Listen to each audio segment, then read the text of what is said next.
This is Winnipeg Sports Talk Daily with Andrew Hustler Paterson and Michael Remis.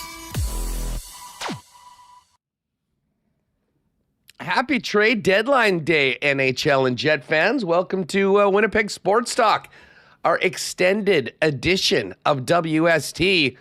Getting going a couple hours early as we track all the activity around the National Hockey League. Welcome to the program, Andrew Paterson, soon to be joined by Michael Remis and Connor Hrabchak, and a flurry of guests throughout the course of the next 4 hours or so as we keep tabs on everything that's happened so far in the National Hockey League. Of course, big news last night for the Winnipeg Jets in that Big Stan and Luke Schenn, who were kept out of the lineup last night in an impressive win against the Tampa Bay Lightning. We'll talk about that as well.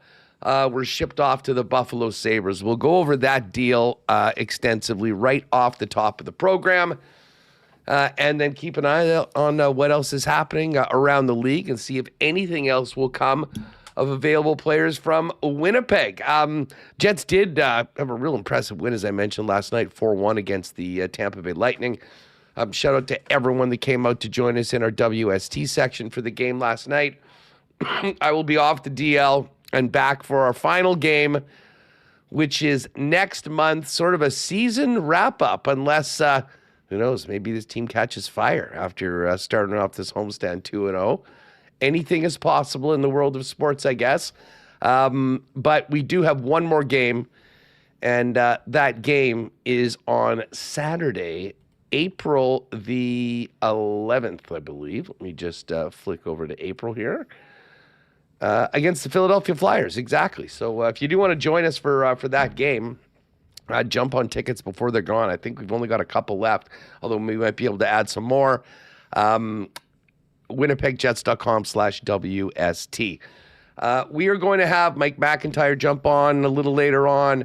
Ken Wiebe, also from the Winnipeg Free Press, jump on. I know Lyss was going to want to pop on in the final hour of the program before we fire up the marble race to finish up the show and the week. Drew Mindell, I think of Illegal Curve, is going to jump on in the first hour as well. So we've got lots to get to. Of course, we're going to dive right into the big deal that was announced late last night with Big Stan and Luke Schenn going to the Buffalo Sabres. Just before I bring in the fellas, a big thanks to all the sponsors that make WST happen each and every day. Of course, our partners at CoolBet. We mentioned the Winnipeg Jets, the gang at Chud's Power Sports, Clean Line Plumbing, Heating, and Electrical, Rolly's Transfer, Uptown Alley, St. Vital Dental Center. Don't forget to get your tickets for the St. B Million Choices Lottery. That is on right now. We had the deadline last night, but you get over to stbmegamillionchoices.ca and grab your tickets for that. Of course, Chud's Power Sports. We'll do a power poll a little bit later on today.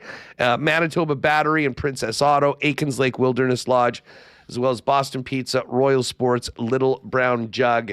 And I think we know what our why not question of the day is going to be right out of the gate on today's trade. And just quickly, a special thanks to our sponsors. Today is March 6th. I think we'll probably do maybe a little bit more on this on Monday the 9th. But Sunday is actually, if you can believe it, the 5th anniversary of Winnipeg Sports Talk. We started this program 5 years ago to the day on Sunday. So to our sponsors and everyone that has been with us over this ride, thank you so much for the support. And as I say, we'll probably give a bit more time to that on Monday because today it is all about trades, and there was a big one last night for the Winnipeg Jets. Let's bring in the boys.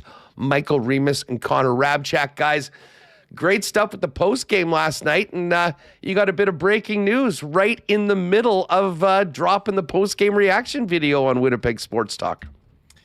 Yeah, we were about to go, and Connor messaged me and said, it's happening. And there was a reporter, someone from Buffalo, confirmed by Frank Cervelli. Then Murat had most of the return, and Dreger had the rest of it. So I'll bring up this graphic showing it. And yeah, we talked so much about Logan Stanley and Luke Schenn, and we weren't really sure if anything was going to happen. As yesterday, Scott Arniel saying after the morning skate, they were planning on playing them, and you had people coming in our chat being like, what?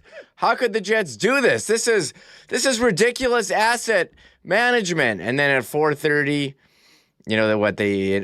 Isaac Phillips was told, that he was going to play, but they didn't put out the release until right before warmups. And here we are at Canada Life Center watching warmups, looking to see are Logan Stanley and Luke Schenn coming out. They were not, and it was Ville Heinola and Isaac Phillips on the ice. So you thought, okay, something is brewing. Thought maybe it would happen today at 11 when we started, but I will take a late night trade break anytime.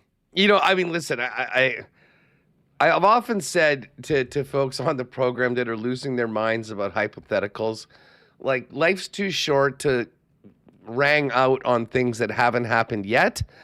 Although I will say, and Connor, we talked about this yesterday, there could have been a sense of a recklessness of playing two players that you were actively looking to move in the next 24 hours. It ended up being much ado about nothing. These players left out, the game happened, and then the trade happened. It's been quite the 24 hours since we were on the air yesterday. Yeah, and credit to our good friend, always on the show, these 5 years of Winnipeg Sports Talk, Murat Atesh from The Athletic, getting the return there, getting the scoop. Love to see that. And yeah, I was down at the morning skate. Line rushes were the same. Scott Arniel said, yeah, what you're seeing is what you're going to get tonight. We don't expect to hold anyone out for roster-related reasons. He even said we have too many players on IR to do that. And then they end up playing Ville Heinola, who was the one healthy defenseman currently on the roster at the time. They recall Isaac Phillips because they did have a roster space.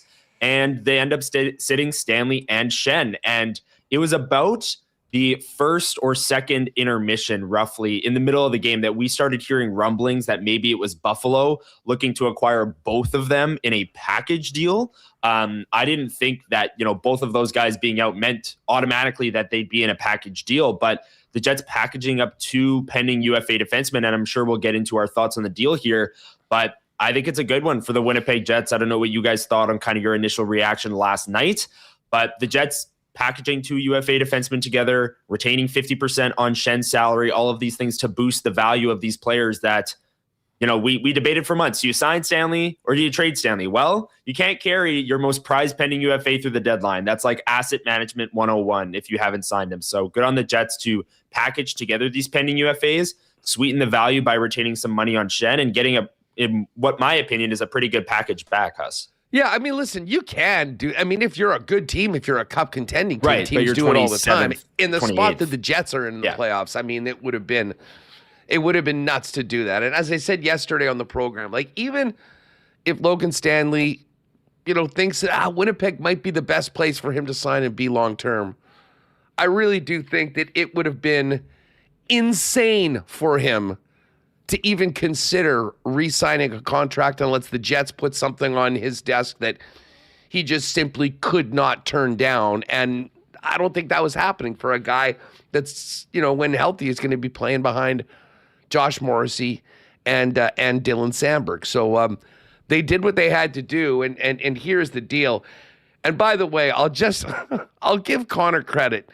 So the guys are about to do their post game last night after the game, and in our group chat, first of all, we get this thing from the guy who was the guy that we should give credit to, the guy that actually was first sort of on this in Buffalo. What was his name here? Connor, you can find that in a minute. I'll take a look. Because he had that, and we started seeing, okay, oh, that's interesting. And then 10:21, Connor goes, I have a feeling Isaac Rosen in a second will be the return. And I'm like, okay. And I of course, then go in, oh, who's this Isaac Rosen guy? Chad D. Domenicus in Buffalo. So this is the first guy that said, hey, the Sabres are going to get Stanley. And I believe Luke Schenn could be coming in the deal as well, which is the first time we kind of know, wow, like an actual package deal. Literally sending the third pairing from the Winnipeg Jets when healthy, although Stan had been playing far higher up in the lineup recently with the injuries to Neil Pionk and Josh Morrissey. So Connor drops the Isaac Rosen and second-round pick, and then about an hour later, lo and behold, the return is confirmed. Isaac Rosen, a second-round pick, Jacob Bryson, another defenseman who is a UFA, and a fourth-round pick. Now, Rosen is a 14th overall pick from 2021 with some really impressive numbers in the American Hockey League. I'm just going to pull these up right now. He was picked, I guess, that was the Chaz Lucius draft. So he was selected at 14. I think Lucius was 18, if I'm not mistaken. So he's played 16 games this year for the Sabres. 3 goals, 4 assists, 7 points. In previous years, he'd had 2 stints, like 7 and 8 games. But had played pretty consistently in the American Hockey League the last 3 seasons. This year, some gaudy numbers, 25 goals and 43 points in 37 games. And I don't need to tell anyone that's been paying attention to our show what those numbers compare to for the Jets' top prospects or other recent first-rounders from Winnipeg. Previous year, 28 goals, 27 points, 28-27 for 55 points in 61 games. So very clearly dominating at the American Hockey League level, and sort of blocked in the path with, a lot of wingers that the Buffalo Sabres have right now. And obviously the amount of picks and prospects that they've had as they've gone through this endless rebuild made him expendable. Guys, what absolutely blew my mind, and listen, I'm not going to Barry Horowitz myself here, but I mean, I did say that where the Jets are right now with what I think they believe they are, which is a team that's had a really bad season, that, needs to make a few changes, but doesn't want to make it a 4 or 5 year plan. I mean, you want to take advantage of the Scheifele contract, the Hellebuck contract. I mean, this is a guy with first round pedigree that certainly seemingly is ready for the National Hockey League, that comes to Winnipeg and presumably will have an opportunity to establish himself as a guy that can score and contribute at the level now, not in 2 or 3 years, which is really where most first-round picks are. And I mean, listen, there's a big difference. I was going through the drafts yesterday. I mean, the difference between, a top 10, top 15 pick and that bottom 5, which often good teams are picking when you get that first-round pick in these deadline deals. So, but Connor, what blows me away on this trade, because as I said, I thought that Logan Stanley, if he wasn't worth a first-round pick, was worth and I think this Rosen is first-round quality player that we'll see what happens. I mean, there's no guarantees, but, and far further along than an 18-year-old you're picking. The fact that Luke Schenn was included in this trade and Chevy somehow got the second rounder and the fourth rounder that they gave last year absolutely made my jaw drop. I mean, just simply from playing the game, I think that the Winnipeg Jets did exactly what every fan was hoping they would do and more. I got to say right off the bat, and we'll see if Bryson is just something that the Jets kind of took in because they needed to move a player off the roster and cap. And obviously they're taking half or eating half the remainder of Luke Schenn's salary. But overall, I mean, at first glance on this, once you kind of dive into the key piece of this trade, Rosén and the second round pick, some pretty good business for a guy that was really under the gun to make something happen at the deadline without a lot of obvious options that were in demand around the league. Yeah, Huss.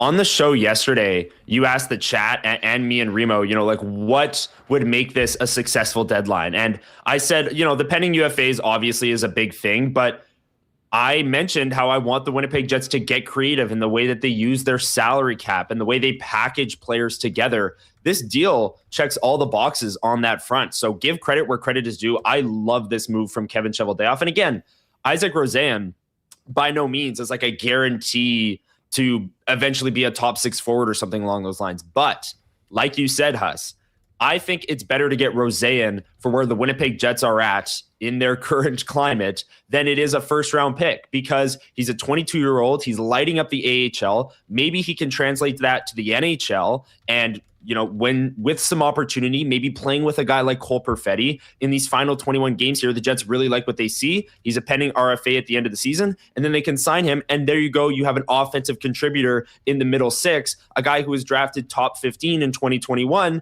And suddenly that lottery ticket that you just acquired is now a middle 6, top 6 scorer that the Winnipeg Jets just tried to get through Nyquist, Pearson, all those guys in the offseason and didn't get. So in where the Winnipeg Jets are at, acquiring a 22-year-old that maybe just needs more NHL opportunity, love that. You get Bryson back, you get the picks back, the 2 and the 4. And it's all about, I brought up asset management earlier. The 2 and the 4, Huss, is like where the Winnipeg Jets are at. How many 2s have you seen get traded at the deadline next year? If the Jets are in a better position at next year's deadline, which is when this second round pick is, it's a 2027 second rounder, who's to say that pick won't be going out the door for another player coming in to add to this group? Like, it's not like they're just using these picks. It's all about obtaining as many assets as you possibly can for pending UFAs that are going to go out the door anyways. And from that lens, Winnipeg Jets getting a 22-year-old former first rounder who might be ready for NHL action and with opportunity might blossom, a pending UFA defenseman and a 2 and a 4. I'm a big fan of this trade because it checks a lot of the boxes that I wanted to see the Jets do going into the deadline. Well, and important to note, they didn't have their 2 next year either, because that was out the door for Brandon Tanev. Remo, what was your first glance at the return and what Cheveldayoff was able to do for Stan and Luke Schenn?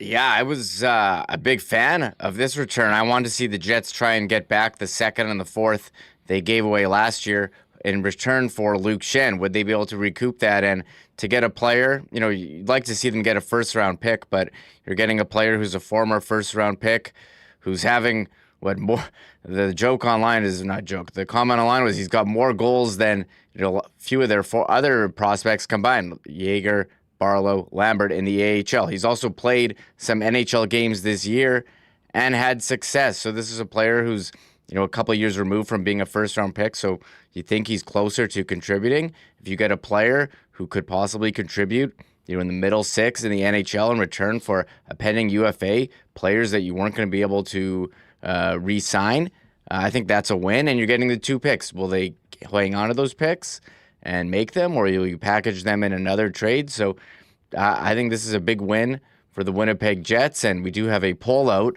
67% of the 244 votes like the trade, 9% don't like it, and 23% say too early to tell. And, again, Schenn and Stanley, they were here for a while, and if they weren't going to re-sign, you have to trade them and get what you can back. And, hey, maybe there's going to be a Jets Stan or Schenn reunion. We can wait and see, but if you don't know now, as Connor said before, would be not smart to at least get, to let them go for nothing here. Yeah, I like how the poll's 67% in honor of the 6'7" guy going out the door. Yeah, well, we'll get to Stan in a minute and what this is for Buffalo, and I think head out to Buffalo and bring in our pal Joe Yerdon at some point. Johnny Wink City Bender 66 says, but is he actually going to get an NHL opportunity? I can't see that happening. Johnny, to quote our good friend Ken Wiebe, that's a big time wake up. Like, this team they've been playing, and by the way, shout out to Gus Nyquist. I know I've been referring to him as NyQuil a little bit lately. Scoring last night, fantastic. We'll see who else could be out the door. If there's takers for any of those guys, they're gone. And here's the difference. We've talked a lot about who is going to be the guys in the Moose that get that opportunity when they move on from people. Like, Rosén has more points than Barlow, Lambert, Yeager combined in, what did I say, 37 games? Yeah. So, listen, it is not close as to, listen, I would assume, I'll make this call right now, that he plays tomorrow night for the Jets. Like, he's going to come in. Like, this is not like, oh, okay, well, we're pushing it down the road. This is a guy, this Winnipeg team, what have we been talking about? Make the most of the rest of this season.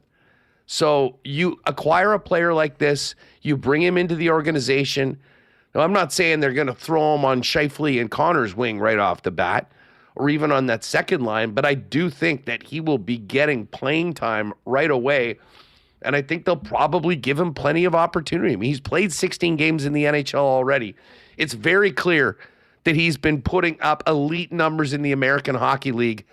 They traded Logan Stanley to get him. This is not just something that they're going to sit on the back burner and not give a chance to. So I would not worry about that at all in the meantime, and we'll see how that all shakes out. Quick note, Corey Perry has just been traded to the LA Kings. It looks like, the Tampa Bay Lightning. Back to where he, I believe, that was part of his incredible run of losing in the Cup final every year. I think that was where it started. But anyways, Corey Perry going for a second rounder from LA to the Tampa Bay Lightning. But Reem, I mean, this is, listen, some business that the Jets, and the fact I think it's real positive that they did it when they did it last night. Cheveldayoff obviously had his price. And how about this? For the first time, maybe Winnipeg benefits from a guy exercising his no trade clause, because I'm not sure in fact, I can tell you straight up, they're not making this move if Colton Parayko agrees to go to Buffalo in the original deal. Jarmo had to pivot, and they pivot to Big Stan with Luke Schenn as an insurance policy. Yeah, the Buffalo Sabres are looking to get bigger on the back end, and Luke Schenn, massive individual. Logan Stanley, he's 6'7". Both those guys also bring playoff experience. Schenn, a former Cup winner. Stan's been part of the Jets runs. And Buffalo, they've never been in the playoffs in years. They have a lot of players who've never played playoff games. So that locker room experience and poise in the playoffs. Any guy that's been with Buffalo his entire career has never played a playoff game. Yeah. How many defensemen do they have that have scored 2 goals in one playoff game? Never.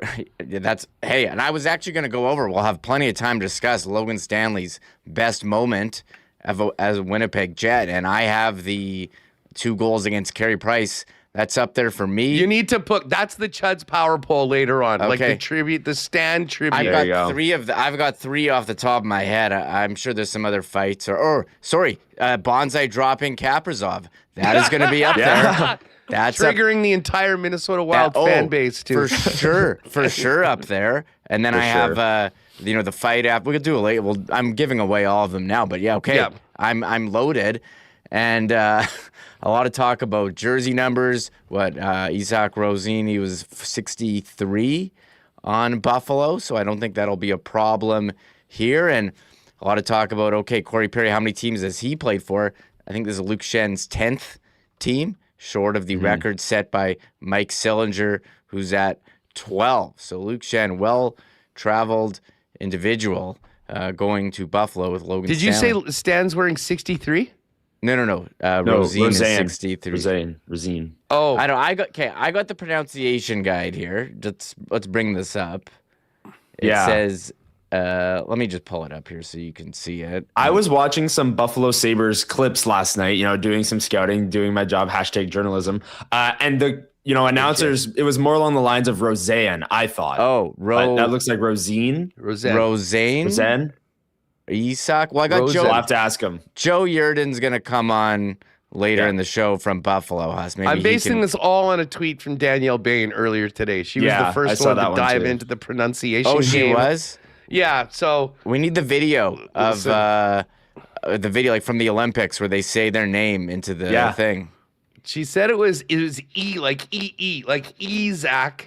So I'm like, Ezak, great. We call him Easy E, but it starts with an I. So I don't know. And we'll need to We'll figure it out. It's fresh. It's fresh. Storyboard some nicknames and whatnot for him. But I'll tell you what, like, listen, the reaction online from a Buffalo standpoint, and listen, it's a lot of the numbers guys or whatever. This is the worst trade of all time, blah, blah, blah.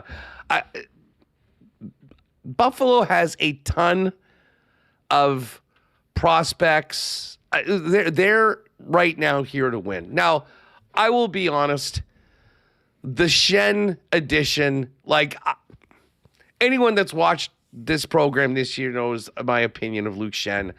I think he is so cooked. I think that you're screwed if he's on the ice in the playoffs. I think, like maybe in the room around the team, in the morning skates. Okay, hopefully it'll be good for the team and all that. By all accounts, an amazing guy, an amazing teammate. I don't think he can keep up right now in the regular season, never mind the playoffs. So I hope Buffalo is not forced to play him. I'll tell you what, though, Logan Stanley, I think, still bears the brunt of some rough seasons early on, a long development path. I think this is a great pickup for Buffalo. And if he plays, and I think it's probably with, I'll pull this up as to where things were last night for Buffalo. But I mean, if he's playing third pairing minutes, 12 to 14 a night with Kesselring on the right side, I think that is a hell of a third pairing. Mm-hmm. And Logan Stanley, for all the heat that he's taken, maybe the best thing about this season so far, like if you're a Jets fan and you're watching like the first 61 games or whatever we've been through, like what stood out this year? It's been Stan.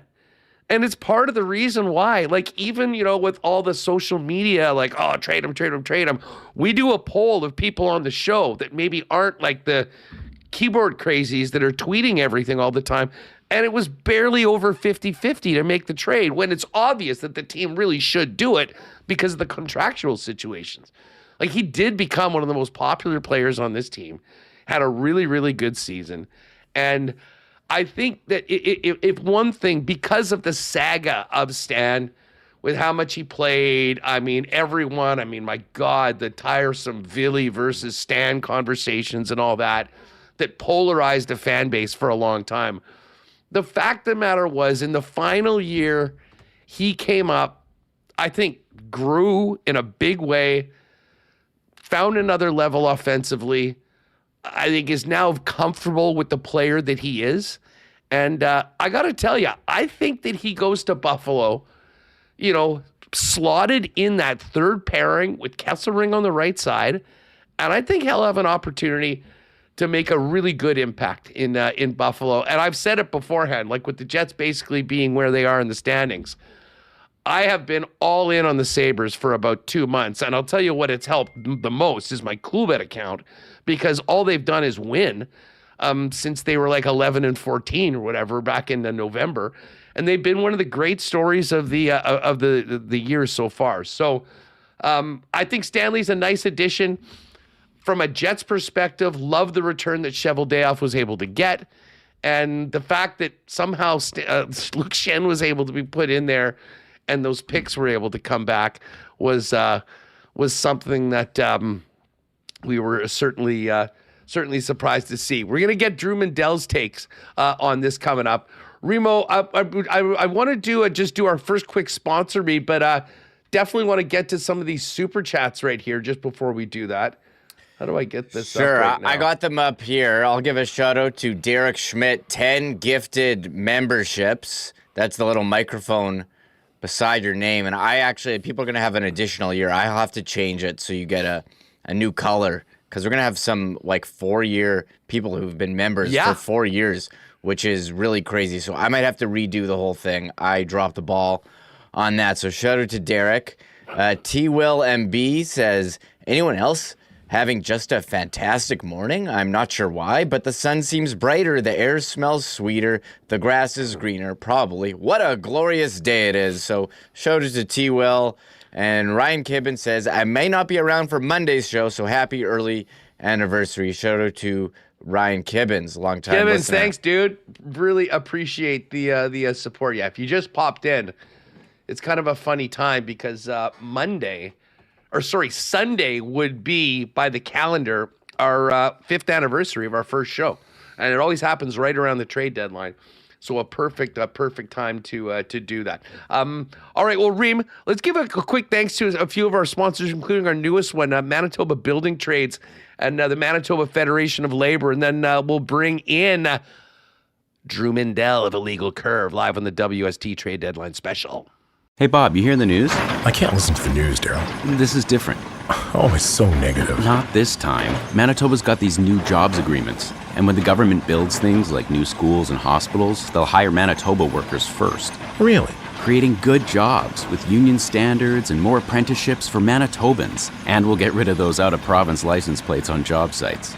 Keeping our money working for Manitobans, eh? You betcha. Well, that's how it should work. I knew you'd like it. A message from Manitoba's Building Trades and Federation of Labor. Got a little chilly the last couple days when it is cold. Actually, anytime. If you're looking to go out for a great time, maybe get away from hockey, your sour taste about the Olympics, Uptown Alley, a great spot to do that. No place you'll have more fun than Uptown Alley with your gang, with 5 and 10 pin bowling, laser tag, a state-of-the-art arcade, and amazing food and beverage options. If you're just going out there to have a good time or you want to plan a group or corporate event, best place for birthday parties for kids, teens, or adults. And of course, if you want to do an event there, you basically just let them know your numbers, what activities you want to do, what you want to eat, any add-ons, and the friendly staff at Uptown will take care of all the rest. Find out more on booking your next event at Uptown Alley at 488-0000 or check them out online at uptownalley.ca.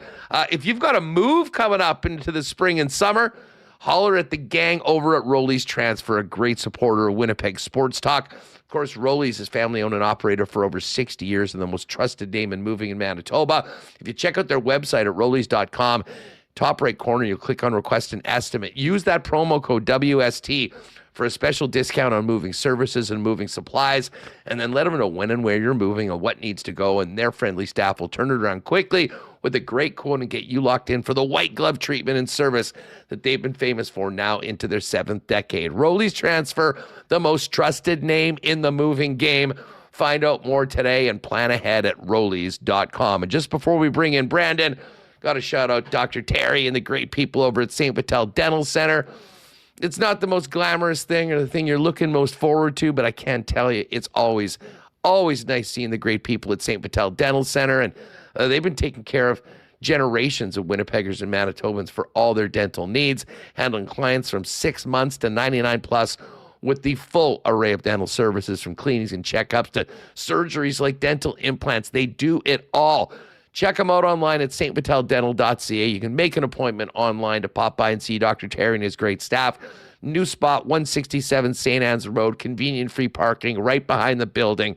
Big thanks for the support from the St. Vital Dental Center.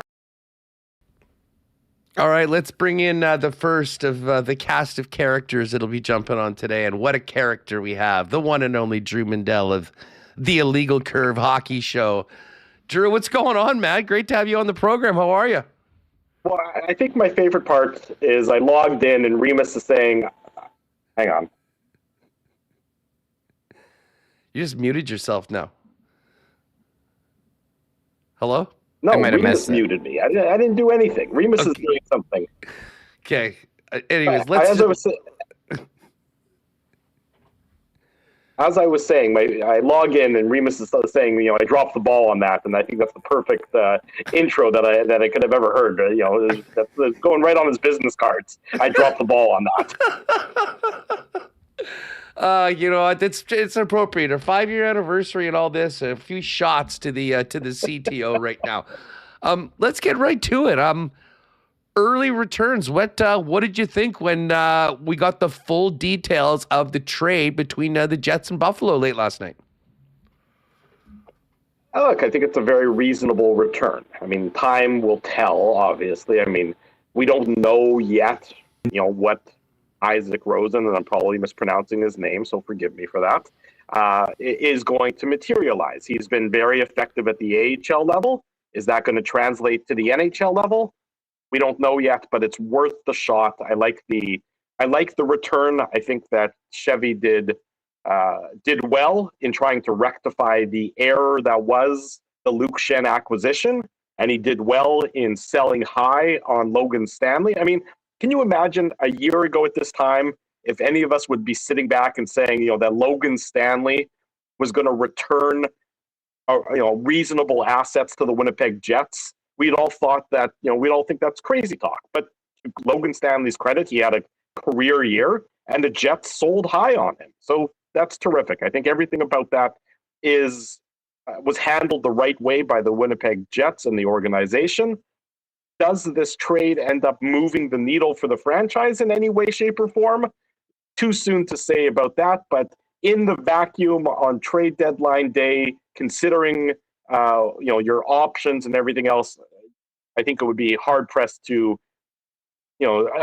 find anything wrong with the return so far. We'll see what the rest of the day unfolds like. I don't know if any of the remaining pending UFAs for the Jets have a ton of value. I think they probably don't. Maybe you get a mid-round pick here or there. But from last night's activity, I would say so far so good from the Jets' perspective. Yeah, I mean, Drew, if we looked at where the team is right now, I mean, this isn't a team that's blowing it all up. I mean, you've got Connor Hrabchak and Mark Scheifele on long-term deals. You just signed Kyle Connor, and you've got Josh Morrissey with 2 years left. That if all of a sudden you're plummeting to the bottom, I can guarantee you that that's not probably something that he wants to sign up for. So there is a level of urgency with the club to make the most of a lost season that it looks like. I mean, barring some sort of miraculous run at the end of this year to somehow get into the playoffs. Interestingly enough, they are 7 back with 21 to go after a win that I don't think a lot of people had on the card last night against the Tampa Bay Lightning. But this was listen, I think if they got a first-round pick, everyone would have said, oh, that's great. Now, I mean, where's Buffalo's first-round pick going to be this year? I mean, they're 6th overall in the league right now. So, the player they're getting is a former 14th overall pick that, tell me if this sounds familiar, was sort of blocked by a number of guys on the Sabres having a great season. But what's different than, a lot of the other guys is that, he's had 3 years in the system. Every year he's scored at a high level in the American League. And you look at the numbers this year, 37 games. He's scored 25 goals and has 43 points. I mean, that is not even in the same solar system as where some of the players the Jets have picked in and around that, which has been a huge topic. Like, who's next when these spots open up? So I think it's a great spot for him to come in and get a chance to play the rest of this year and maybe establish himself as a legitimate shot at being a top 9 player next season for the Jets. Look, he should play for the Jets for the remainder of this regular season. And if they don't play him at the NHL level, I think that's probably a mistake.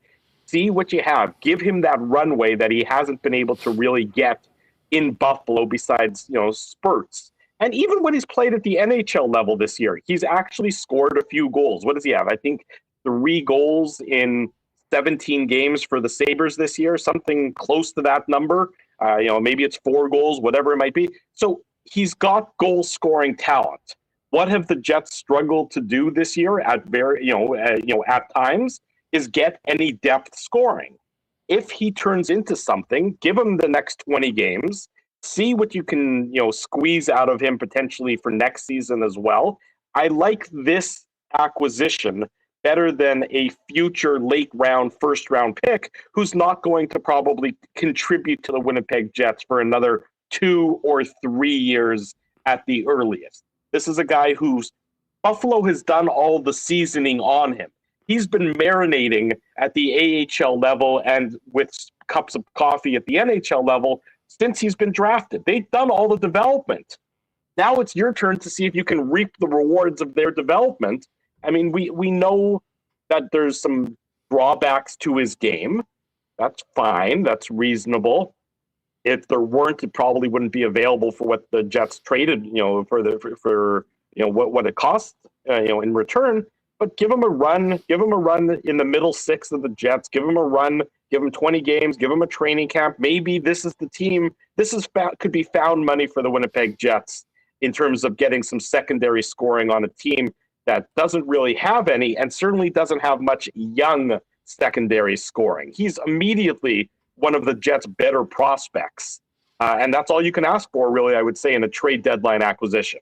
I mean, that is pretty much what this team has been lacking and what it needed right now. And I'm totally with you. I think the timeline of a young man that's just turned 22 and it has 3 years. I mean, you're not starting this whole process. You're sort of at the time where he's got an opportunity to make something happen. And I think probably considering the way that the season's gone for Buffalo and the trajectory of that team, he probably, I would imagine, is pretty excited to come to Winnipeg, knowing that there's probably a few spots in the league for a player like him that there's more of an opportunity waiting for him if he can come and make the most of it. What will you think of? Like, Logan Stanley was such a polarizing player for a long time, and I think you said it great. I mean, credit to him for having the season that he did right now. I know there's a lot of people that were fans of his, especially this year. I mean, it was maybe less so on social media, but certainly when you just talk to fans at games, I mean, people love the guy. And there was a lot of people that kind of believe that he's sort of arrived, and this is a guy that a lot of teams will want. I am of the opinion that he's going to have a nice, long, successful NHL career. But I'm also of the opinion that there's going to be a lot of teams that are going to be in on him on July 1st. And it would have been malpractice by his agent to even consider signing anything other than a long-term, big-time deal at $5 or $6 million. And the Jets were not going to give that to him. So, I mean, this was something that even if you're a Stanley fan, which I know there are a lot of them, this was something that the Winnipeg Jets in their current situation simply had to do. It's a no-brainer, Huss. I mean, with all due respect to the people who are on the sign him bandwagon, those same people were probably booing him off the ice 12 months ago.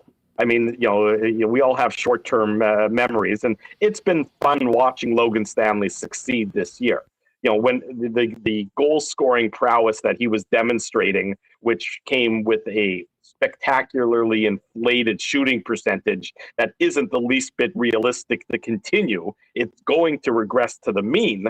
It was fun to watch despite all of that. So the Winnipeg Jets take advantage of that. The Winnipeg Jets say, okay, great, Logan Stanley, your value is never going to be higher. I hope you go and you sign a big long-term deal and make life-changing, generational changing money in the offseason.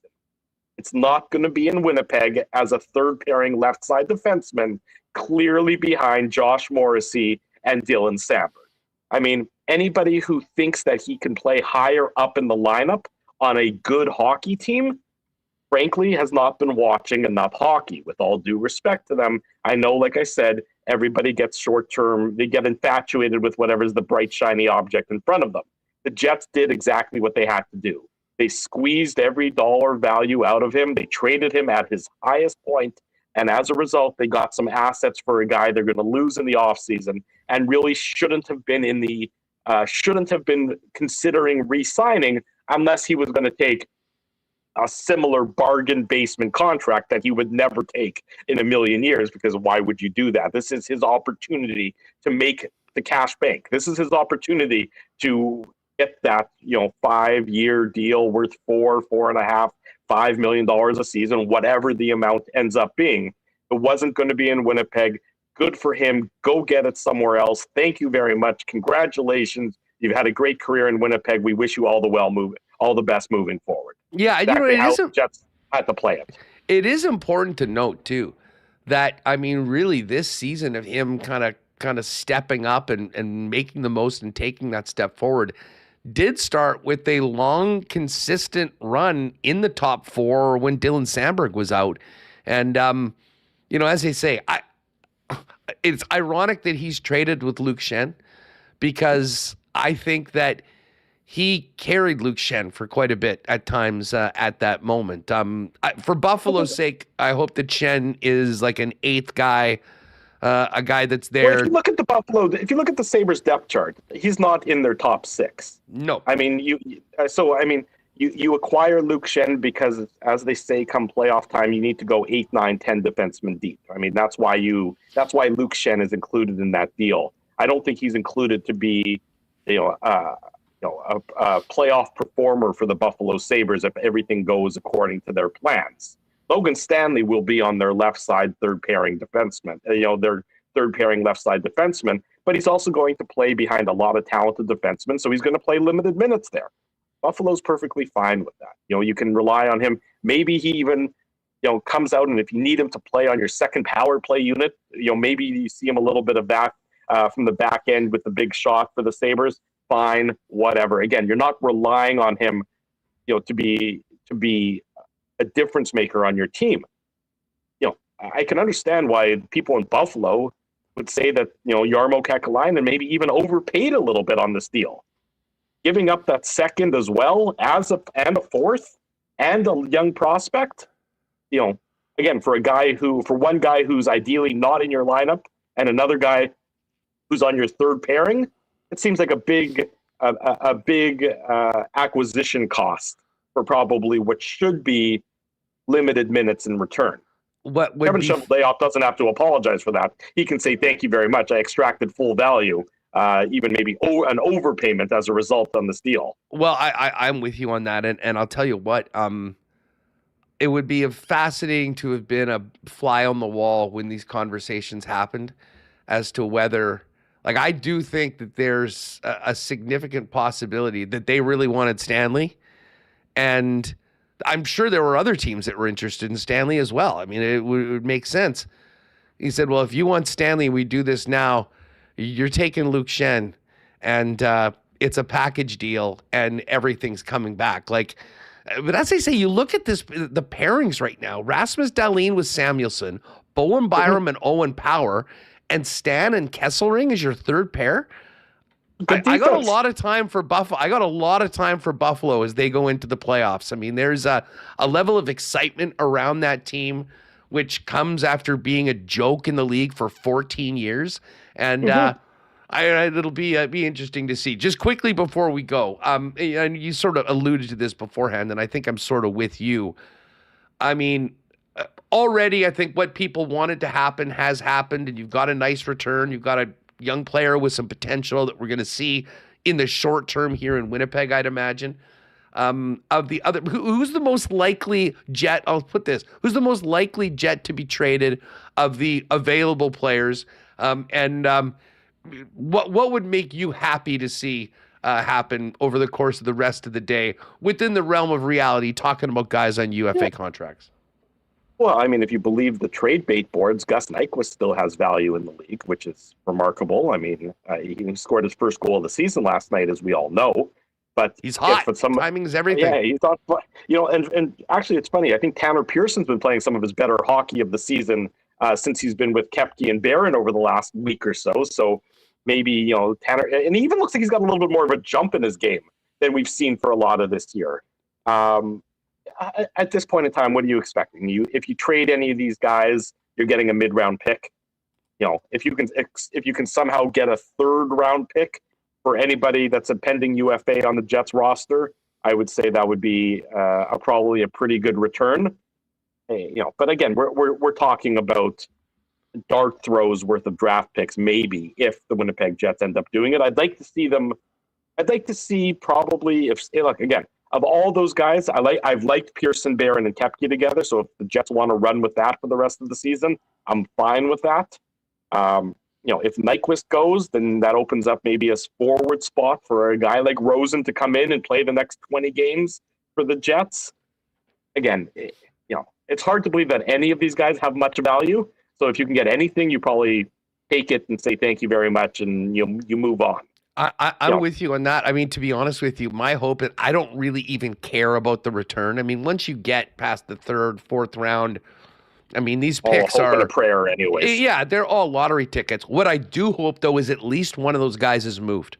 so that we actually have a couple spots for a Rosen, for somebody from the Moose to come up, and they can figure that out, who's the most deserving of it, and add a little bit of energy. I think it'll be good for the team in the short term. I don't think that they'll fall off at all because of that. In fact, I think that actually makes them better, which might freak out the people that are only concerned about where they are in the draft lottery right now. But I certainly thought last think... night. I thought last night's performance by the Jets speaks to the pride and the professionalism that still exists in that dressing room. They, with the deadline, the next day, so much uncertainty, so many regulars out of your lineup. The Winnipeg Jets went out there last night and just for decent portions of time in that game, they bullied the Tampa Bay Lightning. And I did not expect to be able to say that today, looking back at last night's game. I was somewhat amazed by it, but I think that there's the level of professionalism that still exists in that dressing room, the level of pride that still exists there. I made this comparison last night on the Illegal Curve post-game show. And I said, look at the Jets and look at Toronto yesterday. The Jets played Tampa Bay and they beat them up and they win handily. Meanwhile, the Leafs, another team that is having an equally disappointing season, like the Winnipeg Jets, so let's not sugarcoat anything. What do the Leafs do? The Leafs go into New York, they play the Rangers, below them in the standings, and they get pumped by the Rangers. The Rangers hadn't won on home ice since mid-November. And the Maple Leafs went and they absolutely quit in the game in Madison Square Garden. Meanwhile, the Jets showed pride. The Leafs have lost 6 in a row since the Olympic break. The Jets have points in all 5 of their games since the Olympic break. Tells you about the dressing rooms and the culture in the two different rooms. And I think that the Jets and the players and even the fan base should take pride that the players are still going out there in the midst of a disappointing season and really, showing that this is going to be an anomaly and that the culture is still strong and that maybe next year they'll get back to where they expected to be this year. No, for sure. I mean, frankly, it's nights like last night that just make you, grit your teeth and lament all the points that have been left on the table in overtime in that ridiculous streak in December into January where they found a way to lose all these games by 1. And it wasn't like they had quit. It wasn't like they weren't showing up. It was, a lot of things coming together to, unfortunately, probably deep 6 season. But to your point, and I think it's very well said, there is a lot of pride and professionalism in, and hopefully that maintains itself as you get a couple younger players, hopefully getting an opportunity going the way. Drew, great chatting as always. I know you guys will have a banger tomorrow morning. Tee up what is coming up on Saturday morning on IC. Exactly right. It's always fun. 2 hours of hockey talk tomorrow morning, 9 a.m. We'll look back, of course, at the trade deadline. We'll get set for the Jets and the Canucks. It is a game day, so the Jets and the woeful Vancouver Canucks, who may or may not have any players in their lineup. It's hard to tell at this point in time, given that they got the for sale sign up and waving proudly. But I'll be there with Dave Minuk and our resident expert himself, Ezra Ginsburg, who's been beaking me this entire time while I've been on with you. So, I'm looking forward to it. It's always fun. We'll do the Illegal Curve hockey show tomorrow morning, and then we'll do the Illegal Curve post-game show after the Jets and the Canucks tomorrow night. It wouldn't be a visit from you on the program without Ezzy chirping in the chat the entire time. I look forward to the show tomorrow. Boys, all the best. Should be a great one. Have a good one. And we'll tune in tomorrow at IC. I'd imagine around that time we should have an idea about whether we may see Rosen play his first game as a Jet tomorrow night or exactly how that is going to play out. Drew, have a great one, man. Thanks again. Thanks. Have a great broadcast, boys. Appreciate it. All right, there's Drew Mindell. Just seeing our pal Kevin Sawyer was just on TSN talking a little bit about where the Jets season has gone. We'll have Kevin join us later on. Let's bring in the fellas, Connor and Remo, back into the mix. And man, guys, Bill Guerin is not effing around this year. I will say this, if there was ever a year for the Jets to fall off the way they did, maybe this is the year, considering what has happened in the Central Division. We saw on TSN earlier today when they put together their top 5 cup contenders, every single panelist had Tampa, had Carolina, and had the top 3 teams in the Central Division. But you look at what Minnesota's done. They just picked up Vinny Hinostroza. Sorry, did they trade Hinostroza to the Panthers? Mm-hmm. Yes. Okay, so they just moved. They making room on the roster with Hinostroza going to the Panthers. We'll see what comes back the other way. It's future considerations. They get Nick Foligno from the Blackhawks for future considerations. And Connor, one of the more interesting hockey deals we've seen so far today is trading David Jiricek, who they paid a significant price to get from Columbus, the former, I believe, 6th overall pick, for Bobby Brink, a big guy that's going to probably fit in quite well coming back home to the state of hockey. Yeah, I mean, some of these moves, Huss, are very interesting for Minnesota. They are loading up, and it's an arms race in the Central right now. Like, Colorado's making their moves. Dallas is making their moves. And Minnesota, yeah, I mean, good on the Hawks, too. I saw some insiders saying, for them to not retain on Foligno and just let him go play with his brother. Nick Foligno going to Minnesota to play with Marcus was more of just like a doing right by their captain. So good move by the Chicago Blackhawks there as well. But yeah, the hockey trade there is an interesting one. Bobby Brink for David Jiricek. Brink is like an undersized, kind of like pesky winger, good defensive numbers, but also I think has 13 goals this year. So he's a strong bottom 6 player on a contender. And David Jiricek, yeah, former 6th overall pick, 6'4" right shot defenseman, just hasn't stuck in either of Columbus or Minnesota. He's played 25 games with Minnesota this year, doesn't have a single point, hasn't really fit in there. They have good players on the right side. They have Spurgeon and they have Faber, of course, on their top pair playing with Quinn Hughes. So they move out a younger player who's maybe an unknown commodity right now for Bobby Brink, who's a strong middle 6, bottom 6 contributor on a contender. And you add Nick Foligno and all of these things to the moves they already made this year, getting Quinn Hughes and stuff. Man, Minnesota is really loading up. And when you see, I know Tampa Bay is in a bit of a rough spot right now, and the Jets just beat Tampa Bay. But when you see the way Minnesota beat Tampa on Tuesday night, they like stomped them 5-1, and they're adding and they're doing this. Like, the Central is going to be an absolute gauntlet in the playoffs this year. And we're all going to be kind of neutral observers because the Jets aren't involved in it. And I think it's going to be some incredible hockey, like a Dallas, Minnesota first round with all of these teams loading up the way they are is going to be super, super fun to watch. Well, it's funny, Reem, and I know I said this on the program earlier, and, as a proud hater of the Wild, I mean, I feel that they are, sort of the team that we've built a rivalry with. It's fun when the fans go back and forth. It was so glorious when we just beat them like a drum for about the past 3 seasons until this year. All I can do is give Bill Guerin a ton of credit for having the balls to do the moves that he's made and what he's built out of this team. The Wild are 19-1 to win the Stanley Cup. Dallas is 17-1. Both of those teams should be in the top 5, but the fact of the matter is that they're going to play each other in the first round. And Reem, as we go through and look at all these moves by the Wild, it is going to be strange after what Dallas did to the Jets last year, but for a moment, it just brings a smile to my face thinking about Dallas, who is on a 10-game heater of their own and one of the best teams in the National Hockey League, ending the Wild season again in the first round if they can get the job done. But I will say this, beating Minnesota is going to be a heck of a much tougher task than it has been in recent years based on the job that Bill Guerin has done, and from the sounds of it, isn't finished doing. Yeah, credit to Bill Guerin. He traded big assets a couple of years ago, last year, for David Jiricek. He traded a first-round pick, a third-round pick, a fourth-round pick, and a second-round pick. And for him to say, you know what, this isn't working out with Jiricek. We got Quinn Hughes. He's our number 1 D now. We don't really need Jiricek. And to just flip him and say, hey, not to dwell on the sunk cost. Good for him. Guerin's came out. He's made some bold moves this year, getting Quinn Hughes, uniting the Foligno brothers.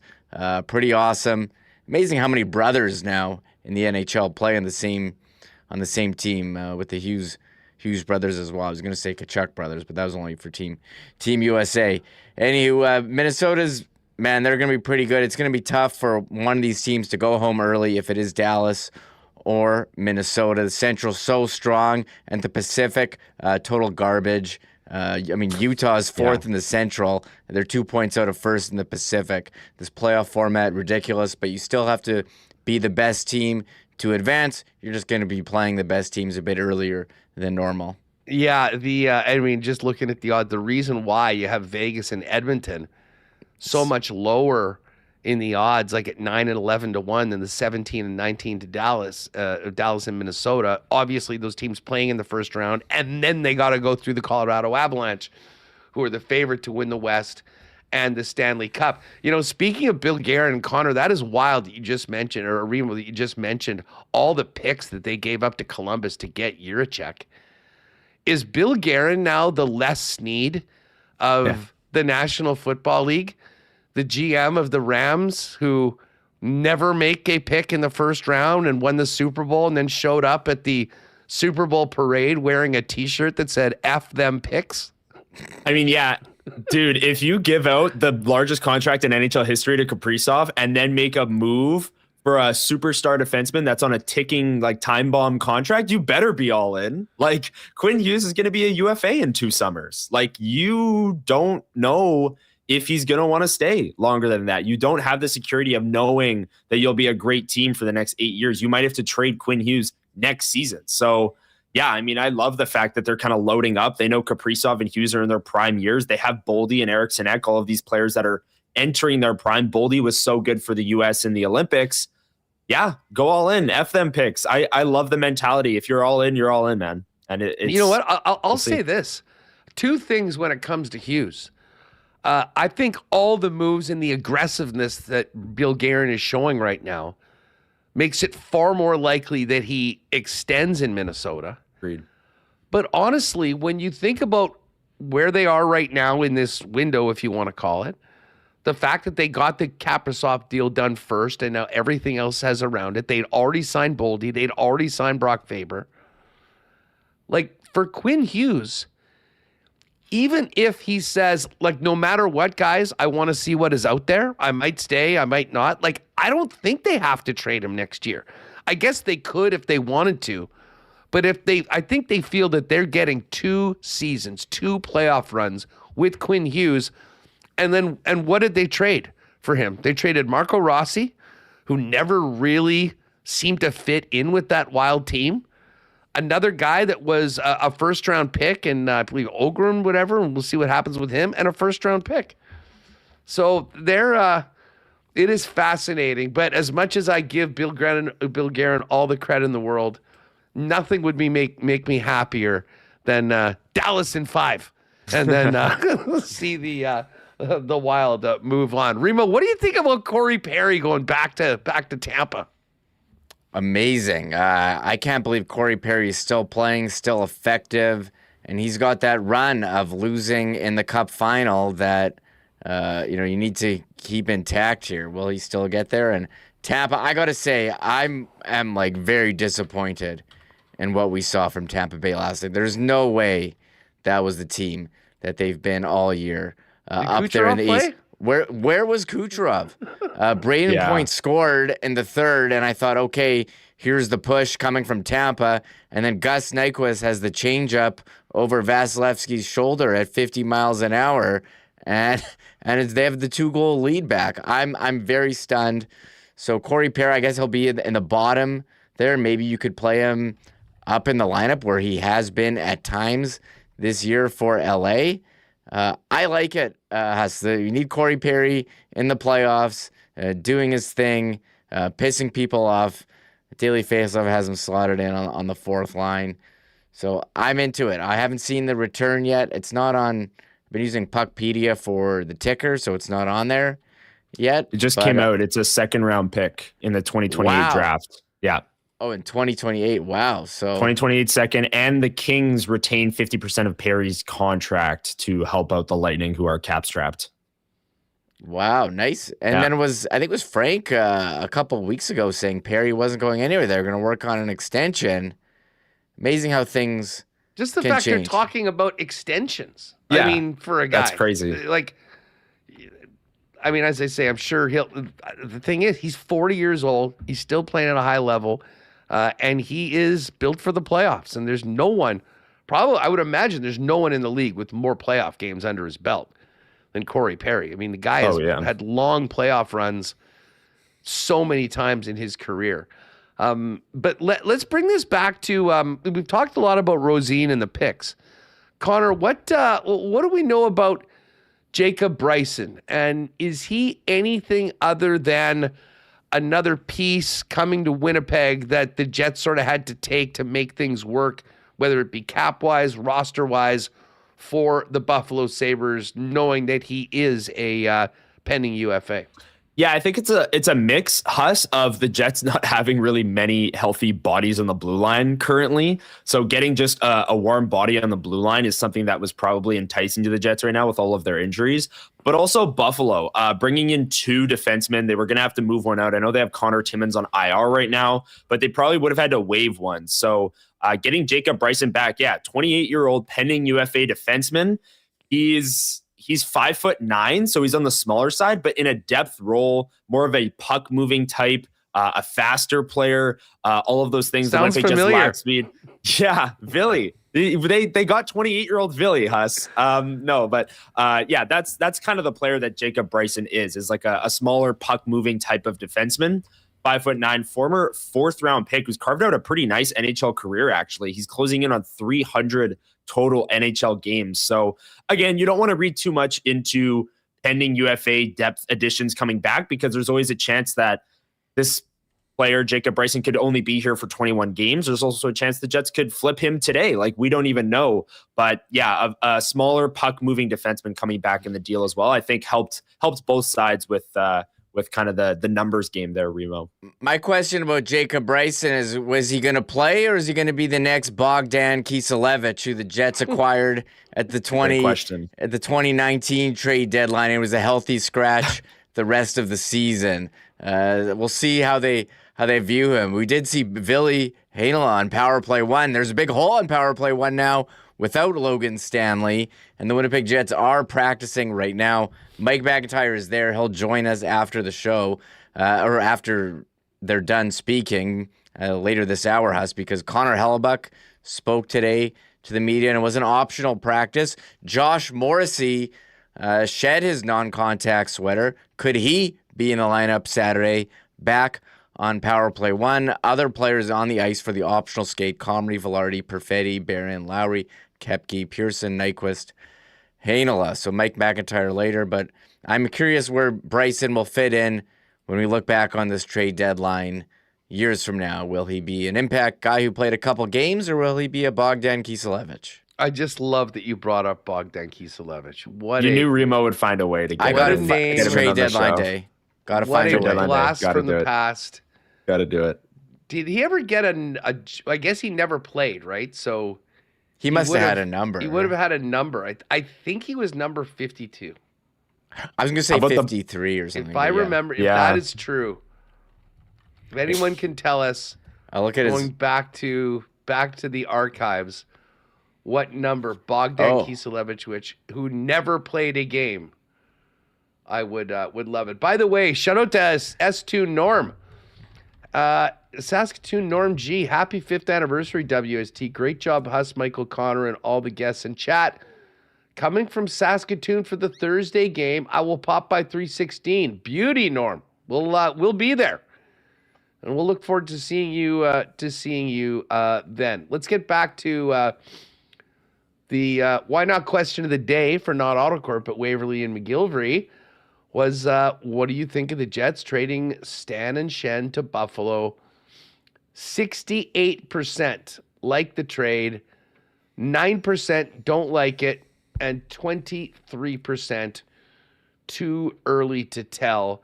The only thing I'll say about the too early to tell is that something is better than nothing, and both of those guys likely are going to unrestricted free agency. Certainly Schenn, I mean, hey, if someone's going to pay him to stay in the NHL next year, good on him. That wasn't going to be in Winnipeg. And for Stan, he's going to go and get the best deal he can to set him up. I mean, this is his big opportunity. I don't think the Jets would have been in a position to do it. So it feels like they made a really good move in some difficult circumstances at the same time. I do wonder, guys, with the season that Logan Stanley has had. Now, again, there's two sides to this. But if Stan had another year on his deal, say he had signed a 2-year deal, there was one more year left, and the Jets thought that, I think basically if that was the case in the season Stanley's had, they probably don't make that trade. But if this was more than 20 games of Logan Stanley and a playoff run, I do wonder with the size and the season that he's had, how different the return would have been if he was actually traded. But as I say, it makes it way, way less likely that a deal like was completed late last night would have been done. Remo, you want to go? Sorry, I didn't hear Huss what he said, or if he said me or you. I'll go. Okay. No, yes. I'm just throwing it out to you guys. It's a free for all today on the deadline. Okay, I'll go. Yeah, like I think part of this, like if there was an extra year, Huss, because you're seeing a lot of teams pay for that extra year around the league too. Like the returns are juiced because they like that extra term. Especially when it's cheap. Especially when it's cheap. And Logan Stanley, $1.25 million on his cap hit.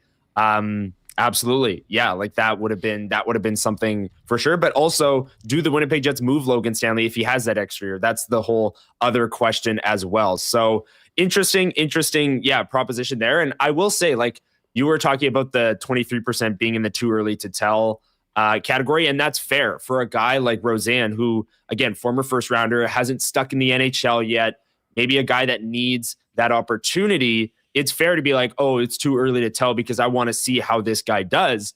But at the same time, if you view it like these are two pending UFAs that aren't coming back and you're getting assets in general, it's a win in that sense to me. So I think that's why the don't like it percentage is so much lower, and why we talked for months about how do you sign Stan, do you trade Stan, and it was 50-50, and now Stan just got traded and only 9% of people outright don't like the trade. It's because they probably talked contract and they probably weren't going to find anything. And this team is 27th in the NHL right now, and he was their most prized pending UFA. So I think that's why you're seeing the don't like it so low, because pending UFAs, you move them out the door, you get some assets back. And like I said, that 2027 second rounder, it's not this upcoming draft, it's the next draft. So at next year's trade deadline, if the Winnipeg Jets are in a more advantageous spot than they are this year, who's to say that second round pick isn't going out the door for a player coming in to help next year's team as well? This is all part of the asset management.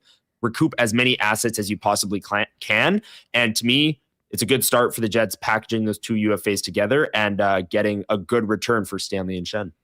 Yeah, I mean, it's always fun to talk about some of these hypotheticals right around now when it comes to it. You know, speaking of hypotheticals, the game last night was, I think, something that surprised a lot of people. And as I pull up Money Puck, guys, the Jets are now up to 9.4%.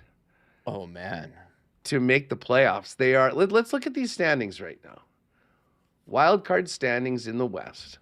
Very down year for the West in the wild card. Like, this would not, if it was a normal year, like any of the last few years, didn't Calgary miss the playoffs? I'm going to check this out. Last year, Calgary missed the playoffs with 96 points.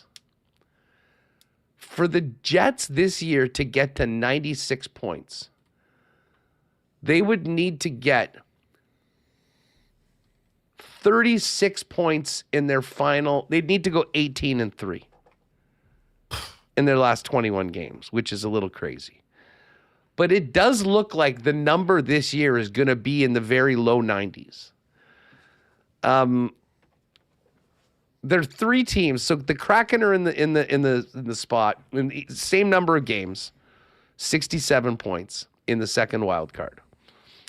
The Sharks are in a good spot too, and they're basically right there with them because they've got 64 points. They've got 2 games in hand. The Kings are 64 and 61, so they're 4 points up on the Jets, same amount of games played. And the Preds are 4 points up with an extra game played. They had a big win last night against the Boston Bruins. I will throw this out, kind of an extra why not question of the day. But does last night's game, like the fact of the matter is, coming back from the Olympics, the Jets have points in every single game. Now, I don't think they played very well in a bunch of them. I couldn't believe they somehow came out of Tuesday night's game against the Blackhawks the way they played for most of the game with 2 points.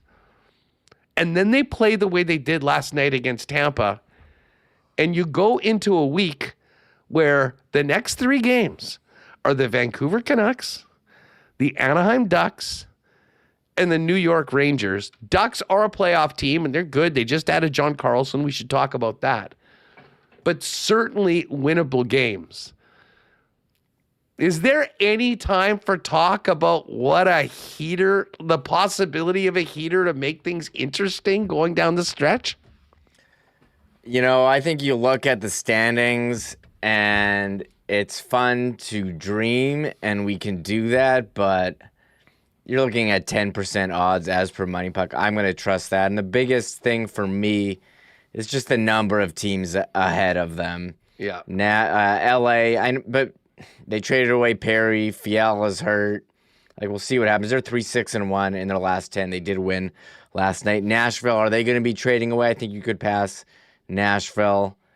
San Jose and Anaheim, like, are they going to fall off after these seasons? Anaheim just added Carlson. It'll help their defense. They got -7 goal differential. So Anaheim's basically made the playoffs, man. I mean, they're 1 point out of first. And they went and got John Carlson last night. They've gone on losing streaks this year. They're a young team. They're bad defensively. It could happen. By points percentage, I think they're first in the Pacific right now. Yeah. I don't. Their goal differential is -7. They win a lot of their games. Good point. In overtime, they give up. Their goals against is the worst among all those teams in the playoffs by far. So no, only 2 above the Oilers. Only 2 above the Oilers. So look, I think it's possible. They went on a losing streak before, so I think Seattle's the team you're looking to chase for sure. But you know, I just think San Jose, LA, they're in there. It's possible though. The 10%, they would have to win basically every game on this homestand. So one can dream. Might as well have some fun instead of, you know, the depression during that losing streak, the mood around the team, the mood in here. It was terrible. It wasn't fun. So, you know, looking at tankathon.com and, you know, doing the lottery simulator over and over again, like, it's entertaining, but kind of sad. And, you know, I just don't think they're as bad also as Vancouver or Calgary or St. Louis. And that number 1 pick, not likely. So I'll tell you can have fun, Huss, and dream, but I don't think it's realistic. Let me say this, though. Because, Huss, you're saying, 9% chance to make the playoffs. Schedule looks good. What if they go on just enough of a run to finish 9th or 10th in the West and, like, 6 points out? Yeah, it's 5 the worst points case out. scenario. Yeah, and they finish, like, 9th in the draft lottery. I guess that's my whole point. Like, but I mean, like, what are you going to do? Like, No, I'm no, no, sorry. yeah, if no, anyone they're not expects them to tanking. start shutting down Mark No. Scheifele and Kyle Connor and Connor Hellebuck, that's not happening. I'm not saying that, but It's just the realisticness because the team, and I've been saying this all year long, and this goes back to that obscene losing streak around the holidays into January. Like, it was literally impossible that happened the way that it did. Like, it wasn't like they were throwing out an AHL lineup. It wasn't like they weren't showing up for games. They were just, fragile at times. They were making one mistake more than the other team, and they somehow, and in a ways, maybe it was a bit of karma. Like, they won a lot of games last year that they probably, under normal circumstances, wouldn't won them all. And then this year, for about a month, they lost everyone, and they probably should have had, 4 of those games. Like, you go 4-7 instead of 0-11 at that point, and we're talking about them basically being tied for the wild card right now. And that's before we even get to their overtime record this year, which, again, completely the opposite with pretty much the same personnel minus Nikolai Ehlers. So, it's It is something else. It's interesting. There's a lot of a lot like Nelson Fernandez. Jets are getting picked 12 because we suck at tanking. I mean, what is everyone's suggestions for those that are on the team tank? Like, other than just hoping that the team loses games, like, what are you suggesting they do? I don't think there's an answer to that question. Listen, I know there was probably some people rolling their eyes when the team tied it up with 38 seconds on Tuesday. I might have been one of them. I might have been one of them, just saying. But, hey, you know what? It's pro sports. You're going out to play the games. These other teams are trying to win games too, like with the exception of Vancouver, which has just gutted their roster. And, I mean, they're in. I would far rather be where the Jets are right now with some quality players that you know are going to be part of this team moving forward until they're not, but they're signed, than staring the abyss in the face, knowing that your team is going to absolutely suck for the next 3 or 4 years and just praying that you get. Because listen, for every Macklin Celebrini, there's at least 3 or 4 Owen Powers, who's been very mid based on for a number 1 pick.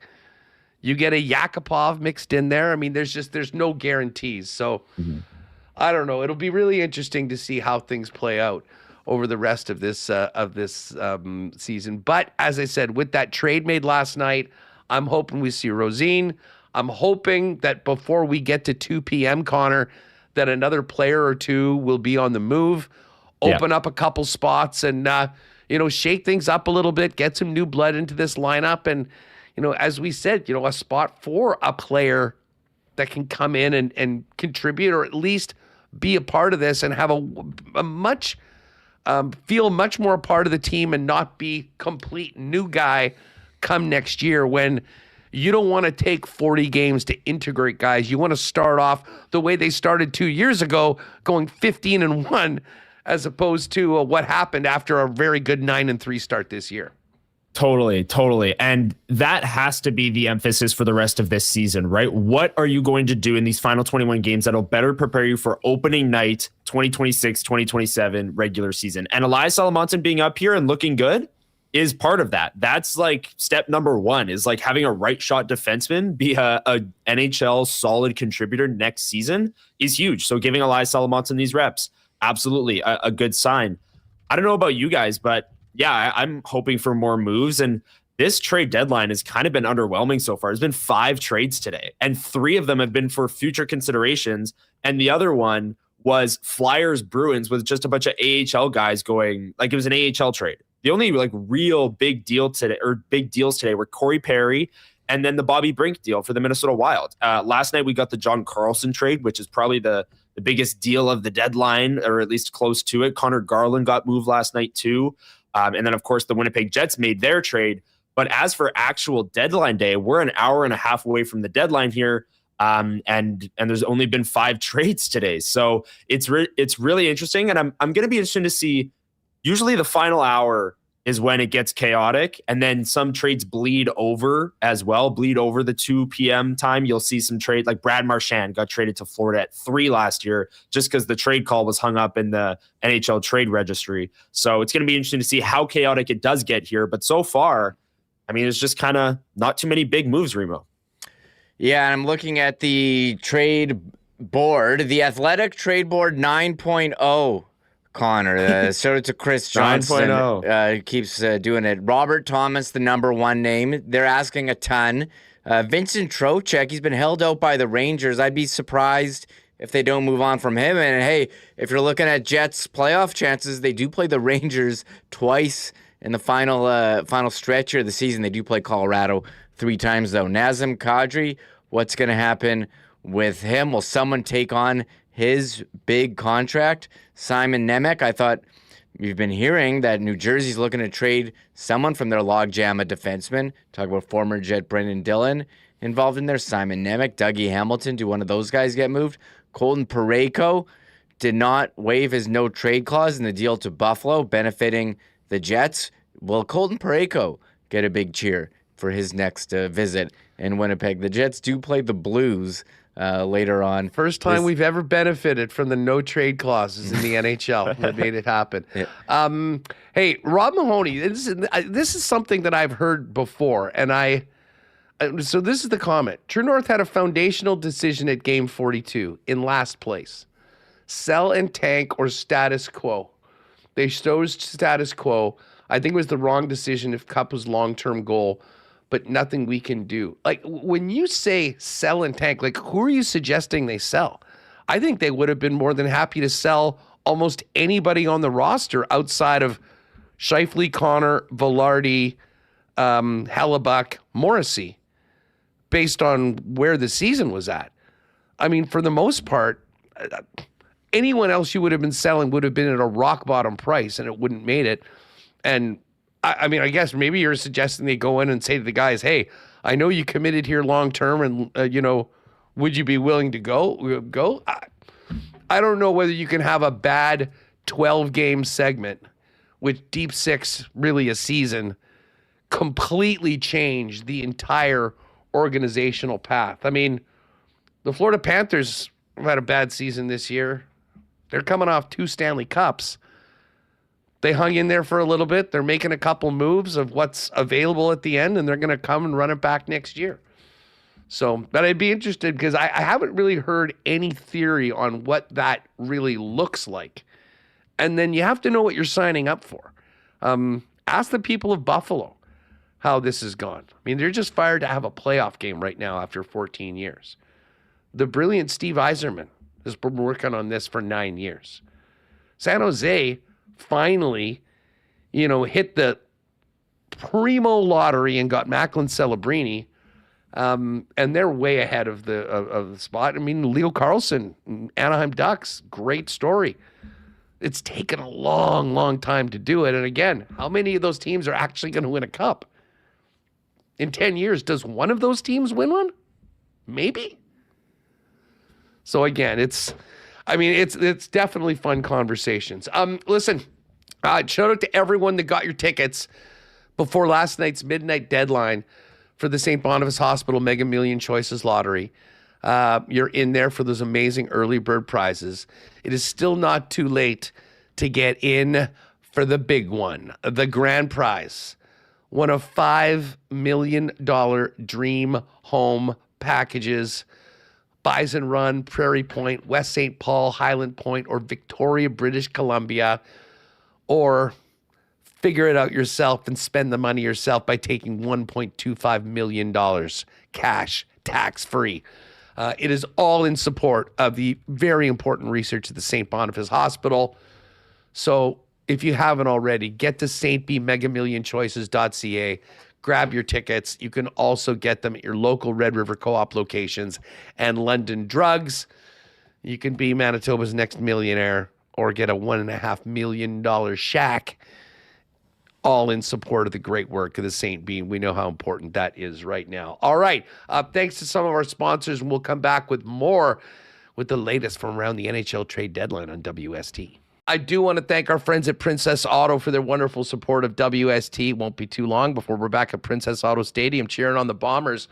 In the meantime, Princess Auto serving Canadians coast to coast with the best deals on the most unique assortment of tools and equipment around.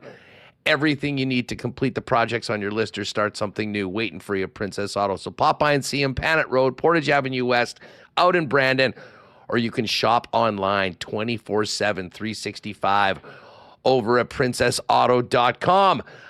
The snowmobile season continues to be an amazing one. A little more snow last night, and a lot of people will be hitting the trails on the weekend. Our pals at Chud's Power Sports are dominating the snowmobile season, and right now they have just started the Polaris 2027 Snow Check program up at Chud's in Gimli at the corner of Highway 8 and 231.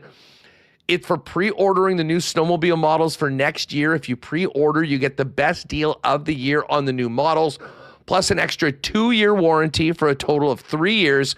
instead of just the normal 1 year, $250 in free accessories, and the golden ticket, which will give them $1,000 off the 2028 snow check if they want to trade up to 27. It runs now until March 13th. The header is running on the website at chudspowersports.com.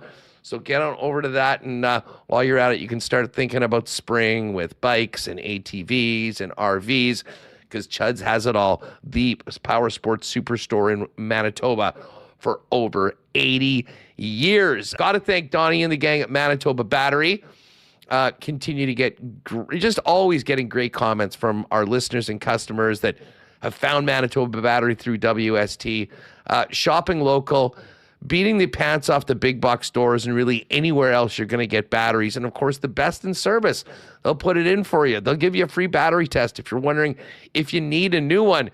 And right now, you want to get through this winter for car and truck batteries. But as we get into boats and ATVs and, of course, sleds, Manitoba Battery has it all. 2 Winnipeg locations, Logan Avenue, Dovercourt Drive out in the south side.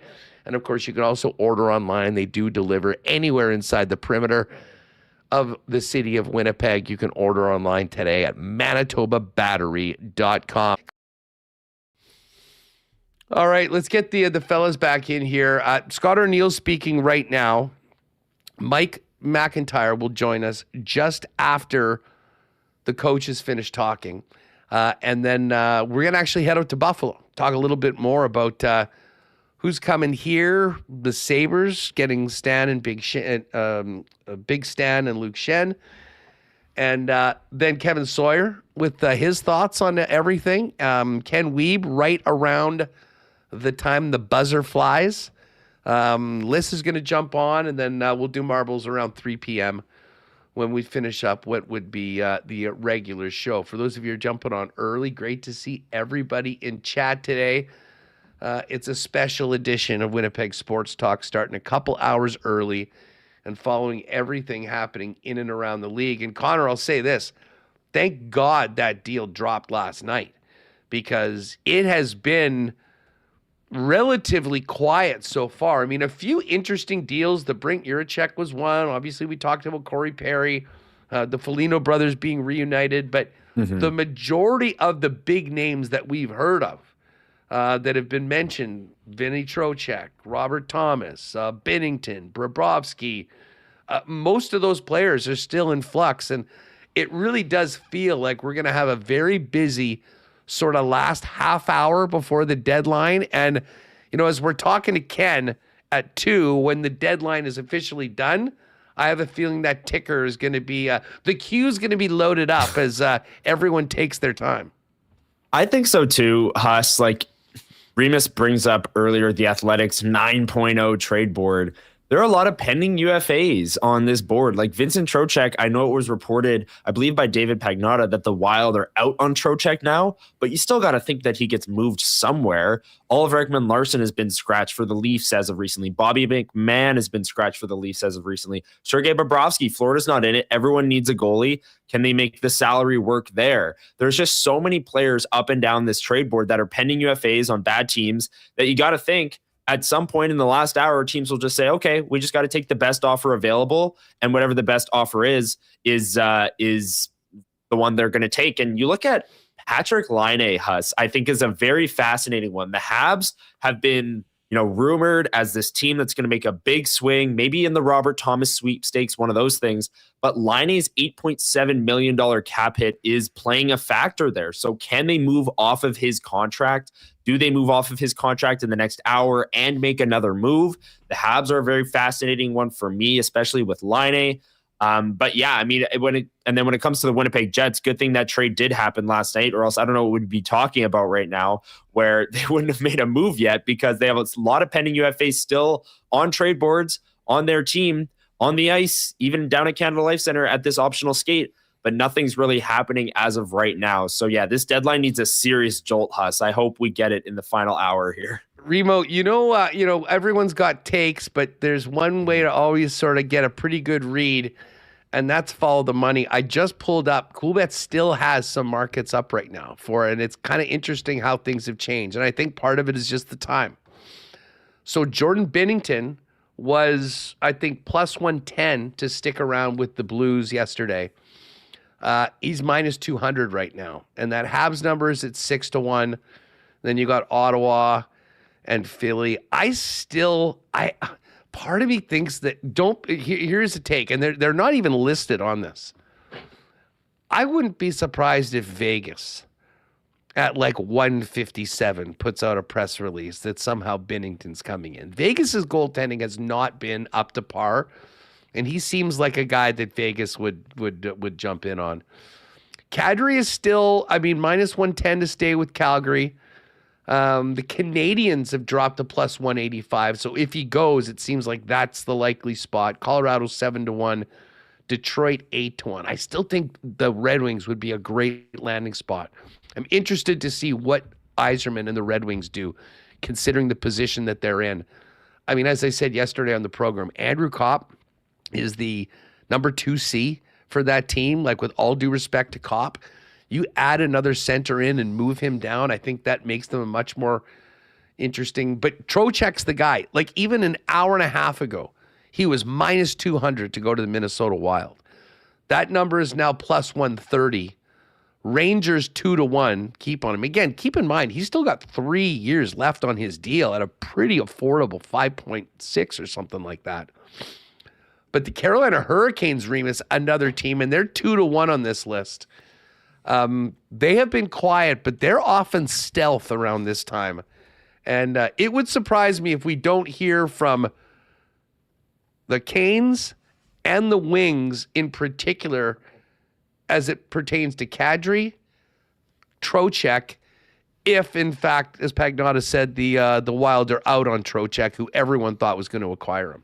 Yeah, you're seeing some players who've been held out the last couple games. Trocheck, one of them. The Leafs holding out OEL.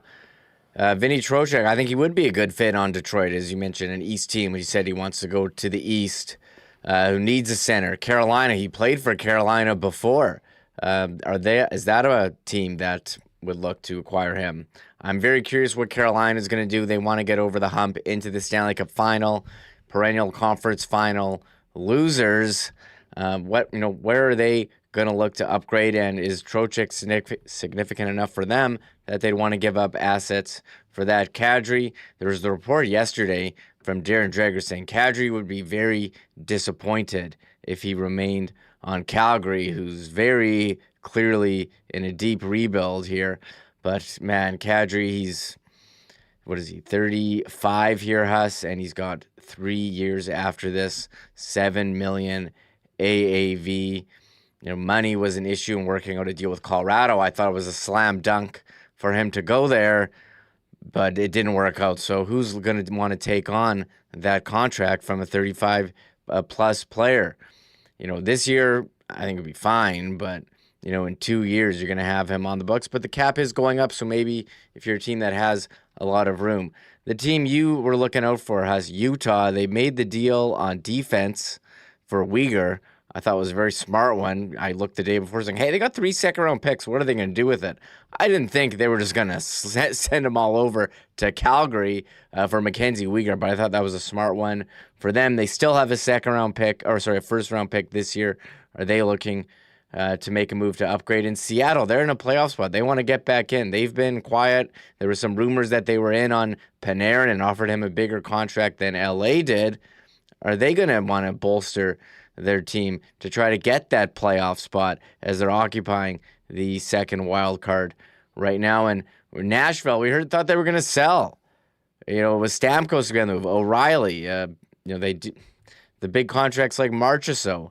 Are they going to do it? Eric Halla. Are they going to move one of these guys? So I think we will see some stuff here. And as far as goalies, we haven't seen any goalies getting traded at all so far. So will a goalie, is it Bobrovsky? Is it Skinner?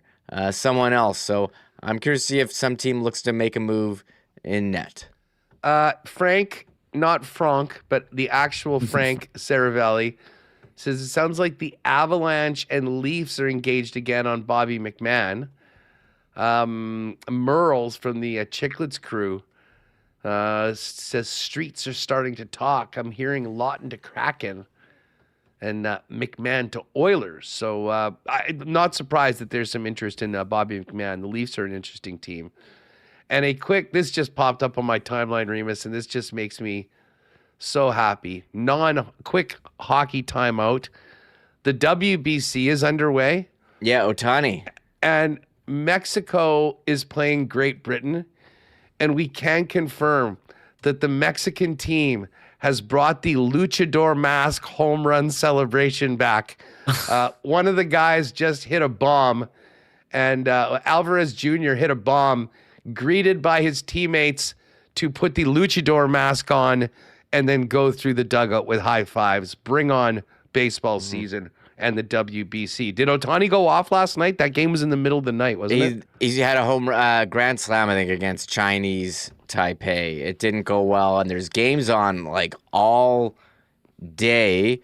Tonight we have USA at Brazil. I think USA's favored by 10 runs. Yeah, they're minus 1,000 or something. Yeah, like something silly. Yeah, Japan beat Chinese Taipei 13-0. Canada is in action tomorrow against Colombia. Oh, 10 a.m. if you like morning baseball. Mike Soroka starting, and your guy Kikuchi starting for Japan. Love Kikuchi. At 4 a.m. There's games on all day for WBC. Yeah, Canada tomorrow. I don't know if I can do any more Canadian sporting events in the morning after the Olympics, man. I need some time. I need some time. Can we get this thing at night just to switch things up a little bit? Back to the hockey and the deadline, though. I mean, Connor, when you look around, you know, it's funny. I heard O-Dog mention this on Overdrive yesterday. You know, they're all talking about Robert Thomas and all these different teams. And he's like, can I just ask a quick question? Why is St. Louis so horny to get rid of a number one center at this point in his career? It is an interesting question. I don't know whether they ever bought into Kyrou and Thomas as the leaders. Like, I think there was some buyer's remorse in those big deals that they gave them. And first it was always Kyrou who they said they were going to move. And then I think they realized that with what the player that he is at the ticket that he's getting, there weren't takers for that. And obviously there is for Robert Thomas. But thoughts on that situation? If you had to bet, if he does move, where does he end up? Yeah, Huss. If he moves, the thing is, okay, I'll start with this.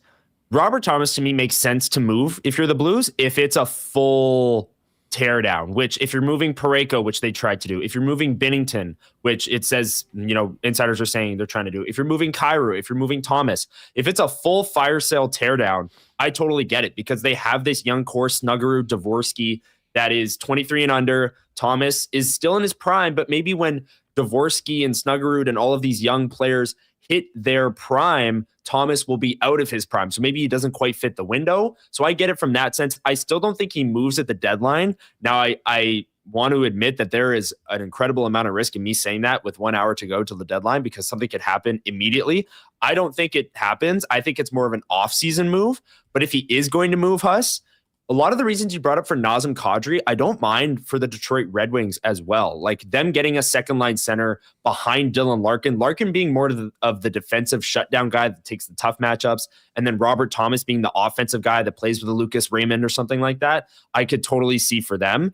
But to me, it makes the most sense for the Montreal Canadiens. And I read a report the other day that the Canadiens maybe aren't willing to part with their top prospect, Michael Hage, in the deal for Robert Thomas. To me, that makes no sense. You've been waiting for this core to arrive, and I'm not saying they've arrived, but everyone is just about to enter their prime years. Robert Thomas and Nick Suzuki would be a perfect 1-2 punch down the middle, and Thomas isn't a rental. You have him for the next couple of years in his prime as the rest of your core is in his prime. And what are we hoping Michael Hage becomes? Robert Thomas. Like, I don't know. To me, like a package for Robert Thomas makes a lot of sense for the Habs, but I don't know if they make that swing, especially at the deadline right now. But I do see, Huss, just to pivot back to the Jets, Mitch Clinton reporting that Scott O'Neill said both Jacob Bryson and Isaac Rozan are expected to arrive in Winnipeg tonight and, quote, we'll see about getting them in the lineup tomorrow. Yeah. So, I mean, listen, you're playing the Canucks. I think a part of it is, who's in, who's out. I mean, I know I said earlier this week that if Gustav Nyquist wasn't traded, I would be, maybe not expecting, but if it was up to me, I would say thank you for your service and contribution based on where we are right now, and just waive him and, open up that spot. Yeah. Listen, the way they played last night, I know they will continue as a team and as an organization to try to win games.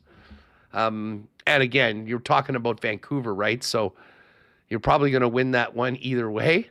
But I'd like to see him one way or the other. I'd love to see him soon, often, for the rest of the year, much like Elias Salmonson. And we'll see what happens. And I guess they'll take a look at Bryson. I mean, you get a player in a trade, even though he is a UFA, see how he fits in, see what he is. But Ville Heinola is an interesting one. I mean, I do think that, of the players that could be moved, I know we focus in on the UFAs up front, and not necessarily a team like, one of the Stanley Cup contenders, but, maybe a Rangers, maybe like, some of these teams that are really struggling, that are near the bottom of the league, give a low pick to bring Ville in, give him an opportunity. And if he fits, maybe you sign him and give him an opportunity for a fresh start somewhere else. Just on Hage, 2 monster seasons with the University of Michigan. 45 points in 34 games this year after 34 and 33. He is a center, and you do make a good point. I guess the question is, when is the window right now? And that's a guy you can have come in and contribute on an ELC as opposed to paying a big price and bringing a guy in that's making $8 million. True. I think for the next 3. Yeah, it's a good point, Huss, because again, my whole point of being, what are you hoping Michael Hage becomes? Isn't it something along the lines of Robert Thomas, a point per game top line center? But the cap does play a big part in that. But again, the Habs too, they have the space. They have guys on great contracts. They just signed, they need to move out Line to get the space, which brings back to my other point in terms of current space. But going back to their cap sheet, like Lane Hudson, his deal kicks in next year. It's $8.85 million. He's one of the best young defensemen in hockey, and he's signed to that long term. They got Dobson locked up long term. They've got Suzuki and Caulfield and Slavkovsky all under $8 million, all long term. Like, they have a very admirable cap sheet with the amount of players they've taken long term and how those bets have turned out. So a guy like Robert Thomas, to me, to solidify that center group and have him be your second line center behind Nick Suzuki, a lot like the Red Wings, where Larkin would be the shutdown guy on the wings. Suzuki would be the shutdown guy, top 6 guy on the Habs, freeing up Robert Thomas to play with a guy like Slavkovsky or Caulfield or Demidov or any of these talented players and really push your chips into the middle. And I think the Habs are going to be one of the most fun teams to watch this year's playoffs, Huss, assuming they stick with the course and make it here, because they're just such a young and fun team. No, I'm with you. And the one... I'll kind of give the counter argument to what I said about why I think they don't want to give up all that, is that, and I go back to just the East this year. Sure. I mean, there's Tampa and there's Carolina, and there's 6 teams that at the start of the year, people did not expect them to be there. I mean, it is stunning. I don't know what the number we would have got with the Coolbet boys if we said, before the season started, give me a number in the East, the Panthers, the Leafs, the Devils, the Rangers, and the Caps all to miss the playoffs. It would have been like 500 to 1, 1,000 to 1 or something like that. But that is where we are right now. And I know a lot of teams have felt that, I mean, Detroit's a perfect example of what they haven't done in the last couple of years. They're looking at these upcoming seasons. I think Montreal has been that same way. But there is an argument to be made that, this East is there for the taking, far more than it has been in recent years. As far as Line A goes, just while we're talking about Montreal, I think that they might be open to some of those moves if they can move the Line A. But I mean, guys, it's 5 to 1 right now. I mean, and I know these conversations are all happening at the same time. But I mean, if you're planning on doing that, but I mean, you better find a way to move that Line contract somewhere if you are planning on making a splash earlier on. And I know it sucks for all the people on the trade center board. And again, it's been great for us because we've had a big trade for the Winnipeg Jets to talk about for the first couple hours. But Reem, I mean, this could be a complete dud deadline, which occasionally happens. Or we could be getting ready for an insane final hour that'll go right to 2:00. And as I mentioned earlier, the potential of finding out 15, 20 minutes after deals are made, still coming in after the buzzer. Yeah, that would be awesome because, again, it's been a lot of future considerations today. Thankfully, the Jets did do that trade last night, and there are big names who are pending free agents and teams that are in playoff spots that haven't done any deals. So let's hope that you're right, Huss. Let's hope that there is a big deal coming down the pipe. We're going to be like, whoa, let's ring the buzzer. As far as the Jets, there was some chatter yesterday about Holtz, who got put on waivers. The waiver wire announcement from Elliott coming out in about, a couple minutes here. So we'll have to wait and see if anyone gets claimed or anyone gets put on waivers as well. And, we were talking about the Jets and Ville Heinola. I mean, he's going to be a UFA after the season. Like, he's not in the team's plan. So as much like, let's see what they have in him as he plays top line power play yesterday. What's the point? He's not, Morrissey's back. He's not going to be here next year, more likely than not. Or I can't see him willingly sign a contract back in Winnipeg after everything that's happened. No, he's going to be looking for a fresh start. But yeah, just Holtz. I'm not sure whether we were talking about that off air or on, but yeah, Alexander Holtz was put on waivers in Vegas. He's played 28 games this year, 3 goals, 9 points. I mean, he did put up 16 in a full season for Jersey 2 years ago, former 7th overall pick. And I guess this happened yesterday that he was put on. So it would have been the standings as of yesterday before the Jets got the 2 points against Tampa. And I think technically the Jets still would have been. So if the Jets were to claim Alexander Holtz, they would get him unless Vancouver, Calgary, St. Louis, or the Rangers made a claim on him. And I'll say this, just minutes before we get the actual news, I do think an Alexander Holtz waiver claim does make a lot of sense for the Winnipeg Jets. Former 7th overall pick, like you said, in the 2020 draft, hasn't really stuck anywhere, but you see guys like this on waivers all the time that just kind of go from team to team and never really stuck, but they have that draft pedigree, and then they just roll. They just roll on the new team that they're on. So I think that would make a lot of sense for the Winnipeg Jets, and it would be interesting to see in the next couple of minutes here if the Jets do claim him. 6 foot, 200-pound right shot winger with some good speed, and is still only 24 years old and can be a player that the Jets can take a flyer on. He's not just under contract this year, but next year as well. So I don't know. I do think it makes a lot of sense for Winnipeg. We'll see if they make a claim or not. Yeah, I'm just looking to see what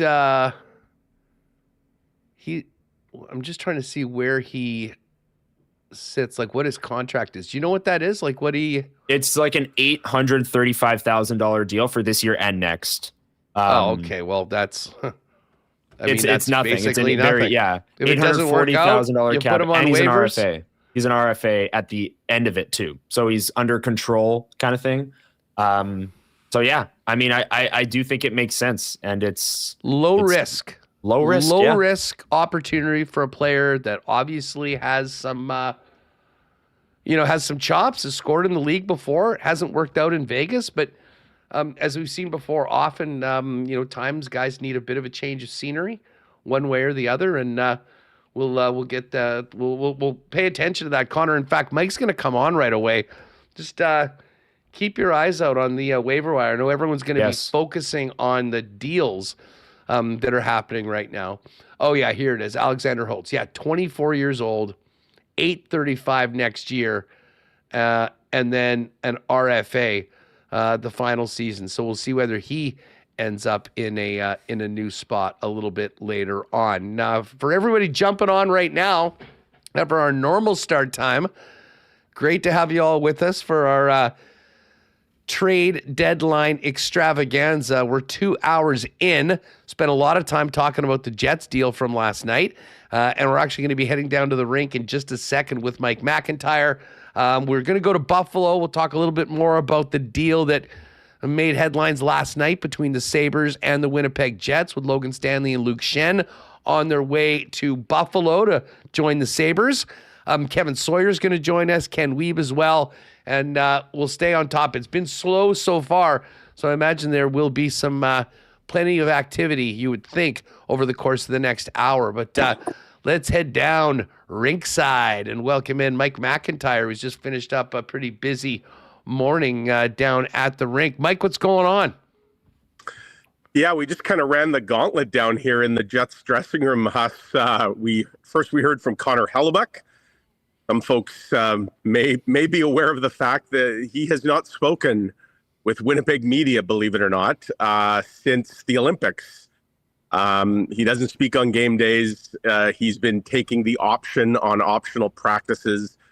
So this was the first, I know he sat down with Sarah Lesky last week for the Jets website, but this was his first time he's met with us here in the media. We touched on all the topics, including the political side of things. Seriously? So you can look at that. One of the interesting things that he had to say actually was, and he was quite emotional about it, Huss, is attacks against his wife. He said that his wife has heard from a lot of people, I assume through social media primarily, but some of the vitriol that has come her way, he said, crossed the line and was out of bounds. And, that's not the first time we've heard that with regards to athletes and their families. Of course, we heard that a lot from Mark Scheifele back with the whole Jake Evans situation and what his family went through. So there'll be stories coming on Hrabchak and what he had to say. Then we heard from Josh Morrissey, who also hasn't spoken since the Olympics,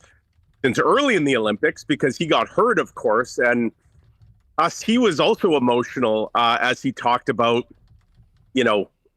missing out on all that he did in Milan and just what that whole process was like, trying to get back from the injury that he suffered and obviously not being able to. So we heard from him, and then then right after that was Scott Arniel. And I guess the one news element that emerged out of today is that Scott Arniel confirmed that the two newest members of the Jets acquired in the Schenn and Stanley trade are on their way to Winnipeg. They'll be here tonight, and both are expected to be in the lineup tomorrow night against the Vancouver Canucks. And I guess for folks who maybe were worried that the Jets were going to immediately just park the young forward in the AHL, which is where he's primarily been with the Sabres, Scott Arniel quickly poured cold water on that. He said that they envision a top six role.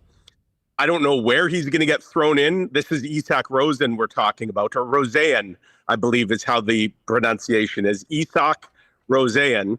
We'll have to get used to saying that. It's sort of like Yoel Armia. So it's not Isaac Rosen, as much as some people might want to say that. It's Isak Rosean. But what that top six role looks like does he get thrown on the top line right away with Connor and Scheifele? Does Velarde go back up and maybe he starts with Perfetti and Lowry?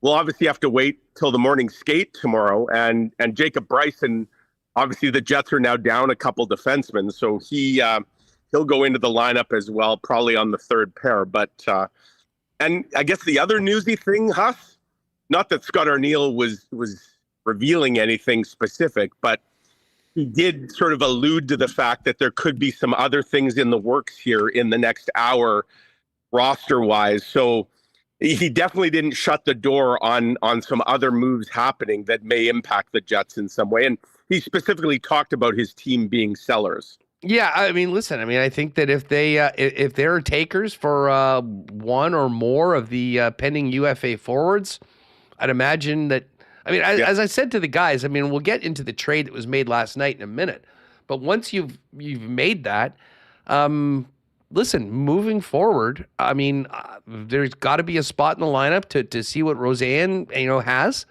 And listen, I don't think this is going to make or break this young man with the organization for the future. But, if he can come in, get comfortable, be a part of the team, I mean, that's a huge advantage going into next season. Yeah. With a fresh start. And the other thing, I mean, I think we kind of know what you have of the players. And it was great that Nyquist got his goal last night or whatever. But, I mean, to make the most for the organization out of these final 20 games, I think there has to be an opportunity for a player or two from the Moose, or who knows, maybe another player that comes in a similar situation. We just spent some time talking about Alexander Holtz and the potential that the Jets may have put a waiver claim in on him. There's only 5 teams ahead of them as of yesterday. Well, it's 1:00 right now. We're waiting to find that out. We should. I think people are so fixated on the trade deadline right now. That information might be a little late coming out. Yeah. But it's. I was wondering the same thing, Huss, with Holtz. He's the guy that, if the Jets are looking to upgrade in the skill and the youth department, I mean, he's a guy. Wow. Hold on a sec. Now this is from the chat. Johnny and Matt Hyman saying that Holtz actually cleared, not claimed by anybody in the league. Wow. So, anyways, that was obviously that wasn't in the mix, but certainly was something that we thought. Mike, first, let's get to it. What did you think of the work by Kevin Cheveldayoff last night in the Buffalo deal? Well, with the disclaimer that it's always difficult to, definitively declare winners and losers less than 12 hours after a trade, I can't help but see this as anything but a potentially huge victory for the Jets. First of all, packaging these two players together clearly juiced the return. For example, would Luke Schenn on his own with any team got you what you paid for him back, which was a second and a fourth? Absolutely not. My jaw was on the floor. And, if you want to break this down, and I realize this isn't exactly how the trade happened, but you can make a compelling argument that the Jets got what they paid for Luke Schenn back. And then the other part of the trade was they got one of the top young scorers in the American Hockey League and a capable defenseman to at least, fill a spot for Logan Stanley. And the Jets need guys like Isak Roseanne in their system. They don't have enough of them. And, obviously he's going to be given an opportunity here in Winnipeg that maybe didn't exist in Buffalo. One thing Scott Arniel just told us, Huss, is that he had a long chat this morning with Lindy Ruff, the coach of the Buffalo Sabres, about the two players that Winnipeg had obtained. And the one thing he said about Roseanne is essentially Buffalo has too many of those guys already either on their team or in their system, and he kind of got squeezed out. The Jets don't have a surplus of those types of players. And, it's interesting looking just last night when Roseanne was drafted, one of the comparables. Now, again, this happens all the time. You always try and, scouts will try and draw parallels to current players and say, this is the kind of player this person could be. Who's the name, Huss, that Isak Roseanne drew some comparisons to? A guy named Nikolai Ehlers. Now, not saying again that they're the same player at all. Obviously, Nikolai Ehlers is at a very different stage of his career. But when we talk about the current Winnipeg Jets and what they've missed this year, I think most people would agree they missed some of the attributes that a guy like a Nikolai Ehlers brought to this team. So to turn 2 expiring contracts, and let's face it, a year ago, Huss, the prospect of Logan Stanley having much, if any, trade value would have also left your jaw on the floor. This is a guy who probably could have cleared waivers a year ago. So to now get essentially 4 assets back for these 2 contracts, 2 draft picks, and two warm bodies. And in the case of one of those warm bodies, a prospect that you could make a case, Huss, immediately becomes Winnipeg's top forward prospect. You know, no offense to Braden Yager and Colby Barlow and whatnot, but what Isak Rosén has already done at the age of 22 as a professional in 3 seasons, he's a 3-time 20-plus goal scorer in the AHL, the second best league in the world. So, Mike, he's played 37 games this year, and in those 37 games has more than all of the first-rounders the Jets have on the Moose combined. Yeah, I mean, he's on pace for a 50-plus goal season in the American Hockey League. So that's a heck of a return. And, you know, for all the criticisms of Kevin Cheveldayoff, I think one thing that he has proven very adept at over the years is turning what maybe looks like a tough situation into something pretty promising. You know, whether we're talking Andrew Kopp, whether we're talking Pierre-Luc Dubois, and again, we'll see how this plays out, obviously, in the years to come. We'll want to see, you know, who are those draft picks and what did they become? What does Logan Stanley go on to do? Like, here's the thing, Huss. If this is a pure rental, because keep in mind, there was no extension in place. I would have said this is a good return if there was an extension in place for Stanley. If this is nothing but a rental and the Sabres crash and burn in the first round of the playoffs, and this ends up being like 25 games of Logan Stanley, and to be frank, I don't envision many games at all of Luke Schenn. Like, he's just there as depth. I mean, that makes this return even more incredible. So we'll hear from Kevin Cheveldayoff later this afternoon. I'll say this, Huss. The Jets might want to send a nice fruit basket to Colton Parayko, because my read of this situation is that once Parayko spurned the Sabres by refusing to waive his no move, this feels like the Jets were able to take advantage of a GM in Jarmo Kekalainen who panicked, and the Jets may have reaped the rewards out of that. Hey, just quick note to the chat. Listen, nobody cares. If you want to talk about anything to do with Trump, take it to a Reddit forum or fire up your Blue Sky account or something like that. We don't care. We're talking about the trade deadline and this deal. Mike, if you, Stanley had this great season this year. I mean, really, jacked up his value. I was thinking that, you know, a player like Rosén is perfect because he's on the timeline of the Winnipeg Jets. This isn't we're waiting 2 or 3 years for him to, you know, have an opportunity to compete and see what he is.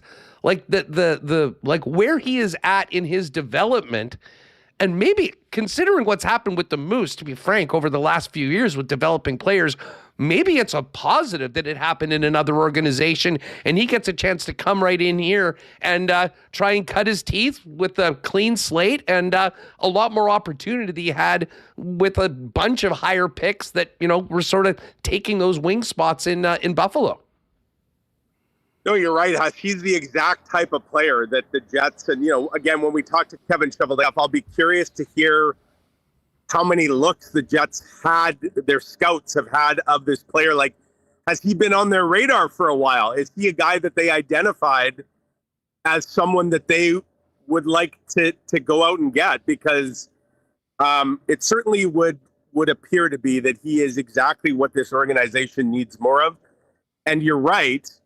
As we watch some young Moose Jet forward prospects, you know, maybe not develop at the rate that folks have hoped for, to get a guy like this who I have to think, Huss, is as close to the finished product, at least at the AHL level. And, you know, the next step for him is to now be able to do this consistently at the NHL level. And I feel like he's going to get every opportunity, not just for the last 21 games with the Jets, but going forward. And, you know, there's obviously contract control. He's only 22. He's going to be an RFA. He's years away from UFA status. That is a tidy piece of business by the Winnipeg Jets to turn two expiring contracts. And as you point out, Huss, the ultimate sell high on Logan Stanley. They took advantage of this. And I know you're going to talk to Kenny later on here. Kenny in his reporting last night. To be clear, it sounds like there was an 11th hour attempt at seeing if there was a deal to be made with Logan Stanley. And that didn't go anywhere. And Kenny can probably fill you in a little more on that. But it's probably a blessing in disguise that all roads led to the one that they Mike, took. listen, I've been saying this all along. Like with the season that Stanley's had in his situation, at 27, with this size, what he's done offensively this year, anything other than a life-changing deal that they just simply could not say no to, right, would have been absolute malpractice by his agent to agree to. Yeah. Because this young man is going to get paid, and it's going to drop jaws around here with what he is. I mean, I still think about the Sharks, who have 2 defensemen signed for next year. Yeah. And to be honest, I mean, and we're going to talk to Joe Yerdon in just a minute in Buffalo.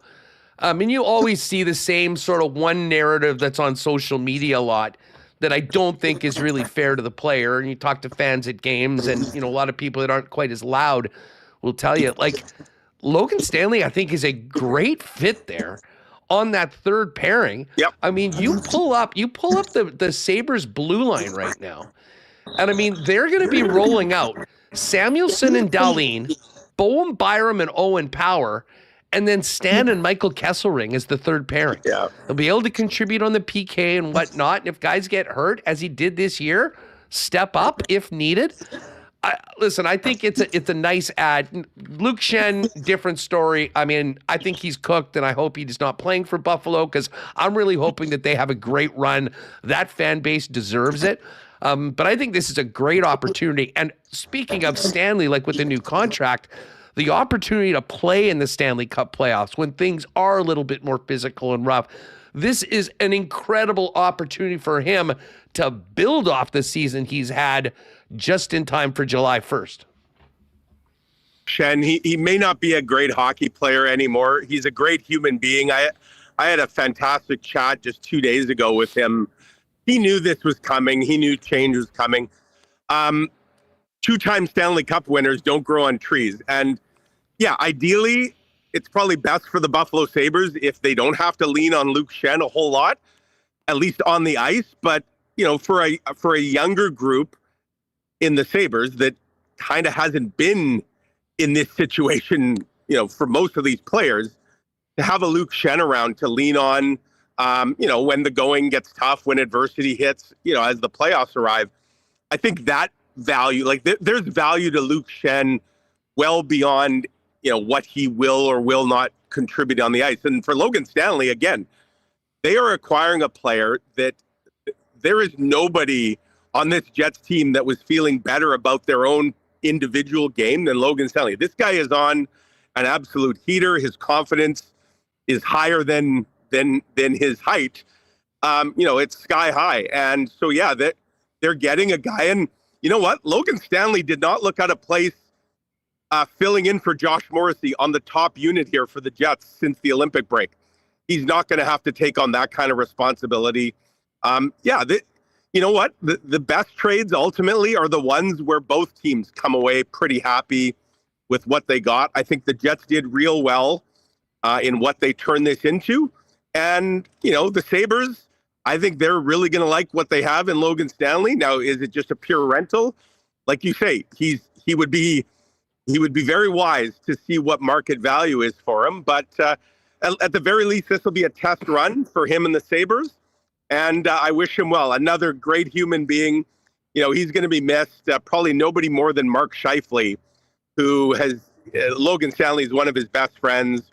And Logan Stanley was beloved. He's a guy that, a year or two ago, there were times he was getting booed in his own rink. Now, they were chanting MVP and like, this is a guy who the city, and there's a lot of people not happy even with the return, that he's moving on. Listen, there's no doubt about it. And again, it depends where you are. Are you talking to fans in the arena, or you're looking at your X account? And the narratives are always very different.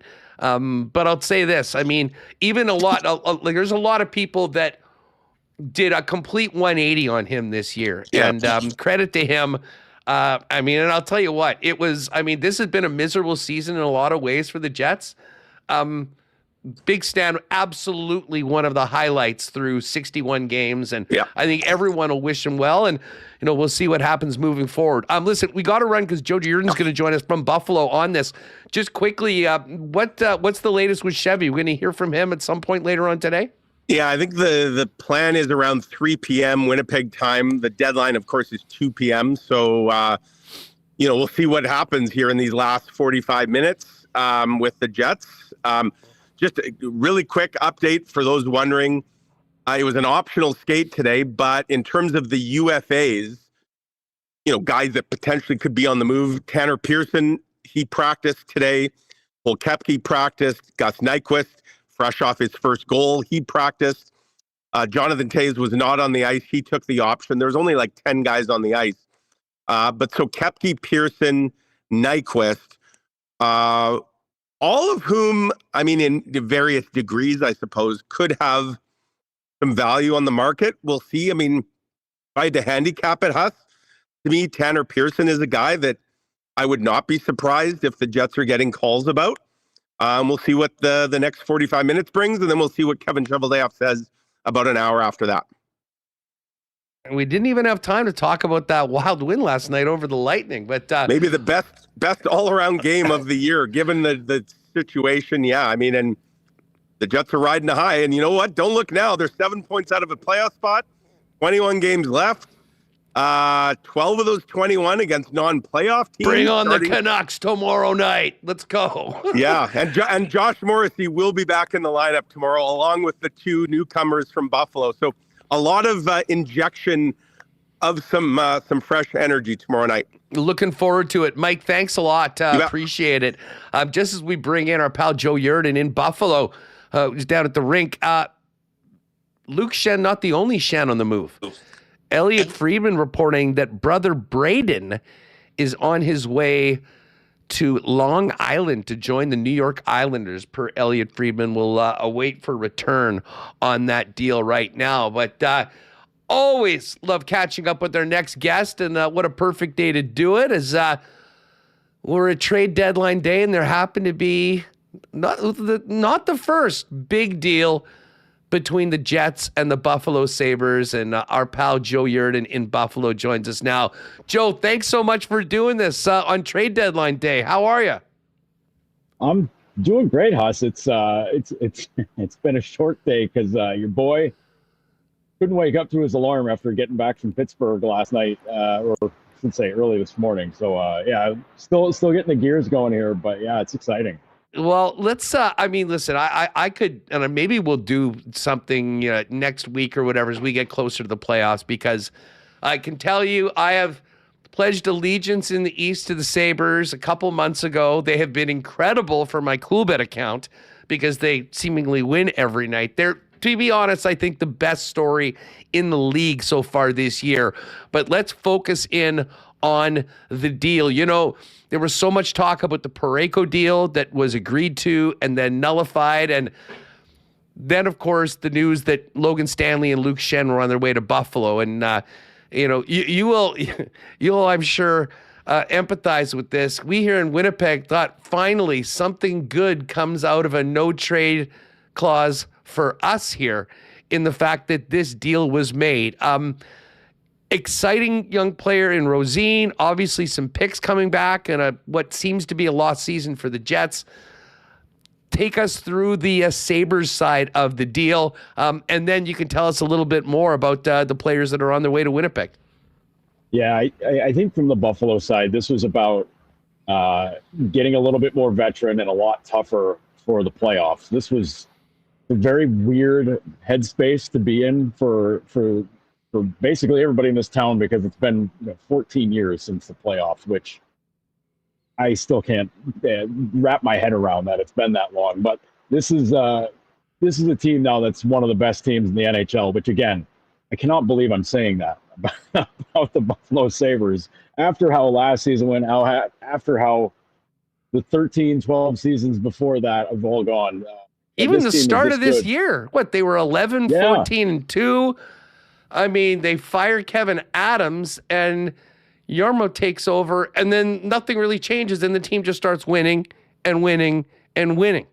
Yeah, it's crazy. I mean, this team was dead last in the East at some point early in the year, and they, looking back, I've seen some of my old posts popping up and from people being like, this was earlier this year where it was just like, boy, it's dire. And it's like the switch goes off and then things have just gone in the right direction since then. Basically since they lost in Calgary on that road trip out west, and everything has changed since then. But Lindy said today, he said the guys they've added with Stanley, Schenn, and Sam Carrick from the New York Rangers, it's all about getting harder, about getting tougher to play against, and to be able to work some of those more grindy minutes in the game. And what they want to do with this is, in Stanley's case, he's going to solidify that third pairing. They've been using Zach Metza and Michael Kesselring, both two righty shots on that pair, but it's a pair that doesn't exactly play together. They get cycled in and out with some of the other, the top four are all lefty shots. So you want to kind of make things a little easier for some of those guys in and out and use them situationally. I think this move helps them maybe balance things out. I don't know how much they want to really mess with the top four D pairs, but maybe they want to mitigate some of those minutes played because they've been carrying a lot of the load here. But it's a nice luxury to have a top four you can play for 45, 50 minutes of a game and just own the ice from the blue line out like that. But Stanley provides a bodyguard. Lindy today says he loves the way he moves the puck, the way the first pass, loves the size, obviously loves the physical play. So they're going to need some of that stuff down the stretch. And Schenn, I think Michael was talking about this right before it came on. It's the veteran having been there-ness of that, because nobody in this room has it. Some of these guys have been in the playoffs before. Bo Byram was part of the Avs Cup winner, but he was a kid on that team, really. Jason Zucker's been to the playoffs. Some of these guys have been there in pieces, but for a guy who's been there, done that, won it twice, like Schenn has, and can guide some of these guys in the blue line, give them the tips, and be able to jump in a pinch, because I don't think he's going to jump in right away into the top six. I can't see that happening unless Lindy wants to get kind of wild with things here down the stretch. But both of those guys are going to help the back end grow up a little bit, so they don't have to rely on younger guys, more inexperienced guys. And I think that's a huge part of this. You talk to GMs and whatnot. I mean, listen, Buffalo's happy to be there, but they're not just happy to be there. Right. With their win last night and the Jets beating Tampa, they're tied for first in their division right now. I mean, they could be playing one of the wild card teams. Now, Tampa's got a couple games in hand. But I mean, we're talking about a team that could very well, and I hope they do lock down second.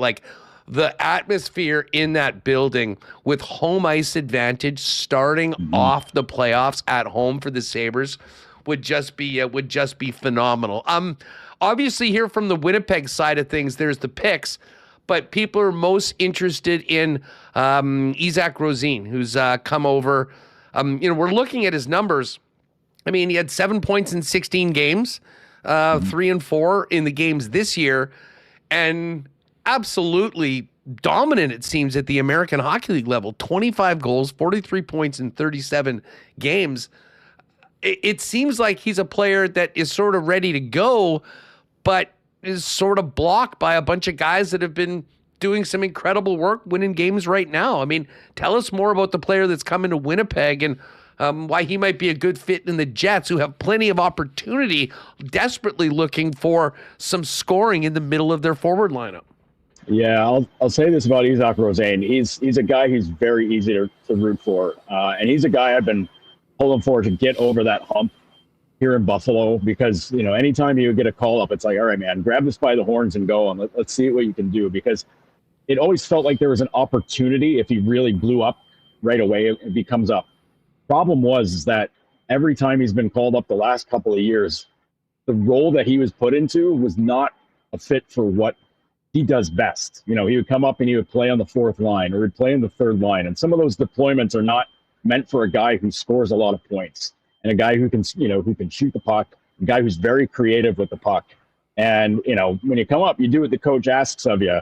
And what the coach was asking of him was not a fit for what he was doing so well in Rochester. And it's tough. And, you know, I think back to the beginning of this season and, you know, they had him as part of the prospects challenge, which for a guy his age was tough. That's tough to see because he's already an AHL All-Star. There's no reason for him to be in something like this. And he didn't play well, mostly because he's like, guys, I'm like 23, 24, you know, however old he is. And he's like, why am I playing with a bunch of dudes that are, you know, that are going to be, you know, not here or going back to their junior teams? Like, this is kind of crazy. He didn't do well. And I think that set a bad tone for him out of camp. And he did not do well in the preseason. And it was just like a total letdown. And he was a guy who seemed honestly pretty pissed off that, like, you know, he wasn't getting that opportunity to really succeed in the NHL level. AHL, he's killed it. I mean, he's been a great player for the Amherst. And, you know, I'm really rooting for him in Winnipeg because I think if he gets that opportunity to play second line, maybe third line, but more in an offensive role kind of thing, I think he's going to get that shot now. But put him with some guys that also want to push the puck, that want to play. Get him on the power play. He's going to have success. I think he's a very good player. It's just in Buffalo, you know, you're blocked by Jack Quinn, you're blocked by Alex Tuck, you're blocked by Josh Doan. Like, that's really tough to break through that kind of mix. And even on the left side, you know, it's Zucker, it's, you know, Peyton Krebs has done well up on the top line, but, you know, it's Zach Benson, it's guys like that where, you know, Roseanne's a good player, but he's not jumping those guys. And, you know, when you're getting that pushed down the lineup, really tough to mix in. So I think Winnipeg's I know Winnipeg's getting a good player here. I just want to see him have that success at the NHL level because I think he's maxed out at the AHL. I mean, he's like, a 3-time AHL All-Star. You know, he's been the highest, you know, the top scorer for the Amherst these past 2 seasons. It's go time for him. I want to see him prove that in Winnipeg. It'd be great to see him flourish there if he can do it because, man, he's a good player. It wasn't just kind of timed out here in Buffalo, honestly. Listen, there's a lot of, we see it all the time. I mean, Ville Heinola here in Winnipeg is the perfect example. And listen, part of it has been injuries and some really bad luck. And other times, you know, you're on a team that thinks that they can win, that has some guys more established playing ahead of you, and it's just tough to get in there. And, you know, Ville, I think, you know, at the start of this season went down and, you know, had that same sort of feeling, like kind of pissed off. It went in, and I don't think he really handled it great for the first couple months. But, you know, really stepped it up in the second half. He's up with the team right now. And, you know, somewhere next season, he will get a fresh start like Rosine's going to be getting with Winnipeg right now. And I wouldn't bet against him that he could establish himself as a guy that can play regularly in the NHL if the fit is right. So, I mean, it's a trade that seems to make sense for both teams. And, you know, as Mike said, you hope that it can really be a win for both sides. And I mean, listen, with Buffalo where they're at right now, 14 years out of the playoffs, I mean, always picking high in the draft, they had the assets and the capital to go and make a move like this. I mean, you know, the Jets are a perfect example. Nothing is guaranteed year after year. You win the President's Trophy, you can miss the playoffs the next year if things don't go your way. So with this opportunity that the Sabres have earned for themselves, for the organization, and for the fans, it really did seem like Buffalo was more than willing to use what they had a lot of, and that was assets and that was picks, to try to put themselves and make them not just ready to be a playoff team, but do some damage in the playoffs. And I'll tell you what, I think you're going to have a really motivated player. I mean, if contract year means anything, Logan Stanley is the greatest timing in the history of this organization. I mean, with an absolute breakout year, goals, points.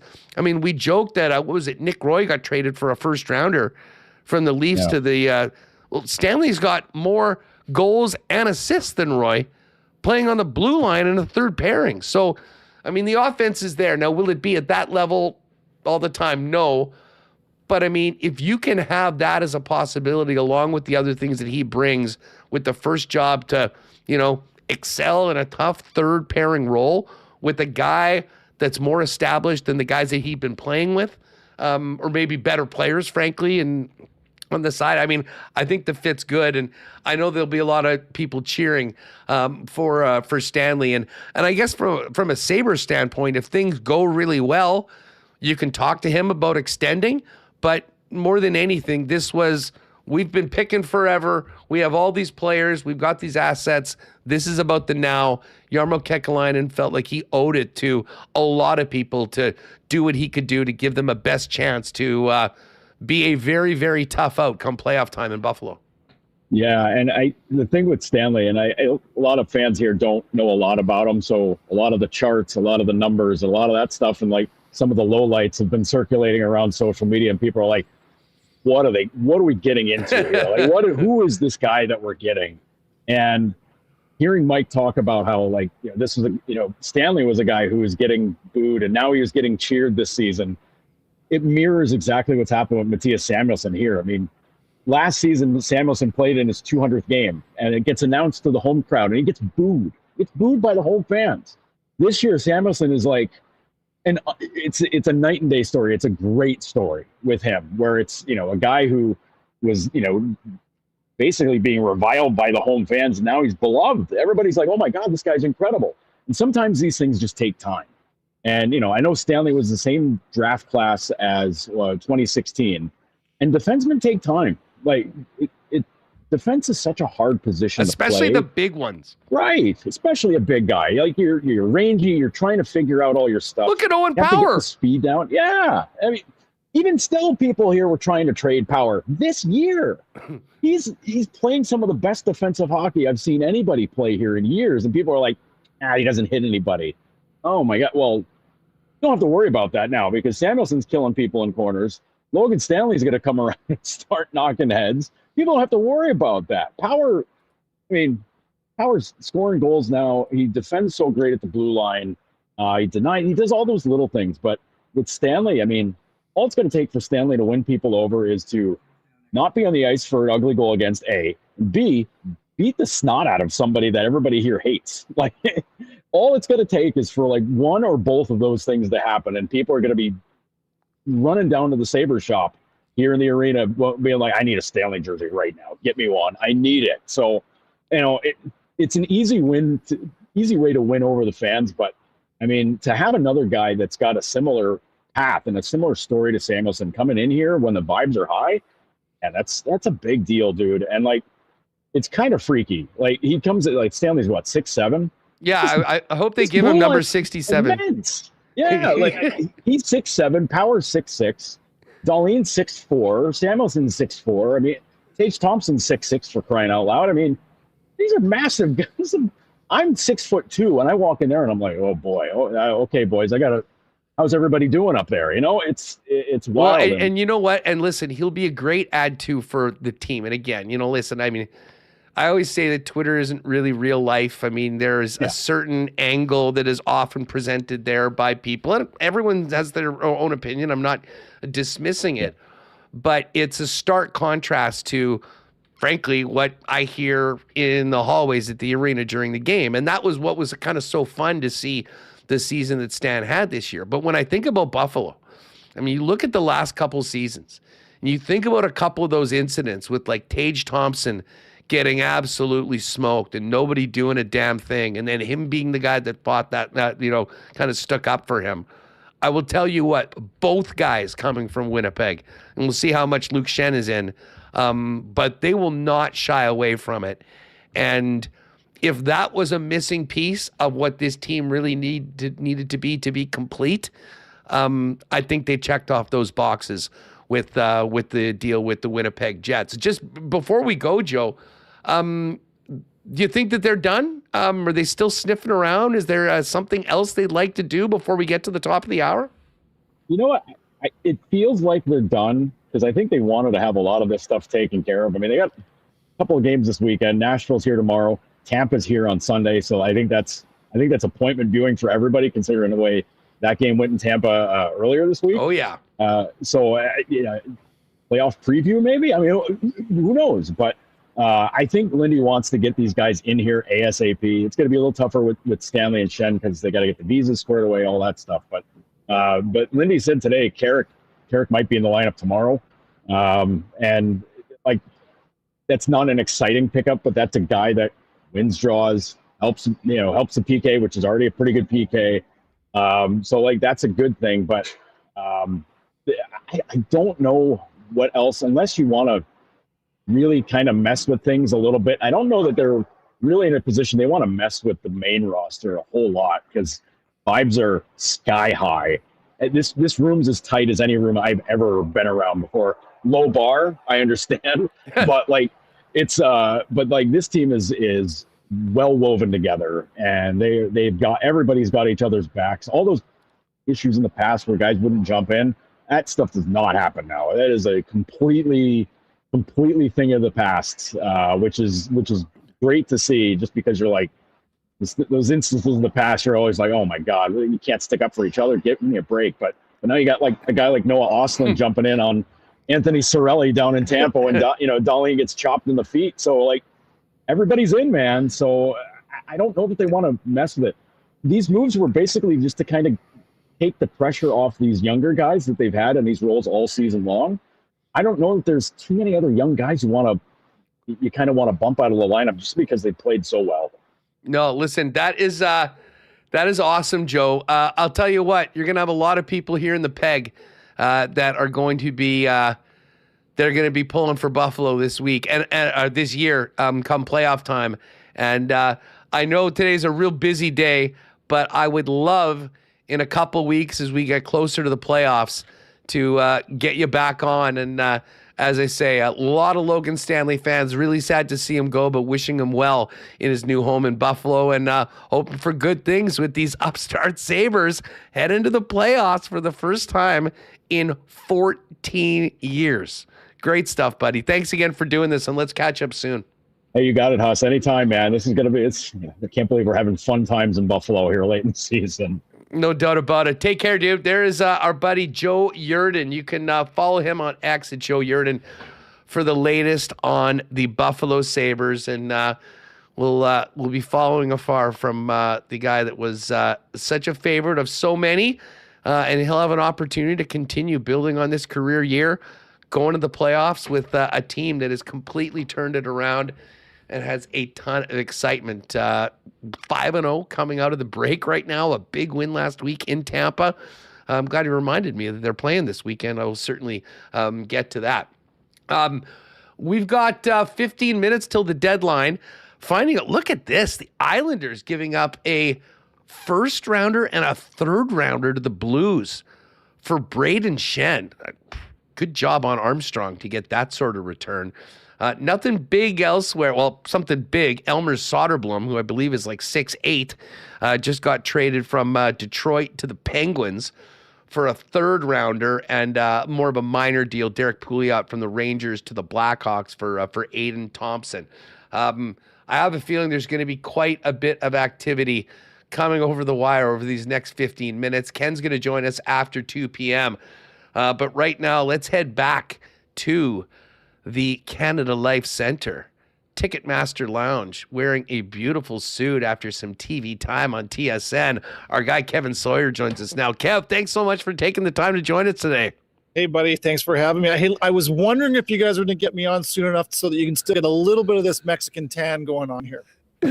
No doubt. Well, I mean, we'll talk about the holidays and everything else in a minute. Heck, even last night's game is sort of in the rearview mirror, and what a performance that was. Fun night at the rink, and a big win for the team that, is trying to keep faint hopes alive. And listen, they did that with the win last night. But of course, the big news happened after the game. Really, the big news was actually in the warm-up, because they didn't really tease that those guys wouldn't be in the lineup, and then neither Logan Stanley or Luke Schenn out for warm-up. The team goes out, takes care of business, a great game against the Tampa Bay Lightning.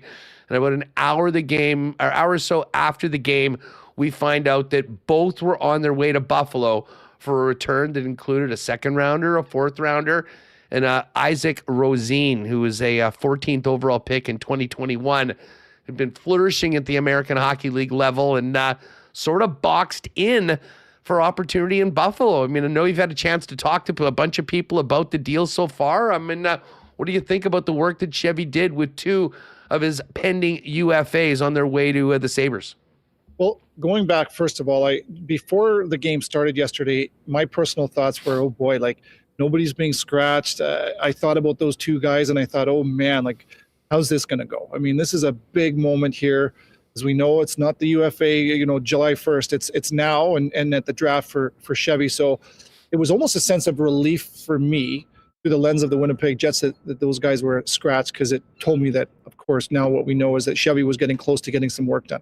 What I think about the trade is this is a hit. This is a big check mark for Kevin Cheveldayoff as far as addressing the needs and the top priorities of this franchise right now. So you give up a second and a fourth for Luke Schenn. Maybe you overpaid a little bit there, but at the time that he filled the need. So they recover those two picks. Still, the Jets are without a second and a fourth in the draft the year after.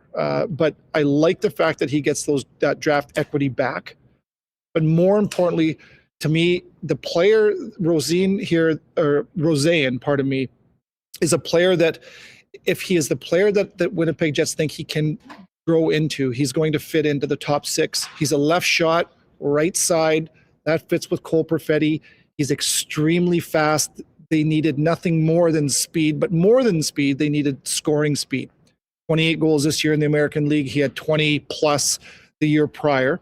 He hasn't really had a whole lot of runway in Buffalo. I mean, they've got young guys in Buffalo that he just wasn't able to kind of overpass in the depth chart. But I think this is exciting because it addresses immediate needs. There's more work to do, there's no doubt. But I like the fact that Kevin Cheveldayoff was able to get significant returns for those two players that weren't going to be here next year anyway. And Kevin, from my perspective, it makes so much sense with the player at that point, like checking off the boxes. I mean, has excelled in the American Hockey League, has had limited opportunity in the National Hockey League, is seemingly ready for an NHL chance in a spot that fits his skill set. And that is exactly what the Winnipeg Jets are looking for. And the great thing is that unlike most players that are, a first round pick, like they don't have to wait 3 years to get him in. Like this team is hoping to find a solution of someone that can come in and really be a contributor next season.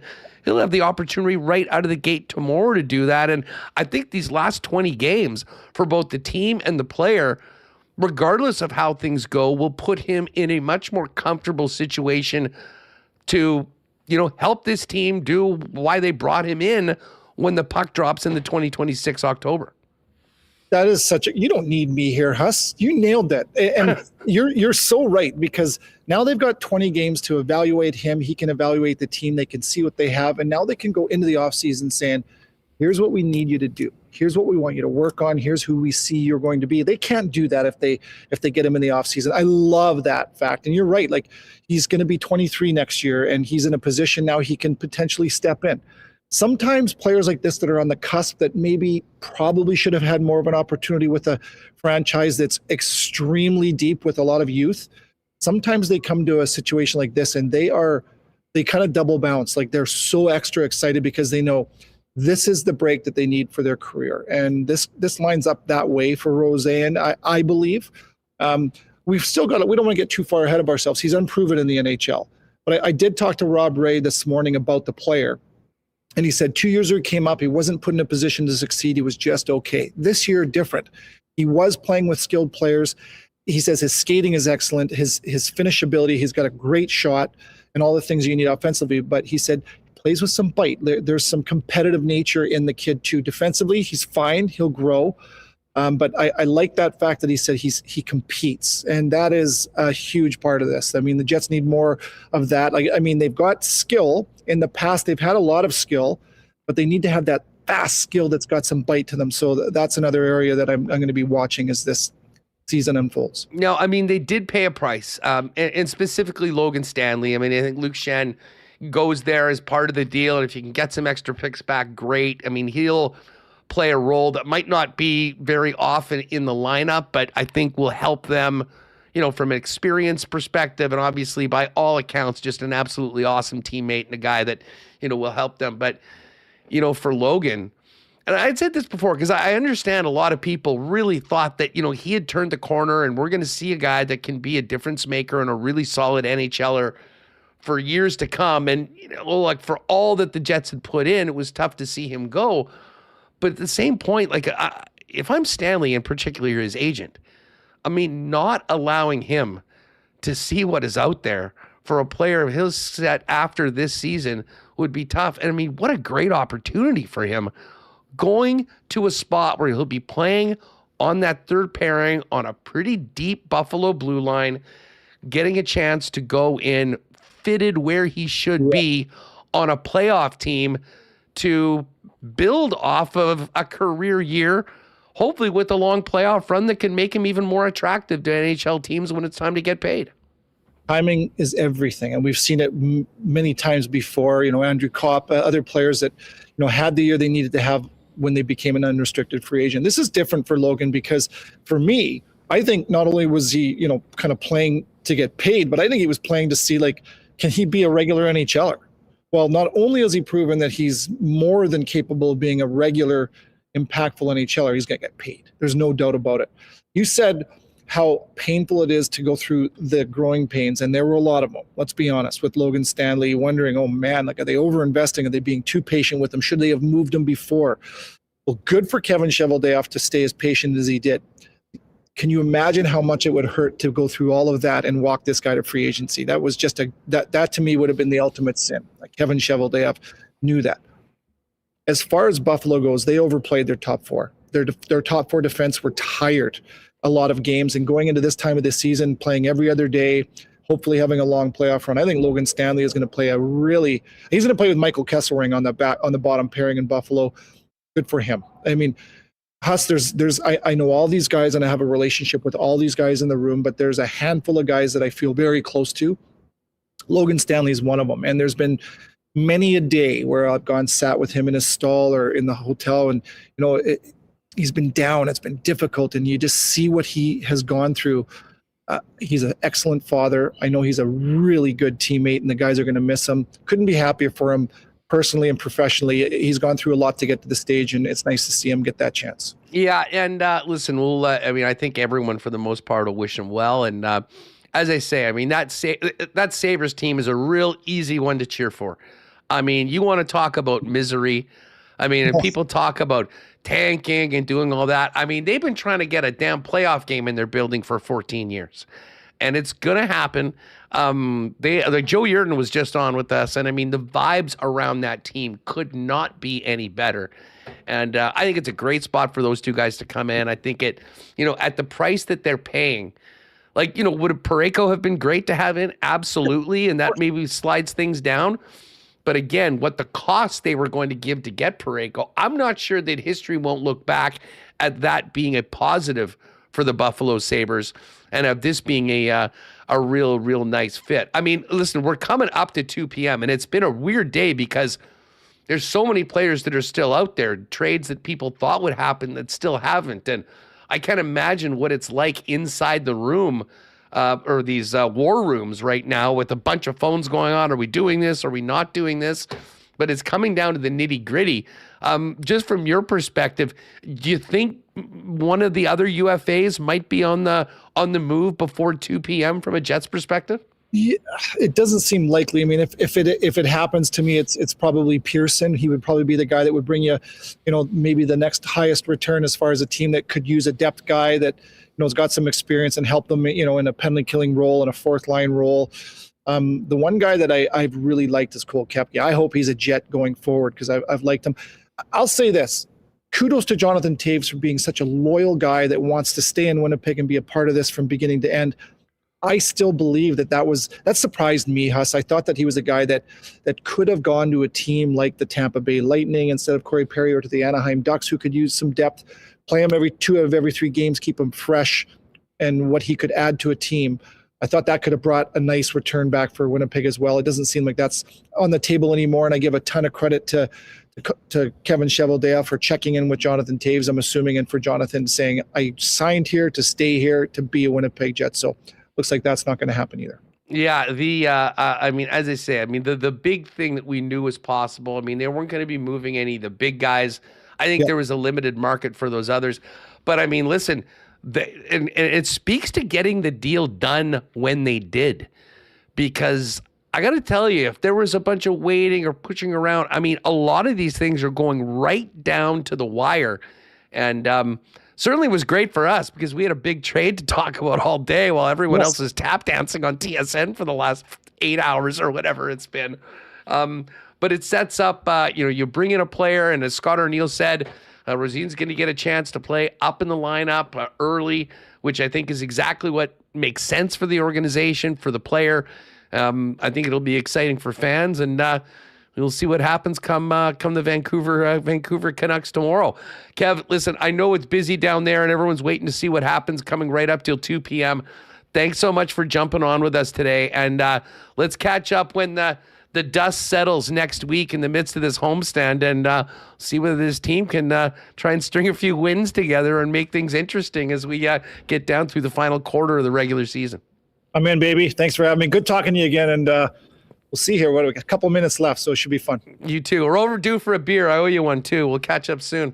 Right on, pal. Take care. There's Kevin Sawyer of TSN. Kev doing some work on the tube as there's quite a bit of tap dancing. All right, listen, quickly want to thank a few of our WST sponsors. We'll come back, myself, Michael Remis, Connor Hrabchak, with everything flying around right at the deadline as we come up to 2 p.m.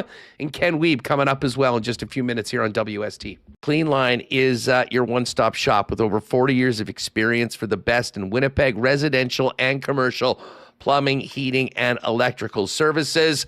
And much like the Captain Adam Lowry, they've got you covered 24/7 with emergency services.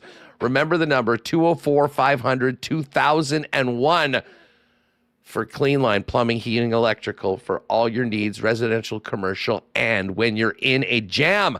The gang at BP is ready to welcome Jet fans back. Head to your local BP Jets Pick a Player contest for all Winnipeg Jet games. And, of course, those ice-cold schooners, world-famous BP wings, gourmet pizzas, and more. Staying at home, you can always get the great taste of BP by ordering online at bostonpizza.com. And got to shout out our friends at Royal, what a run they had with the Olympic Games. Now we look ahead to the Stanley Cup playoffs, of course, and baseball season. Tons of new Jays and MLB gear coming in by the day. And as everyone's getting ready to maybe get out of town in and around spring break, don't forget Royal's amazing snowboard department with the best in deals on boots, bindings, decks, you name it. They've got it with the experts to help you get the right fit before you hit the slopes. It's all waiting for you at Royal Sports, 750 Pembina Highway. Follow them on Instagram at the latest merchandise drops and sale information. Let's give a big cheers to our friends at Winnipeg's favorite local brewery, Little Brown Jug. You train day in and day out, learning new techniques, approaching new concepts, and living out the thrill of achieving your goals. Building a craft beer is no different. While you spend your hours on the ice, we spend ours here, brewing our trademark beer. Again, and again. Here's to pushing the status quo and challenging ourselves to build something memorable. 1919 by Little Brown Jug.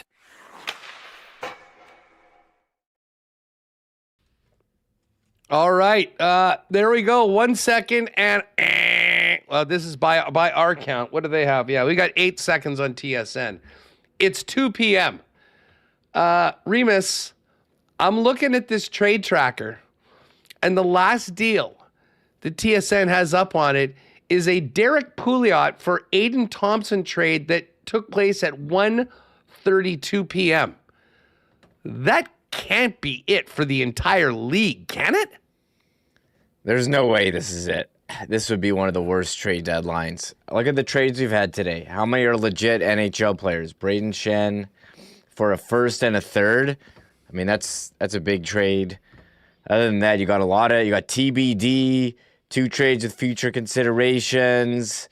You know, this Flyers Bruins trade. I've never heard of any of these guys. Was that an AHL trade? So, like 1, 2, 3, like 4 or 5 trades. Like, it's not great, Huss. So I thought we'd see Kadri. I thought we'd see Trocheck. I thought we'd see a goalie, Rob Thomas. You know, the Predators Didn't make any trades. How?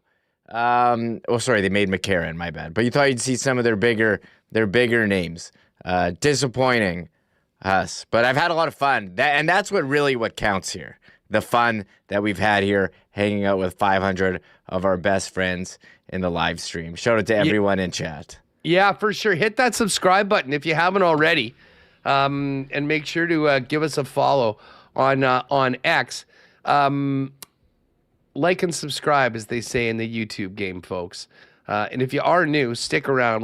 Ken Wiebe's going to be joining us in a few minutes as we check in and see what the heck is going on around the league. If there's any other activity, and again, every now and then we just have to thank Chevy and the Jets.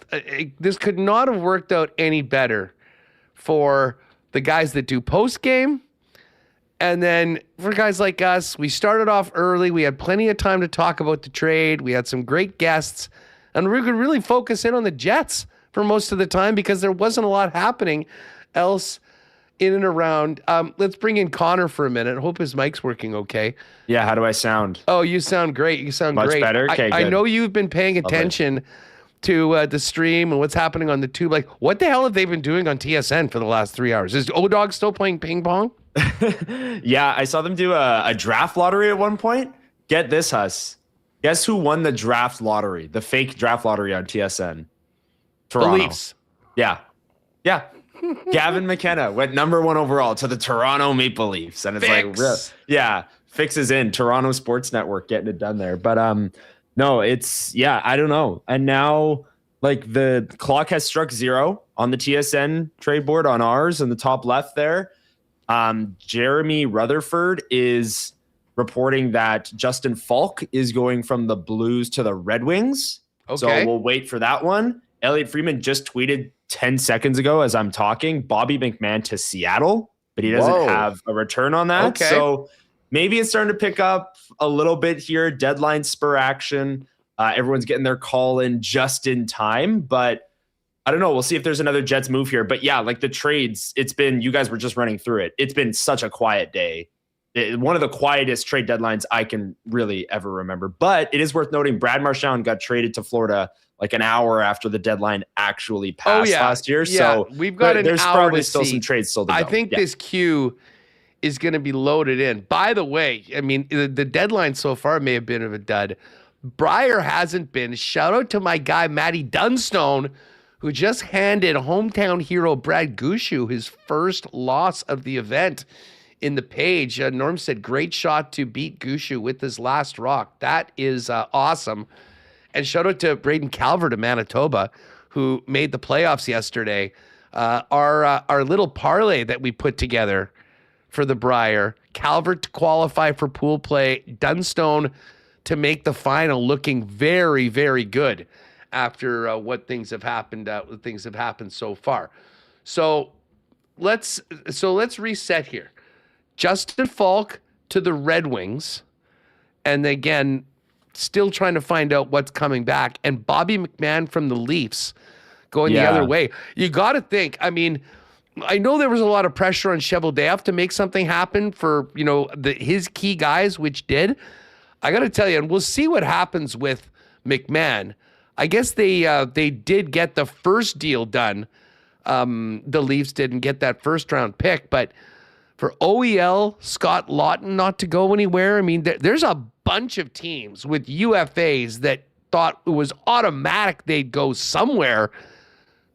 Could be not moving at all, Connor. Never mind getting less than a return than expected. Yeah, so we're starting to get some returns here, but yeah, I totally agree with you that some UFA, like Vincent Trocheck, still on the Rangers, still high up on all the trade boards, right? Darren Drager reporting that it's a first and a third from Detroit for Justin Falk. So that's a pretty good return for Falk. And then Frank Saravalli is reporting that for Bobby McMahon, the Seattle Kraken are giving up a second rounder in 2027 and a fourth rounder in 2026, which I think from a Seattle perspective is a really good price to pay for Bobby McMahon. I mean, he was He's been great this year. I'm pretty sure he's closing in on 20 goals. He forechecks like his life depends on it.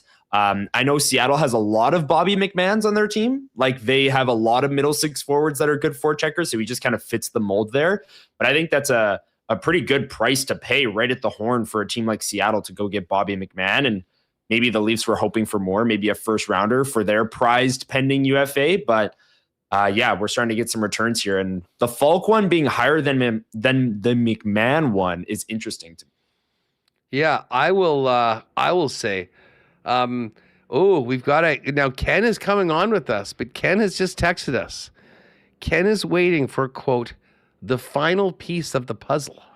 Oh. So let's see whether there is a final piece of the puzzle or just waiting for clarification. Cabo Kenny with the scoops. That nothing else is done. It would be wild. Like, I mean, let's think about the teams that were focused on the most. The St. Louis Blues. Now, listen, a first and third for Falk, nice bit of business for a team that basically seemingly had everyone available. Robert Thomas seemingly not going anywhere. Jordan Binnington not going anywhere. I'll tell you what, and maybe this was partly to do with the inability to get Laine off the books, Connor, but I have to be honest, kind of surprised that the Montreal Canadiens were as quiet as at least they've seemed to have been up until this point. Yeah, no kidding, Huss. We spent a lot of time on this show talking about how they're a great fit for Robert Thomas and to push their chips into the middle. But even without like Patrick Laine, I guess if they're not making a move, they don't really need to shed his salary. They are cap compliant right now, and then he'll just be an extra for them. Like he won't play because this year in the playoffs, you can't just put an $8.7 million guy in. You need to be cap compliant game by game in the playoffs. So that's an interesting one for me if he just doesn't move because they've got a bunch of younger players though. Like I don't think he's not in the lineup. Like put it this way, I think that if a guy gets hurt or something like that, like I'm not sure that would put them way over. I could be wrong. True. Yeah, that's a good point. Like it's not like they've added another $6 million player and they just can't do it. Like he's on the team, he's on the roster. So I mean, if something happens, and I got to tell you, maybe this would be amazing for Laine, and there's a lot of big Laine fans. I mean, a miserable run for him over the last number of years, and we'll see what his future holds and where he ends up and how much of a haircut he gets from the big contract that he's on right now. But, man, wouldn't it be cool if he sticks around, he's an afterthought going into the playoffs, and then crazy things happen around, all of a sudden he gets in, and maybe that juice of the playoffs and the excitement of the Bell Center can get some of the best of him because just as an aside, I mean, watching him score 80 goals as a teenager in 2 years here in Winnipeg, it's almost inconceivable that his career is at the crossroads that it's at right now. Yeah, the amount of injuries he's had to go through, Huss, and then all of the mental health issues that he went through as well. I'm rooting for Patrick Laine. I really hope that he makes a return with the Montreal Canadiens this year. He's not just a depth guy, and he makes an impact down the stretch and into the playoffs because a lot of Jets fans 2.0's best Winnipeg Jets memories come from when Patrick Laine was on the team, and large part because of those one-timers from the left circle and how exciting of a player he was. So he's responsible for a lot of Winnipeg Jets fans' positive memories of this team because of what he did as a teenager, like you said, Huss. So I'm absolutely rooting for him to get back on track with the Montreal Canadiens. Not that they need goal scoring. I mean, they have so many young, talented goal scorers. But yeah, if we get through this deadline and it is, Montreal hasn't really made a big splash, that'll be interesting to me because maybe they're waiting another year, but it's almost like at what point is this culmination of the rebuild the year that you really go for it? Maybe they're not deciding that this is that year, but I thought it could have been, but it might be, they didn't like the prices or whatever was their reasoning for not buying at the deadline.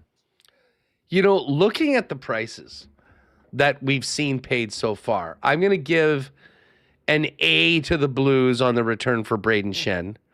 A first and a third for him at his point is wild. And they got a first and a third for Falk. So they got 2 firsts for Schenn and Falk at the deadline. Oh, yeah, good point. And that's without trading, what we thought were their top Parayko, 2 pieces. Thomas, and Parayko, and of course in Binnington as well.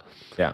But when you look at a 27 second rounder and a 4th round pick for Bobby McMahon, who's got 19 goals and is a UFA.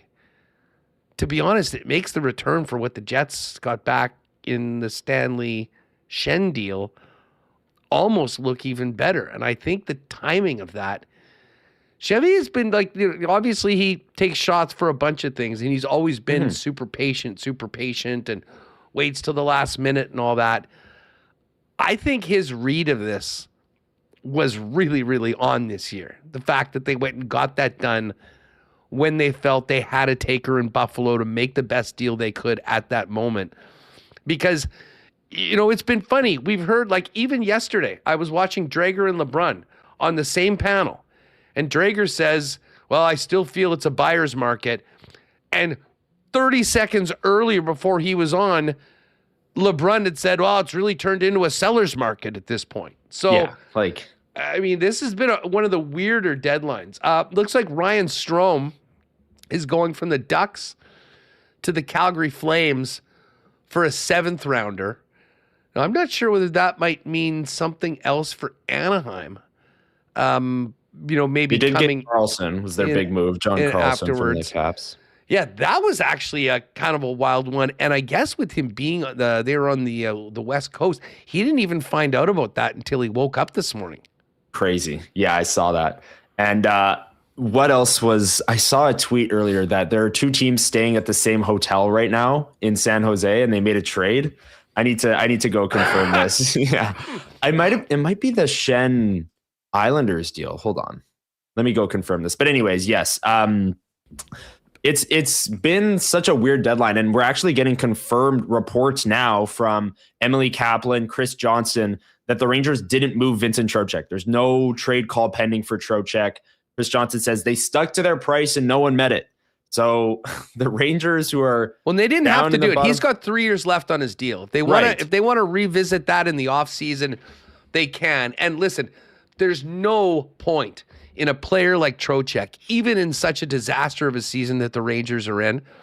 There's no point in trading a guy like that with term on his contract at a pretty reasonable cap hit for 50 cents on the dollar because you're pressured to do it. I mean, what does that change for the Rangers for the rest of the year?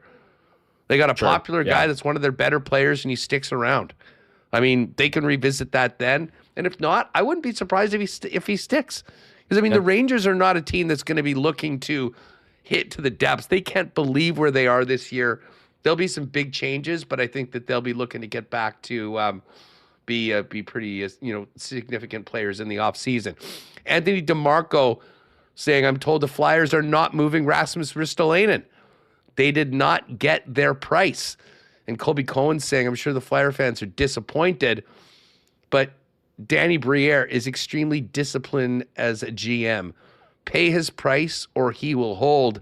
And Remis, it kind of sounds like that is the case with many GMs. You want this guy? This is what we're asking for, and we're not buckling in the last 10 minutes because we're up against a deadline.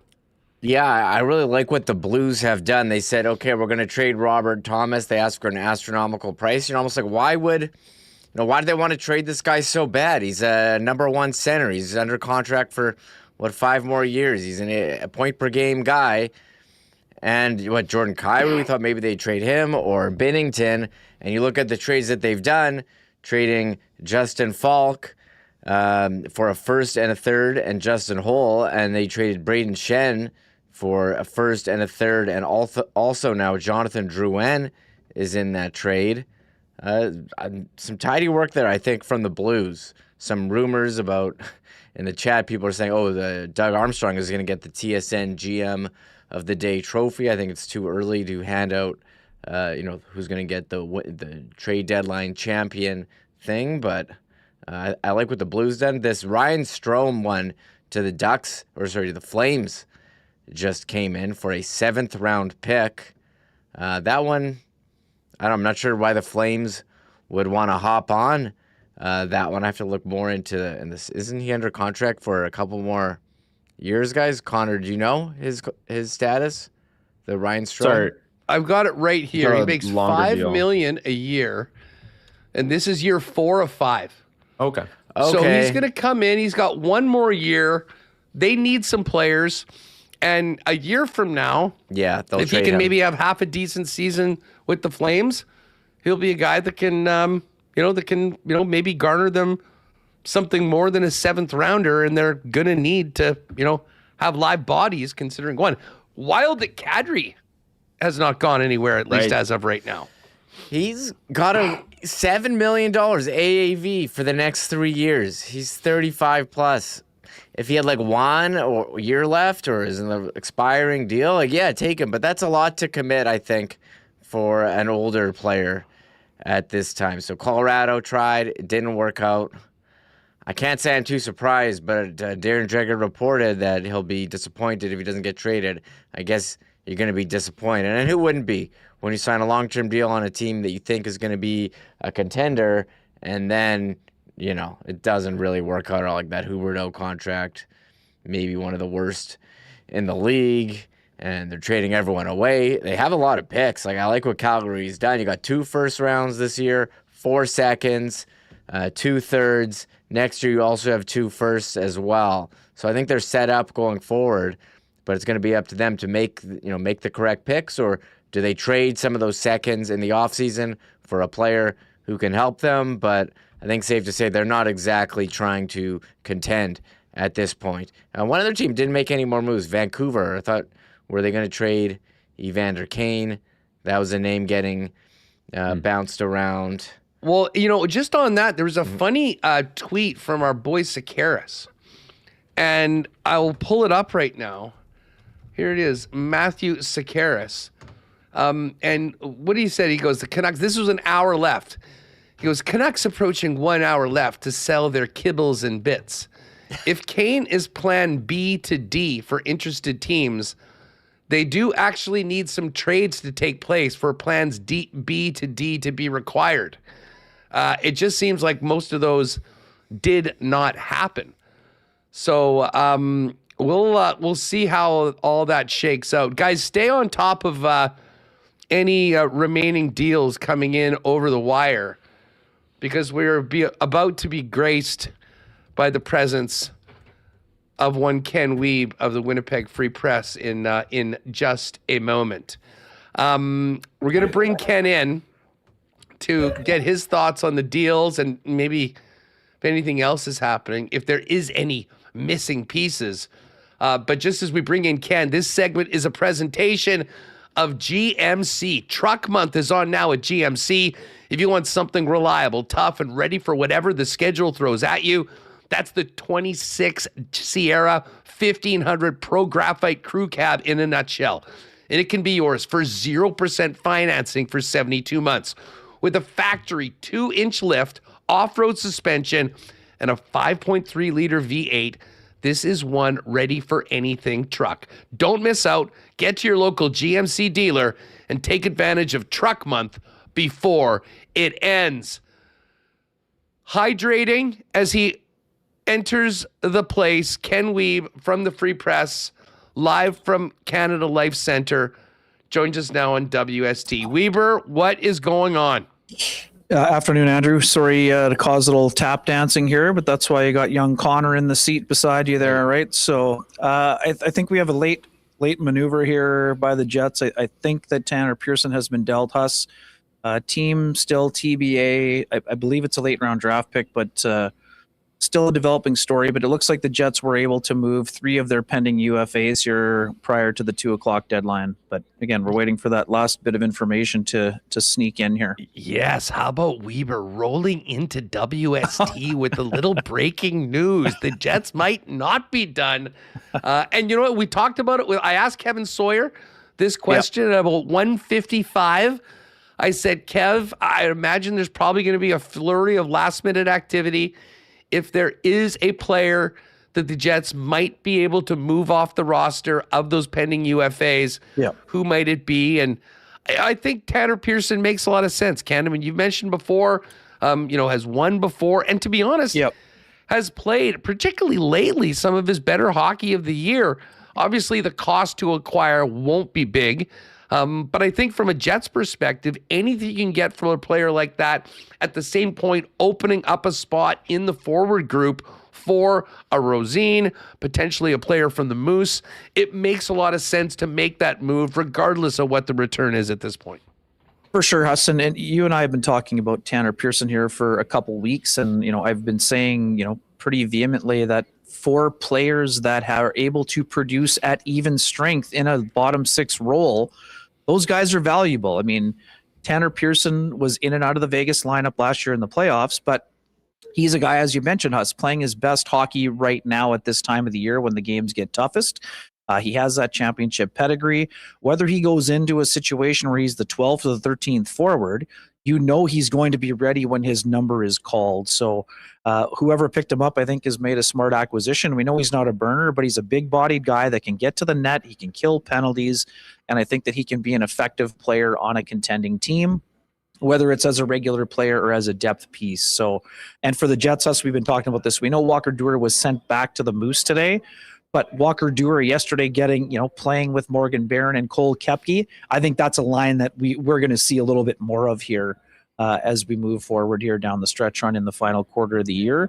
And again, we'll see what Kevin Cheveldayoff says about the call-ups. We know today is the day for the AHL roster freeze and all those things in order to make those guys eligible. But to me, I think this makes sense. Tanner Pearson's a popular guy, but as a guy who was fighting to stay in the league and had to take a PTO last year, came to the Jets on a 1-year deal, I think this is kind of a pat on the back from the Jets and giving a veteran guy an opportunity to chase a Stanley Cup somewhere else. It doesn't mean they're waving the white flag, as Scott Arniel mentioned earlier, but it's a goodwill gesture to an experienced guy to try to chase something else, and also getting a lottery ticket, even if it's whether it's a 6th or 7th round pick. I mean, it's still another lottery ticket for a guy that probably wasn't going to be back. But again, Pearson leaves in a situation where if he wanted to come back and there was a spot open, they would probably be open to talking about it. But again, this is making room for a little bit more youth, Huss, I think. And that's a smart move for the Jets. They got to, and maybe it's Danny Zhilkin or whoever gets a call later on. Making a move at this time like this makes a lot of sense for the Jets here. No, I'm with you 100% on this. And listen, if it is interpreted as doing right for the player by giving him a chance to go somewhere else, even better. But when you think about, and we'll get into the return in the Stanley trade and the player coming over, you're going to want to have an opportunity to have him in the lineup. And I think it makes a lot of sense considering the way this season has gone to, in these final 20 games, take a look at a few of the players that have been playing. And it might not be the Barlow, Yager, the Lambert. It might be Samuel Fagemo. It might be rewarding David Gustafson for a heck of a season. I mean, Mason Shaw, there's players that I think, what you have in Tanner Pearson. And, he's certainly on the back nine of his career. So with where the situation is right now, I think it was important that they were able to open up a spot in that forward group. And sounds like that'll be that is a possibility as we get to it. Just thoughts. I want to ask you about the Buffalo trade, obviously, but sure. I can't imagine the amount of tap dancing that was taking place on TSN all morning. Just your thoughts on the way. I mean, I was on the air the whole time, but I'm just looking at not anything happening. I'm just imagining a league-wide staring contest amongst many GMs. And holy smokes, the amount of guys that we thought would go for sure that are seemingly staying put is really surprising. Just thoughts on how it all played out. Yeah, it's pretty wild, Huss. I mean, especially when you consider some of the names that got out there late. Guys like Bob, all of a sudden you think who, and because we saw this last year, Huss, recency bias, we thought seeing Brad Marchand land on the laps of the Florida Panthers basically at 2:59 last year Eastern, 1:59 Central. You just kind of got the feeling there was going to be another shoe to drop at some point. And again, maybe some things are coming in here. Bobby McMahon to Seattle, Scott Lawton, I think is still, I'm not sure if anything's been confirmed there or not, but you just expected there to be more action. And this is the one thing, you talked about the staring contest element.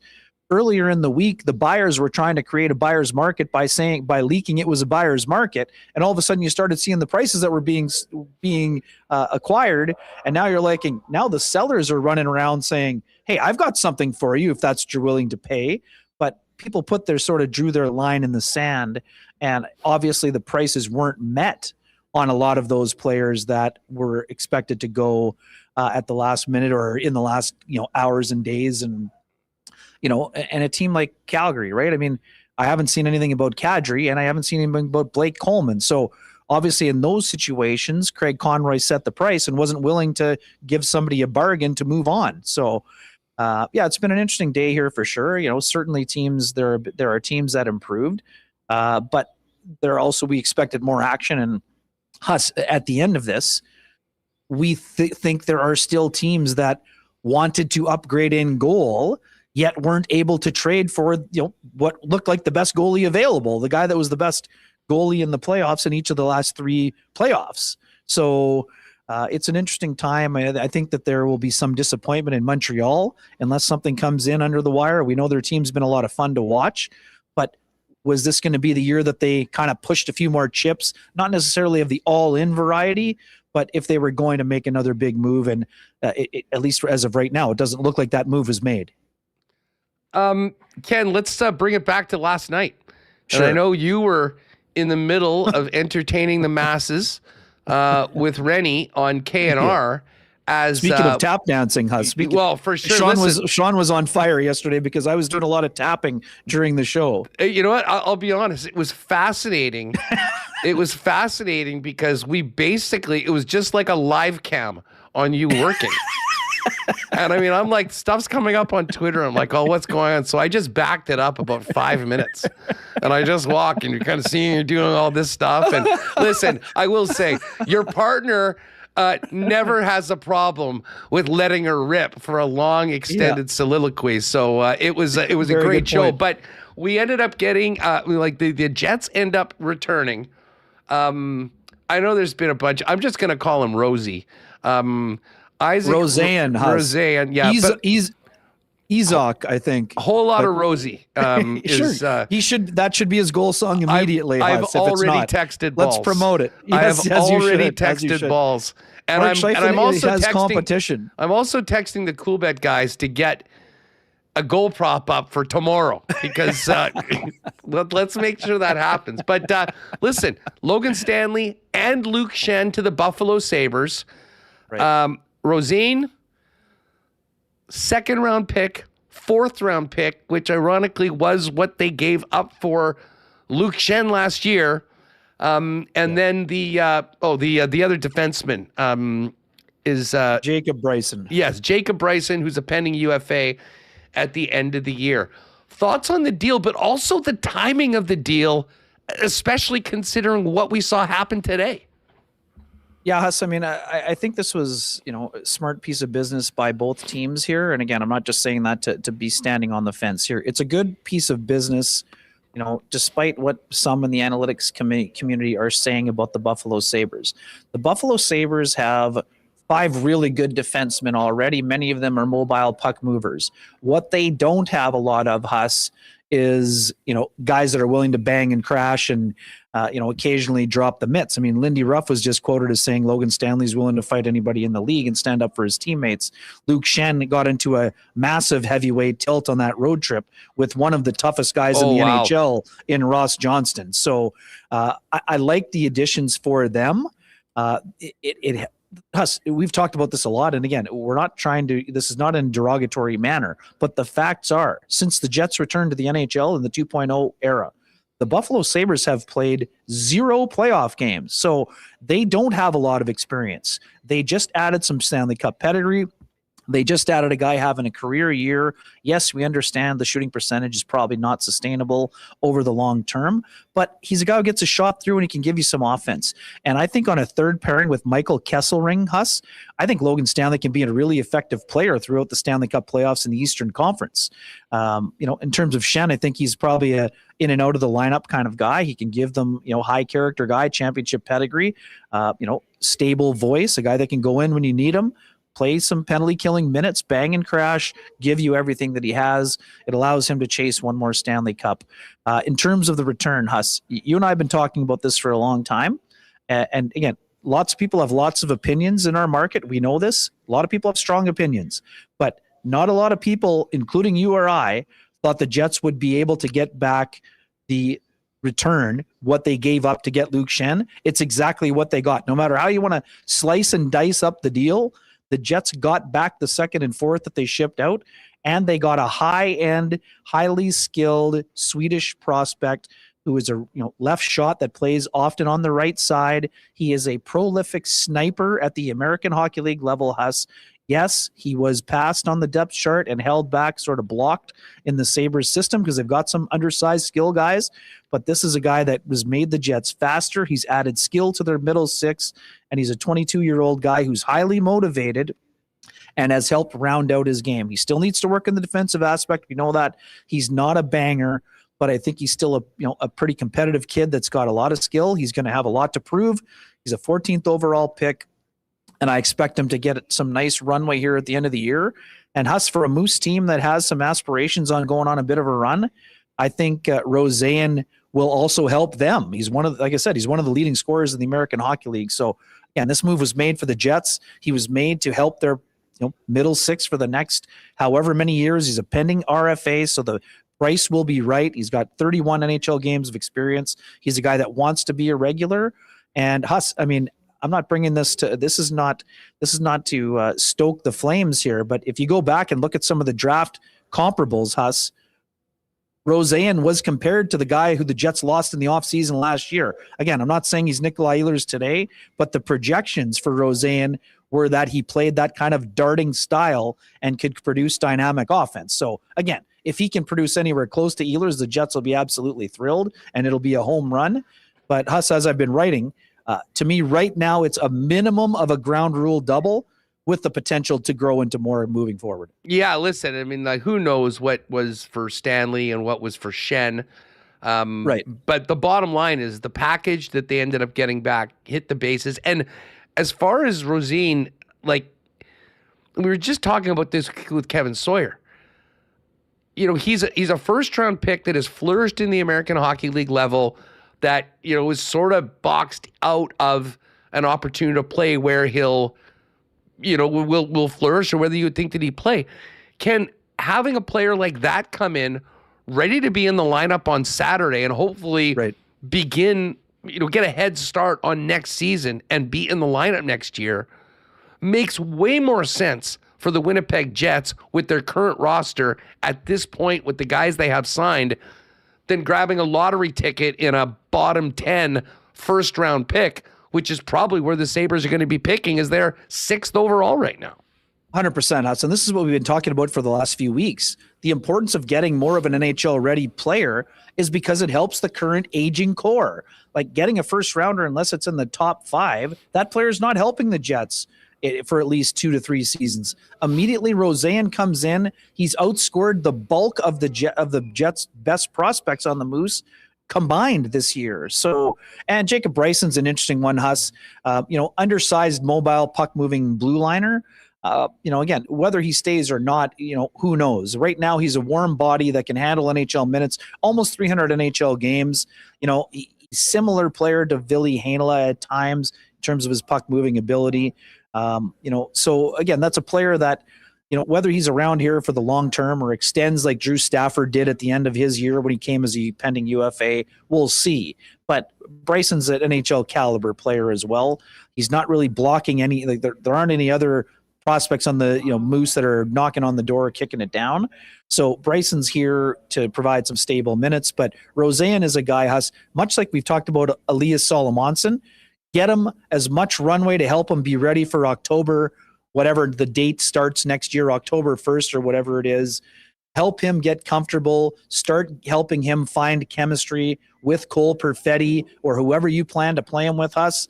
I mean, I think right now it would, again, we know that Alex Iafallo had a great game on that top line and Velarde's been cooking with Lowry and Perfetti, but I mean, there's got to be some temptation to try him with Lowry and Perfetti at some point, don't you think? I mean, again, maybe you don't have to hand him the job right away, and maybe he plays with Taves and Nyquist. But to me, I think you're going to be find out where the guy is at his best and where the areas that we know he needs to improve defensively. So maybe that factors into where you slot him in. But didn't Arnie say as much? Like Mike came on and said that he'll likely get an opportunity at some point, in the top 6. Yeah, Arniel said he was a top 6 player. Yep, for sure. So I'm using middle 6 because he's obviously not ready to be a first-line player. So he's either going to be with Lowry or he's going to be with Taves or, with Barron is sort of how you see it playing out. We'll see what happens from here. I kind of wonder, again, the fact that the Jets kept Cole Koepke, who would probably have some interested suitors around the league. Maybe there's a potential extension for him at some point before July 1st. We know we talked about his impact on the fourth line as a physical guy. Really smart shot pass on the Morgan Barron goal that kind of got the Jets rolling yesterday. Yeah. And I did ask Koepke today, always got to be sure. You think it was a shot pass and intentional, but he did confirm it was intentional in that situation. So again, if it went in, great, but if not, it was probably going to Burr and Stick. But no, I mean, it's something that players work on, right? So anyways, it's now what are the next dominoes, right? I mean, that's what we're kind of wondering about. We know the Jets have the cap space to call up whoever they want, whoever they need, whoever they want to reward, whichever way they want to do it. But we also know from the discussions today, before Kevin Cheveldayoff will speak fairly shortly, they're also still believing that they're in this race here and they're within 7 points. And yes, Seattle made some moves to get better. Looks like Scott Lawton is going to LA too, guys. Sorry, just to kind of tie up the loose end there. Strange, it makes sense given that they got Panarin, but as a pending UFA, it's an interesting pickup for LA. But yeah, I mean, I think that the Jets, we know they're still going for it as best they can. Josh Morrissey also looks like he's trending towards playing tomorrow against Vancouver. So, I mean, obviously, whenever Josh Morrissey's playing, your lineup immediately gets better. So, it's going to be an interesting stretch of time here. We know the Canucks are struggling. I know we often have this debate, you and I, Huss. I think you're going to see Eric Comrie on Saturday. He played very well against Vancouver. Hellebuyck has started, I think. Is it 5 in a row? No, it's only 4 in a row for Hellebuyck. So we'll see what happens. But it's an interesting time, and I'll be curious, who else is getting papered down to the Moose, because the Jets are going to want to get those guys playoff experience just in case they don't get into the playoffs, even though that is their intention. No, I think it makes a lot of sense to have Comrie play tomorrow, and then you roll Helly out for the Ducks on Tuesday, the Rangers on Thursday, the Avalanche on Saturday, and then Comrie gets in Sunday afternoon against the St. Louis Blues in the second end of back-to-back. I'd be willing to bet that that's the way things go for the next week in the net. Just quickly before we go, by the way, the Canucks did make a couple of late deals. Lucas Reichel's on his way to the Bruins for a 6th rounder. David Kampf to the Washington Capitals for a 6th rounder. And Scott Lawton garners the Leafs a 3rd round pick. So for a lot of guys, you can tell, Ken, that, sometimes waiting can be your friend. And other times, and this is why I think the read on when the Jets made the deal that they didn't get in this staring contest because, frankly, I can only deduce that there's plenty of GMs that were very confident that they were going to get their price closer to 2:00 and then ended up holding the bag and not getting anything done at all.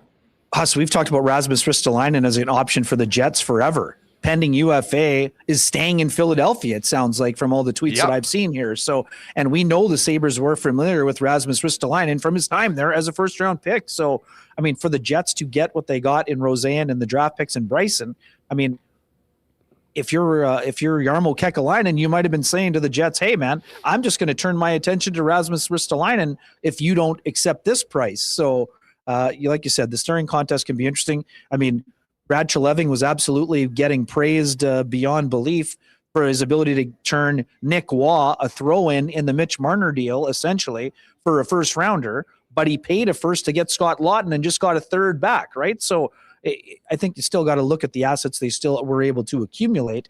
But, I mean, again, I think that the Leafs were planning on getting more for Scott Lawton than a 3rd-round pick. So I'd say point, Bobby McMann as well. I mean, he's got 19 goals right now. He got a 2nd and a 4th. I mean, that's basically, I mean, again, we can parse it all you want. That's what Luke Schenn got the Predators last year, or the Penguins last year. And that was a part of what was coming back. Do you know much about Bryson? I mean, he's a pending UFA. Like, is he just a player that the Jets had to sort of take back to make things work for Buffalo? Or is this a guy that's going to get, some opportunity and run, and the Jets will see if he fits into the organization going forward? Yeah, I mean, right now, Huss, like I said, I think it's a 21 game test drive. I don't know how many games he'll get in, but I do think that he'll get some action in. And again, we've talked about this before a lot. Lindy Ruff and Scott Arniel are very close friends. They've played together. They've been on the same coaching staffs together.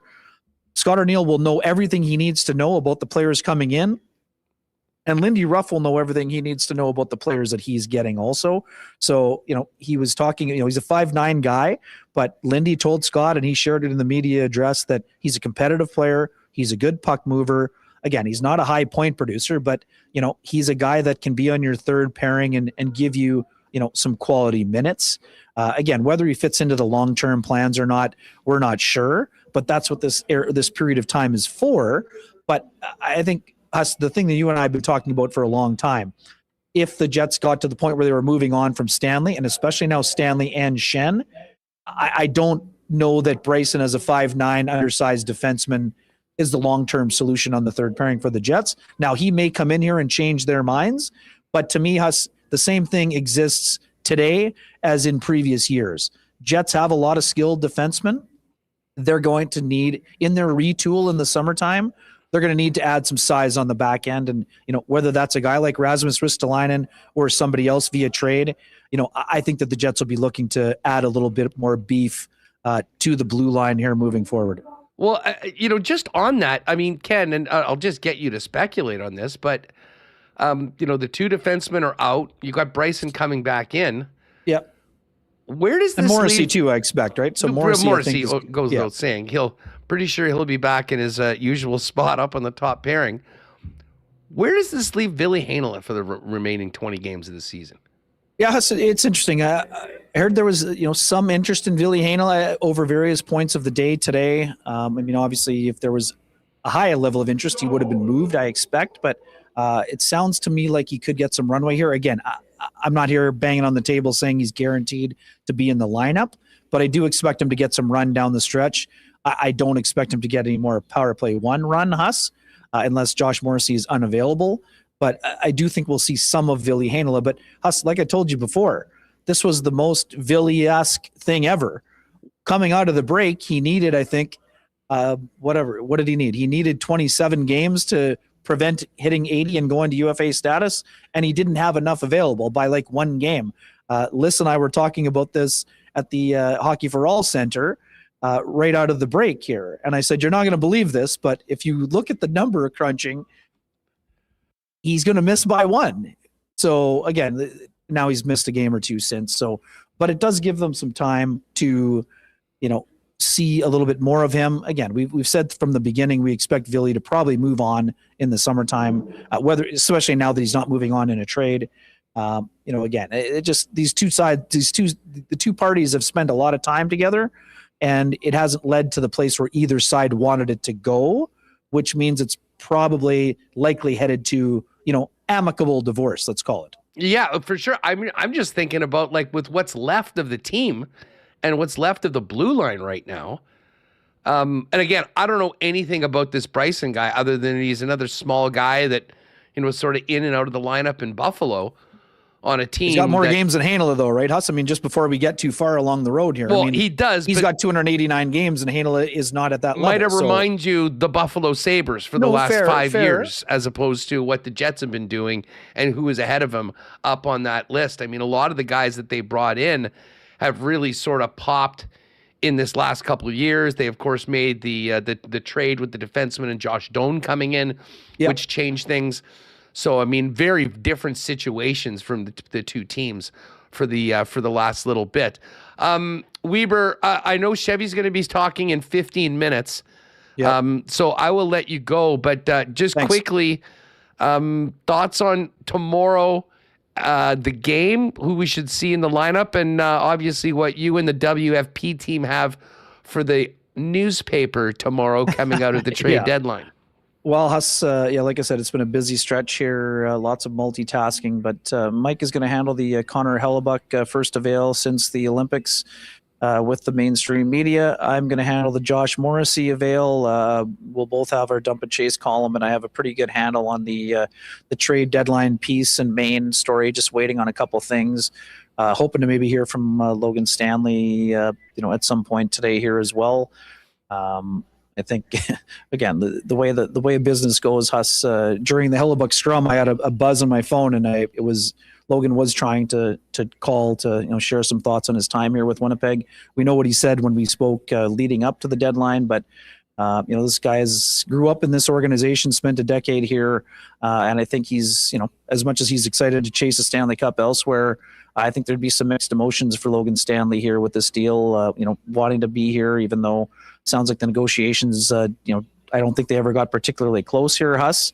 Again, close is a relative term, as Mark Shapiro and Ross Atkins like to say, but again, as a pending UFA, the Jets are going to probably have to overpay to keep him. Oh yeah, I've said all along this week. I mean, how big of a number would you have to throw in front of his agent to get him to not go to July 1st, considering the season that he's had and the opportunity moving forward that he's going to have to show what he can do with Buffalo in the playoffs? Yeah, I think it probably would have had to be north of 5, right, to say yes, Huss, and you get this close to UFA status, on probably 5 times 5 and change. So again, it's teams value their players to a certain amount, and these guys didn't find a happy medium, and the debate will rage on after we find out what the number is moving forward. So but again, Logan Stanley deserves credit. Timing is everything in this business. He had his best season right before being a UFA, and he's going to cash in. So, but before that time, he's got a chance to go to a playoff team and improve his stock even further. All right, Wiebe, thanks so much for the time. We'll look forward to seeing the latest on this Tanner Pearson situation as things trickle across the finish line for trade deadline day here in the National Hockey League, and we'll hear from Chevy in a few minutes. Thanks as always, pal. Thanks for having me, and good job by Lyss celebrating Women's Day yesterday at this arena here. So thumbs up on that front. Yeah, well, Ken, some of us celebrate women 365 days a year. Well, yeah, and I would be one of them, as you know. Easy, big job. Busting your balls. Good stuff, pal. Thanks. All right, have a good weekend. Yeah, you bet. All right, yeah, Lyss is going to jump on for a few minutes. Chevy's coming up at 3. I see that the marble race is open. I'm just telling you right now, folks, it's going to be late today. So you can enter. If you have to bust out, you can always come back and check out what happens on YouTube. But we're going to be getting into overtime on this program today. Listen, let's just before we bring in Lyss and check in with Connor as well, do want to remind you all about the HSC Fund a Need campaign and our friends at Aikens Lake Wilderness Lodge. I do want to thank our friends at the HSC Foundation and remind you all that right now the Fund a Need campaign is well underway. This is so important to help with the spinal surgery department. There's obviously a big wait. They're looking to raise $425,000, and every one of your donations will be matched. So it will be doubled. Of course, you'll get a tax receipt for it. They're looking to get some new surgical equipment that will allow 200 more spine surgeries and 400 more joint replacement surgeries a year. So if you go to Health Sciences Center Foundation, to the Fund a Need campaign, and help us raise $425,000, and everything is matched by the Manitoba Spine Program. And hey, making our finishing touches with our winner to get out to Aikens Lake this year. Don't forget, folks, if you're looking for a world-class fly-in fishing experience here in the province, where you can be on the water in less than a couple hours from the city of Winnipeg, Aikens Lake is the spot. World-class fishing and even more world-class hospitality from the Terren family and the Aikens team. Booking now throughout the summer, over 75% full, so check it out now at aikenslake.com and get your bookings. And if you are looking for a great summer job for you students out there, go to aikenslake.com and inquire as well about opportunities for the upcoming year.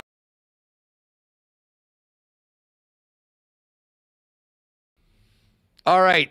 We do have Chevy coming up in about 10 minutes. But let's get the other member of the WST team in here. And I got to tell you, folks, this is a first. This is the first ever on skates appearance by anybody in the history of Winnipeg Sports Talk.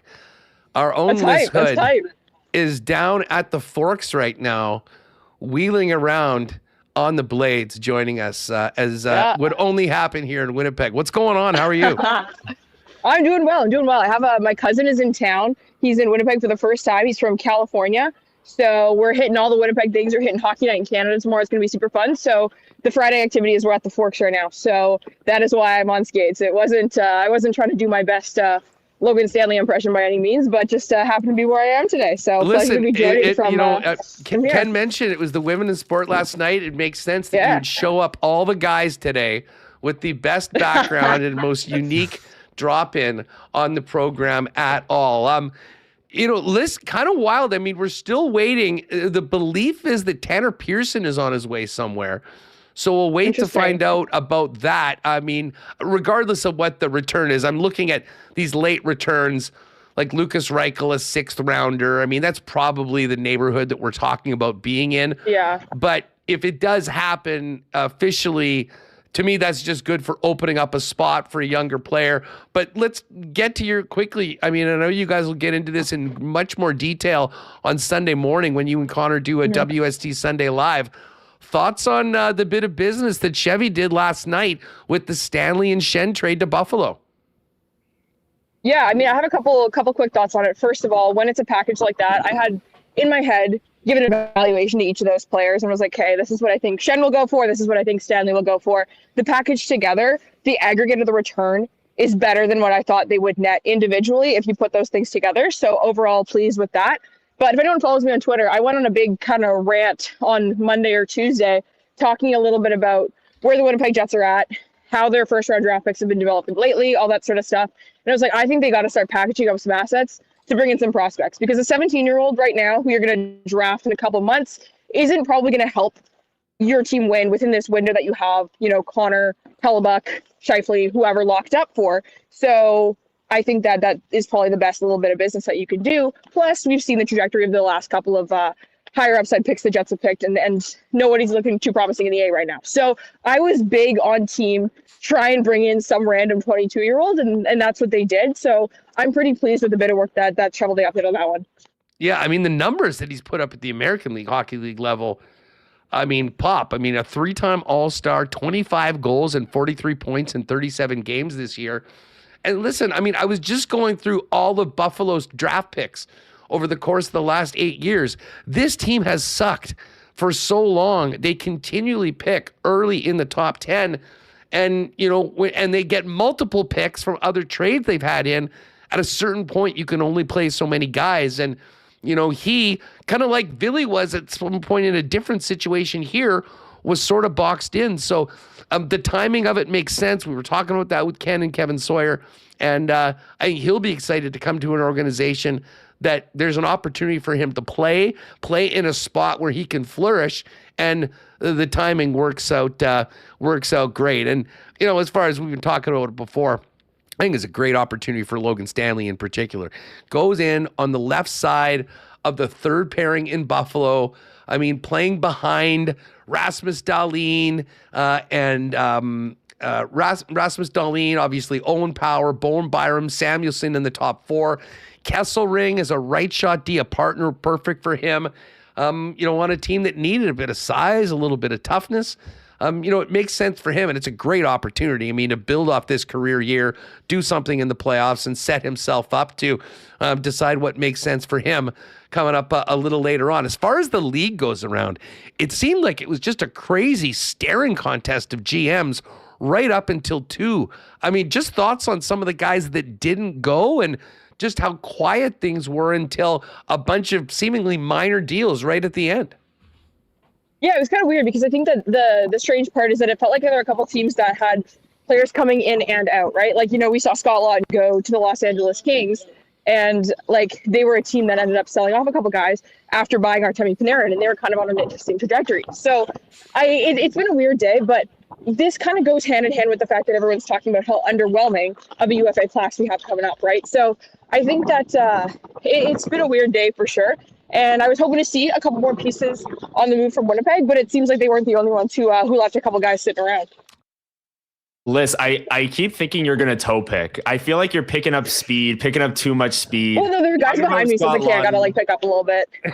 Scott Lawton just gets me fired up, man. Yeah. No, I'm not going to toe pick, but it's awkward because I keep hitting these mats. So I have to stop and then keep going. So now the river trail is closed. Where exactly are you? Are you in the Can I flip my camera on here? Hold on. Yeah, Can let's I do it. Oh, cinema. Here we go. Yeah, so I'm just kind of floating around here. Getting all these folks on the show here. It's a little louder over in this area, but just kind of skating back and forth right now on the move. So is Isaac Rosean watching? You're seeing the beautiful city of Winnipeg for the first time. Yeah, man, take it all in. This is it. This is the good stuff. You gotta love it. Well, I'm glad you were able to jump on. I know you'll have plenty of takes locked, loaded, and ready to go Sunday morning on WST Sunday Live, and you'll be at the game tomorrow taking it in. The great thing about tomorrow's game, I'll be honest, like another Jets Canucks game, we've made all the jokes coming out of the Olympic break, but now after this deadline, getting a chance to see Rosen likely playing in the top 9 in his first game, I think it's going to add some juice to the game tomorrow night, and we'll definitely give you guys a lot to talk about on Sunday morning. Yeah, no, I'm excited. I think it'll be fun. And I think that, look, I can't remember what the exact quote was. I've just kind of been perusing Twitter today, but Scott Arniel kind of made the comment about getting him and Bryson into the lineup and stuff. And it kind of makes it sound like there's no consideration that he's even going to set foot on the Moose, which is, I think, a really, really great sign for where the Jets are at this season, right? There's no harm. We've been talking about this nonstop with Elias Salmonson. Let him play. You got to let him play. He shouldn't see Moose action while the Jets are actively playing. And I say the same for Isaac Rosen, right? I think that it's really important for him for the Jets to kind of see what they have with that player, because you're starting a free Rosen movement. You're starting a free Rosen movement before he even lands in Winnipeg. This is dude. There's many firsts. Logan Stanley in the Jets organization. This is my day. I don't know. Many firsts going on in this one. Listen, we'll let you get back to the Blades. Thanks for jumping on, and very much looking forward to seeing what you and Connor have cooking on Sunday morning. Yeah, it's gonna be a blast. I'm going to the game in the stands tomorrow, country night. So it's gonna be a hoot and a holler, and then Connor and I'll be right back at it at 9 a.m. on Sunday. Yeehaw! I'll see you at the game tomorrow night. Thanks a lot. You betcha. All right, there's Lyss. Remo, if you want to jump in too, I've just seen, and this is Chad DiDomenicis. We're gonna have to get Chad on the program. He's been the guy that has been on the trades before everyone else has. Now, again, as you've seen, Ken joined us on the show and dropped the breaking news that it sounds like the missing piece that he mentioned was Tanner Pearson. Here's from Chad DiDomenicis. I wondered if the Sabres would add one more additional 13-14 forward to solidify depth. Tanner Pearson appears to be that move. Not bad. So I don't know whether Chevy and Yarmo just did a couple deals, waited to see if anyone else called, and then reconnected at 159, Connor. But it looks like Tanner Pearson going to Buffalo. And as they say, I would be willing to bet it's probably like a 6th round pick, similar we have the to return. What we saw. We have the return. It's a 7th rounder per Darren Dreger. 7th rounder. Okay. Yes. So it was something. And again, Remo, as I've been saying all along, I think it was important to open up a spot. And, great, Tanner Pearson can go and be a part of a team that's going to the playoffs. But the bottom line is it is, the least valuable asset coming in. But I think the asset is that you don't have a clogged forward group. You've got a room for not only Rosen to play, but also potentially another deserving player from the Moose at some point in these 20 games. Yeah, this is the time to see if guys who've been at the organization, give them a shot at the NHL as a reward, or see what you have for the future. So who's going to get a chance? Will Danny Zhilkin get that call up like he did before? We'll have to wait and see at tomorrow's morning skate what the lines are going to look like. Some real intrigue here. And as for defense, I guess we'll be seeing Bryson in there, Josh Morrissey back. A lot of intrigue here with the Jets lineup as they're not 100% out of it. They still got a 9% chance as per Money Puck of making the playoffs. I mean, the schedule coming up, Vancouver coming in here, Nashville, Rangers. These are teams that are out of it. I'm actually surprised how little Nashville did here at the deadline if we want to do a little wrap-up. But the Jets lineup, a lot of intrigue. I think it'll keep people interested here for the final stretch. Yeah, you bet. Hey, I got to shout out our guy, Big Maple, who dropped a nice super chat in. Thanks, dude. Crazy day today. The UFC's Cool Bet promo.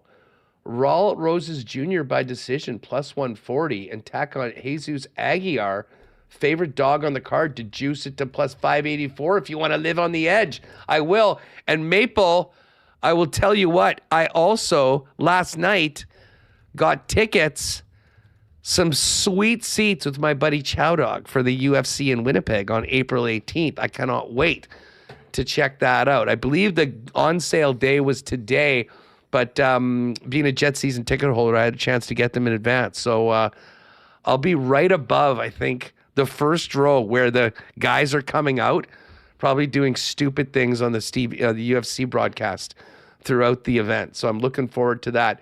Maple, I'm going to do that. Remo, I believe we had another super chat too that we wanted to get to. Couple other super chats. Showed it to T-Well. A lot of love, Huss, for Lyss's appearance. T-Well says Lyss trying to one-up the classic WST Ken Wiebe walking haircut interview. Remember Ken Wiebe in Tampa? Yeah, that was amazing. And then Taylor, who's very sad about the Logan Stanley trade, she says extra super chat for the Lyss content. Alan Clayton became a member, and shout out to Eric Jorleifson. Says thanks for the trade deadline show, WST for life. And we do have Huss, the Chevy press conference. I guess since the Pearson deal, I don't know if it just went through, was just announced by Darren Dreger. 3:10, they have Chevy, and we'll bring that up when it's live. By the way, Nazem Kadri just got traded to the Colorado Avalanche. Whoa! What? Yes. Yes. What? I was freaking out trying to let you guys get through that. Yeah, Frege, Darren Dreger, Flames trade Nazem Kadri to the Avs. No return yet. But there's your 1 hour post deadline bomb, just like Marchand to Florida last year. 302. Kadri to Colorado, last in the queue, I guess. I don't know, but that is wow. Oh, so we'll find out who's coming back in the other way. And I thought hearing Kadri has been traded, pending call. Oh, so they are so loaded. Does the league just say? All right, guys, this trade deadline's been a complete bust. Like, we're going to give you another 45 minutes. Like, make something happen here, guys. Holy moly, I want to know, same thing with the Marchand deal last year. I want to know the logistics of how Nazem Kadri gets traded to Colorado and no one knows anything about it until an hour after the deadline. Like, do the GMs have to just get in on hold and they're just on hold and they're not saying anything until they finally get through? And like, does the NHL need more operators? Tanner Pearson for a 7 was holding up the line as Kadri was getting traded to Colorado. Wow. Oh, man. They definitely need more operators. Like, it's 3:04, man. They got his fax machine. You got to wait for everything to print. The fax, the good old days. The good old days of the fax machine. The Jets just made a roster transaction. Here, they activated Josh Morrissey from IR, so he'll be in the lineup tomorrow. They also recalled Brad Lambert and Isak Rosine. Am I pronouncing that correctly? As per the AHL website. Rosie. From the Mandas. I like a whole lot of Rosie, but if you already have the AC/DC with Mark Scheifele, use the Guns N' Roses version for a whole lot of Rosie. So either one is good for me. Oh, that's a good one. I mean, who knows? Hopefully, we'll see it. We'll see it tomorrow. Listen, I'm going to give it to you guys for 5. I have been sitting in this chair for over 4 hours. Believe it or not, I have to take 5. I will be back in a moment. You guys continue to Do your thing. And we can lead into this Chevy presser too if that's coming up in 5 minutes. We'll carry that live. Yeah, as soon as we're ready to go. I'll be back in 5 minutes. I'll be Sounds honest. Good. I went to pee before, I forget, during the last segment or something, and I was like, man, has Hustler got up all day? Like, how is he doing this? This guy must be a machine. So happy to fill in here until Kevin Cheveldayoff steps to the microphone. So, Connor, the trade deadline, come and gone. Is there a team that you've anointed as the biggest loser of the deadline? Or a team that you're surprised they didn't do more? I brought them up a few times today. I'll stick with Montreal. I'll stick with them as my shock. There was so much smoke around Laine getting moved out for salary and then them making a big splash off of that. So for me, that's shocking. I know Detroit, their big move was getting Justin Falk for a 1. To me, that's a little underwhelming given how Detroit has actually had a couple of years now where they haven't made the playoffs and there's pressure in that market to make it as well.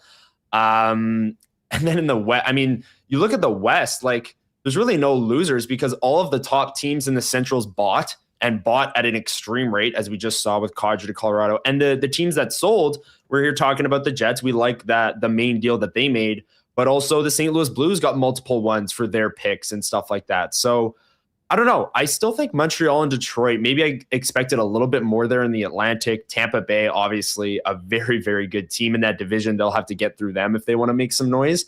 Did Carolina make a big move? That was the team that I was going to say. They got Nicholas Deloriers. That was the one trade.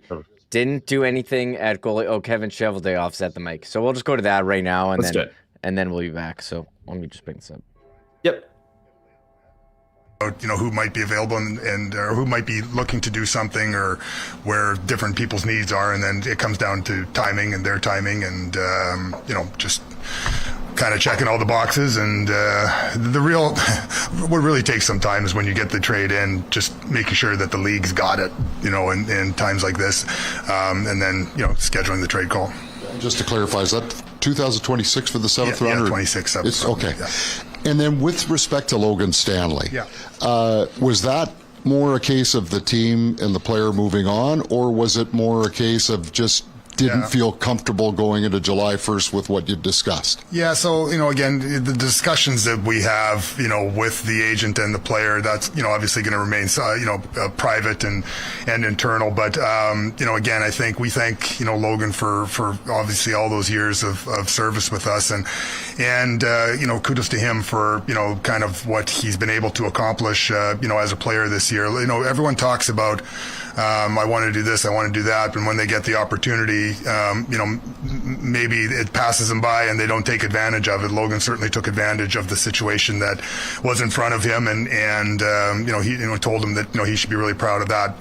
When we talked, I told him I certainly haven't closed, any doors and hope that, he hadn't, as well. And obviously he's going into a different situation there where, they're fighting for something that's real and right in front of them. And, I said that, wished him good luck, in those regards. For us, obviously, making some tough decisions is always the critical thing at this time. I think the timeline of something like that, when Buffalo, when things started to go, maybe sands shifted for them in the trade deadline. They contacted me, yesterday and was very aggressive, right from the beginning. And, Isak Rosen is someone that, we've had a lot of interest in. Obviously part of what you do in pro scouting is, you look at all the teams and you try to project where their lineups, their rosters, where things might become available. Sometimes, teams like those that have drafted high for a long period of time have lots of players that, get blocked a little bit. So, we're real excited, to have him. Obviously, a younger player that will come right into our lineup. We've recalled him. He'll remain with, the Jets, for the remainder of the season in that regard. and get a real good opportunity to find his levels as a young player and spread his wings. Just interested in when you kind of landed on the idea you were going to be a seller at this deadline, what kind of put you in that position, and what was important for you to try and get back in return? Well, again, I think, you're kind of going down two paths that, for a long period of time here, whether you're going to be a seller or a buyer, or, you might end up retaining, the assets that you are, potentially selling. So, you keep an open mind. You're having lots of different dialogue internally, but lots of dialogue, with the third parties, be it the agents or be it the other teams. It wasn't really crystal clear to me, that we would be moving, on from Logan until the aggressiveness of Buffalo when, things did get started there. It became pretty quick to me that this was going to be a path that we were going to go, because it addressed some things, that, you hope that you can address going into, a situation like this. It addresses an immediate concern, adding to the prospect pipeline, but someone that is kind of closer to playing and trying to be a player that can grow in the National Hockey League. Second round pick, obviously trying to replenish the the cupboard in those regards as well. So you certainly would you like obviously more picks and different things like that, but those things ebb and flow in different trade deadlines. To the point of getting a player that you think is not that far off, or maybe that it could help right away. I know that you still have a strong belief in the core of this team, and regardless of what happens for the rest of the year, a positive outlook for that group going forward. I was wondering if there were looks for you at, I know on the outside it looks now you guys were sellers, but were there looks or any potential out there to maybe try and address long-term solutions for this team potentially for next year that you were looking around on?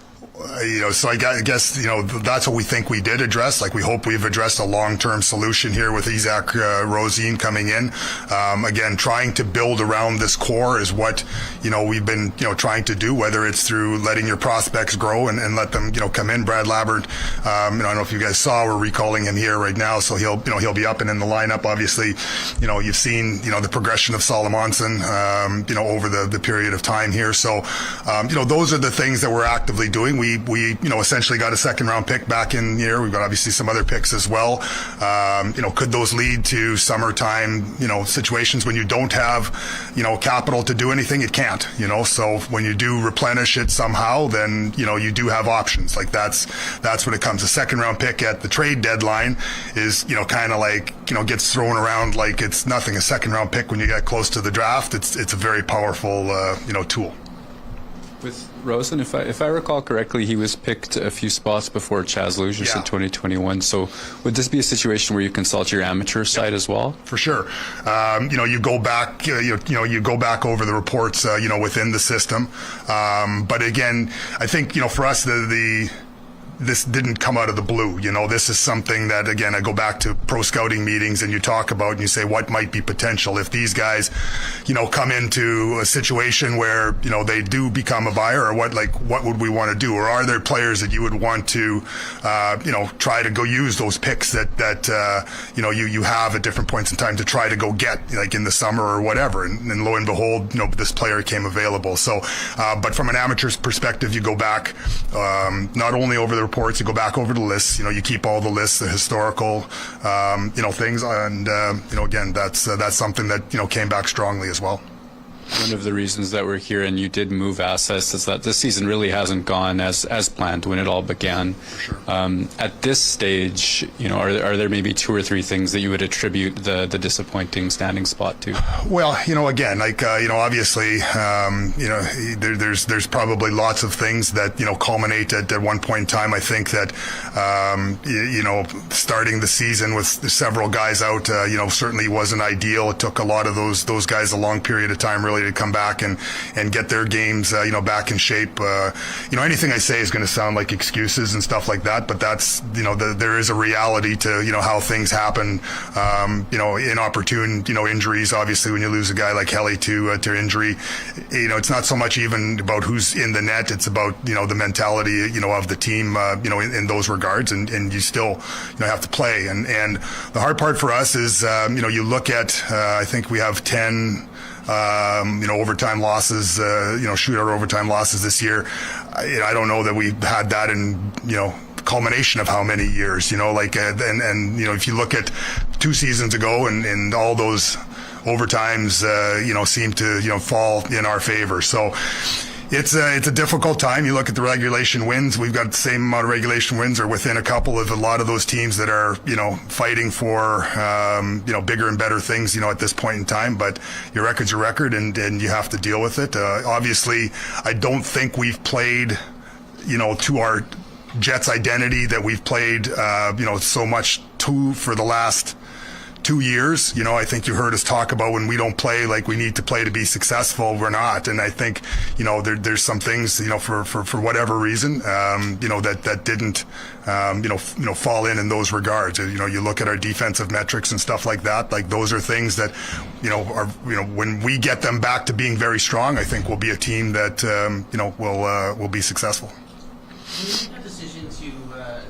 be in a position of selling, what are the discussions like with Scott, about the realities that maybe some of these decisions, like you mentioned, are in the best interest of the team moving forward, but might not necessarily make the team better in the immediate future? Yeah, I guess it is interesting. It's different than when you're a team that's trying to win that next series and stuff like that. I think coaches are very much more narrow-minded at that point in time. I think when they see, again, we talk on a daily basis, so it's not like this is something that sneaks up on you. So I think when they see that it's not working, a coach is open to try to see, okay, well, maybe this can work. And again, that's the nature of this industry. And we're at a point here right now where again we need to embrace some of these younger players to come in and see what they have,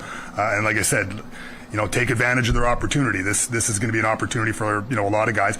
The hardest part, again, a lot of the time actually in the last hour or so is kind of stressing over the roster on how you have to build it.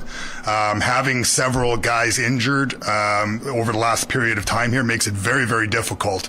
You're only allowed 4 regular recalls after. The Moose have an opportunity potentially to get into the playoffs, and again, you want people in your organization, the young players, to have opportunity to grow and to experience that if they're going to have that. So it's very, very, it can be tough sometimes to manage both rosters at the trade deadline because of, again, it is hard to explain, but you must have certain, numbers on there. You're only allowed 4 recalls.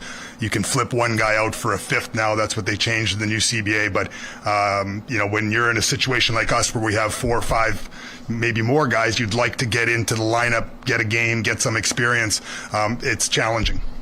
I was going to ask on that matter, Kevin, so with Lambert and Rosén, is that 2 already? So Rosén's not going to be a recall. Rosén is recalled, but he was recalled before the deadline, so he's a Jet. Gotcha. And then Salomonson and Lambert. Well, Salomonson, we did a paper game. He's up and down, or down and up. And Lambert, after the deadline here, we've recalled. So there's two of our 4 recalls, or 4, you can only have 4 recalls up at one point in time. You can have 5, so you can move one back down and have a 5th come in at some point in time. So we've used 2 of them already. You've talked in the past at trade deadlines how they take on their own sort of unique identities. I wonder with this one, now that we're sort of out of the flat cap era, you guys had cap space that could be weaponized. We've seen teams in the past, act as brokerage firms, if you will, but there really wasn't any of that happening around the league, right? Yeah, so there's a new rule in the CBA that you can, once there's a salary retention, that player cannot have another salary retention for 75 days. So, which, I don't know if you remember, if you guys went back, you probably do remember, right before the Olympic break really was 75 days to the end of the season. So there was a period of time right before the Olympic break that if a team made a retention trade with a player, then come deadline time, or actually no, it was Christmas break. It was December something. Then they could make a second retention. So, the league in the new CBA took that double retention not out, but made it much more difficult. But I don't know that cap space was necessarily a problem for a lot of teams out there because with the cap going up as much as it has over the last period of time, it allowed for teams to do some different things. Now, it was interesting because there was lots of premium paid for a lot of players that had multi-years, and I think the reason, and you digest all the different trade deadlines after, but my gut instinct tells me that's because if you look at the unrestricted free agent list that's going to be staring us and every other team, it's not very deep, and most teams or a lot of teams try to lock up their younger UFAs or guys for longer periods of time. So it's an interesting dynamic in the league right now. And just on that, I wanted to ask you, so you had a number of other UFAs who didn't move today. Yeah. What, if anything, can you tell us about, as a guy like Cole Koepke, for example? Is he a player that there would be potentially talks about extending down the road here? Yeah, so we would have a conversation with his agent and kind of explain, where we're at there with a player like him. Again, I think, those things will take on in a different point in time.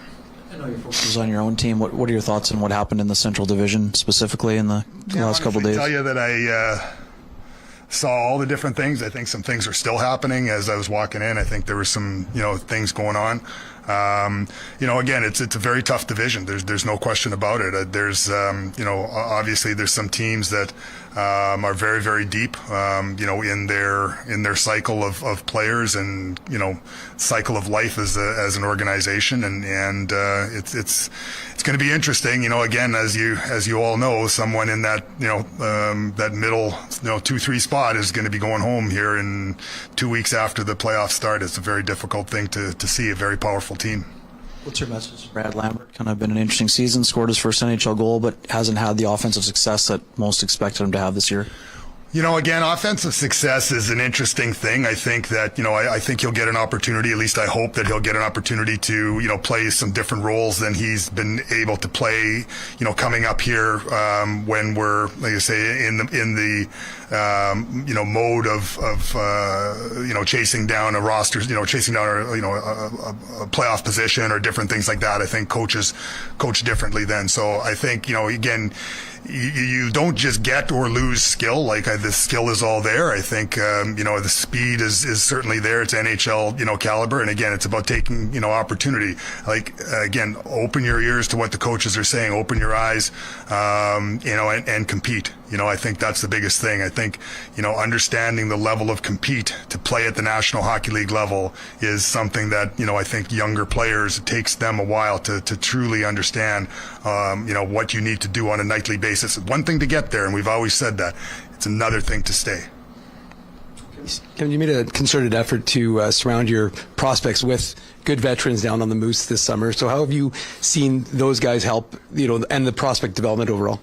Yeah, so, again, I think it gives them an opportunity. And, again, they still got to earn the right to get to the playoffs. That's not an easy feat. I think, again, every team, tries to, do that, as well.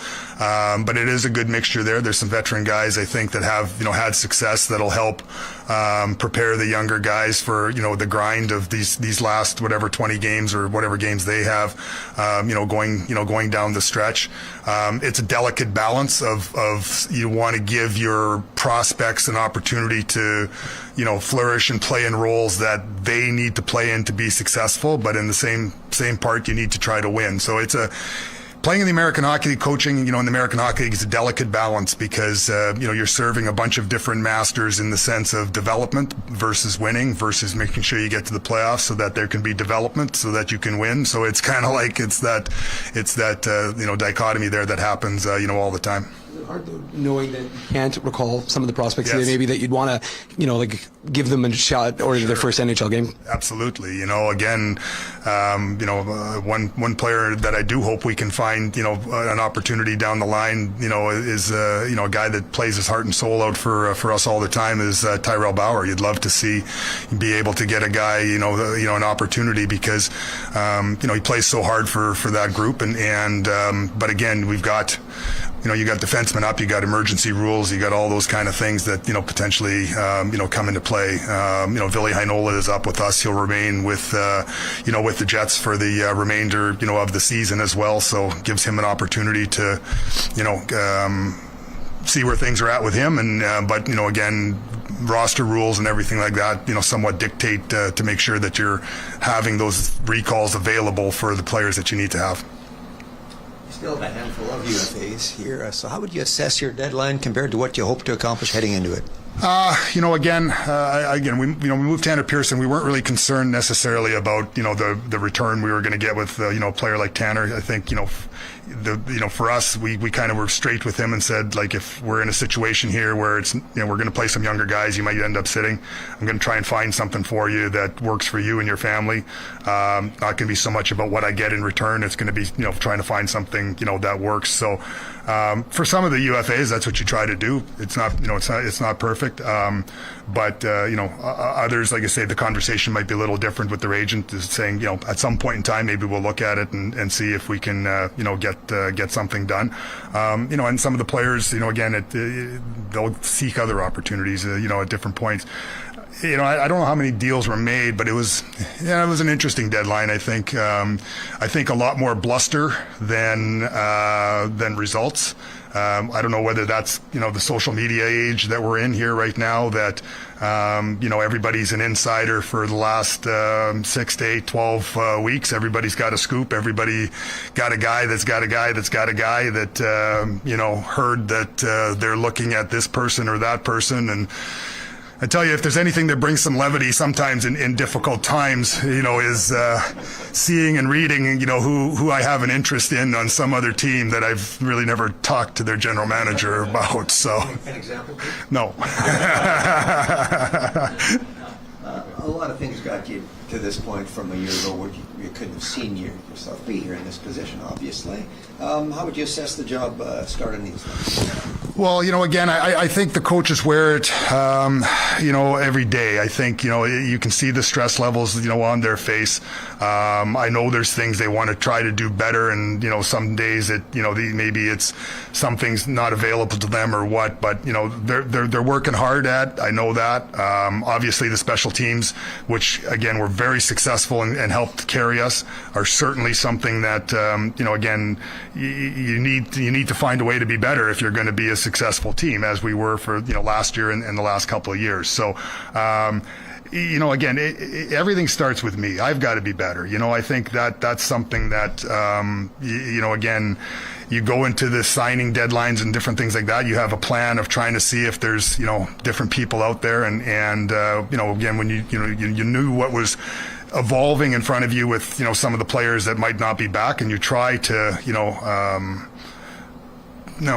put someone in a different hole and see if it fits, and some of those things just didn't fit, so I can't blame the coaches for some of the things that I maybe wasn't able to to accomplish or wasn't there in front of them. All we can do is try to work together, whether it's coaches, players, as a staff, to surround it. That's why for me, again, making the deal that we did and getting a prospect, which, again, when you go into trade deadlines, like, everyone has their different, different things that they're looking for. Sometimes, a team's going to want a player that off a roster and come in. We were looking for a player, like, and we say, well, what do you want for the guy? Well, I'd like a prospect and a pick. And sometimes they say, I want a pick and a prospect. Well, then you want the bigger pick and the lesser prospect. But, we came into this thing like, I want a prospect that's going to, hopefully be someone that, is going to be a long-term Jet and blossom and grow.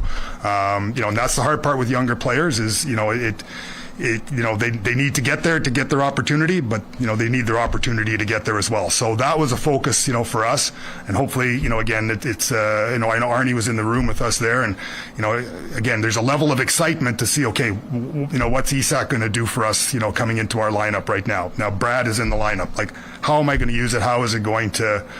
A coach can coach. He's got some pieces. Now he's got to try and coach. So, those are the things. I think that again, I know one thing. They're trying to win every game out there right now. They don't care where the standings are or whatever it is. They go in with the focus on trying to push that team to win.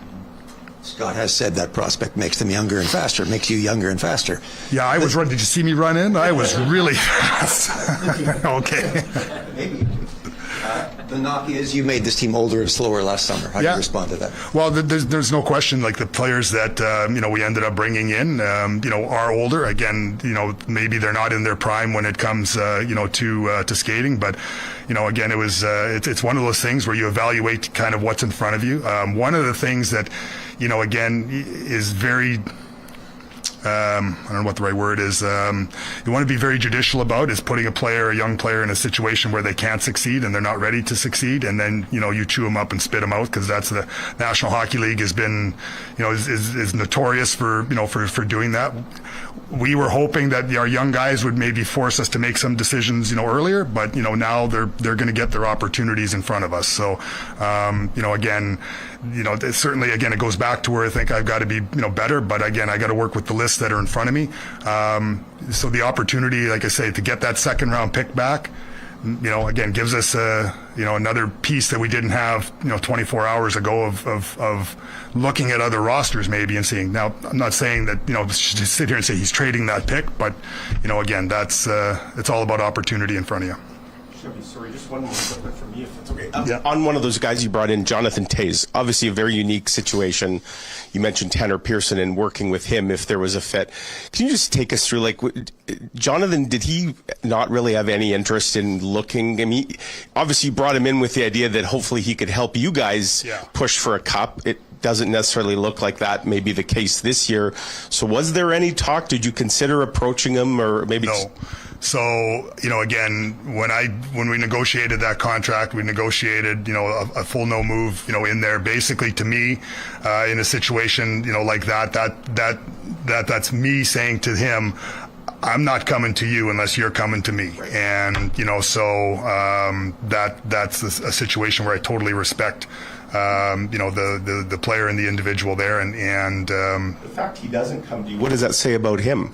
Well, I know, if you know Jonathan, he's a very, loyal and, serious person. I think it's one of those things where, and again, I can only speculate, like he's really, he's only played for one team. And so coming into another team, even though he hadn't played for a couple of years, I'm sure it's a pretty, difficult task for, I think, a player like Logan Stanley who gets traded for the first time in his career, I think those are probably the emotions that he's kind of feeling right now, like not knowing what's, how am I going to fit in? I got to learn all these kind of things. Jonathan Toews has really never been traded in his life. It's so those are maybe emotions that come in, as well. But I suspect he wants to, help us, continue to push, throughout, the remainder of this year. Yeah, I'm going to UND here shortly, so. You want to ask one more, Daniel? No, go ahead. Like, I'm not. Like, I can.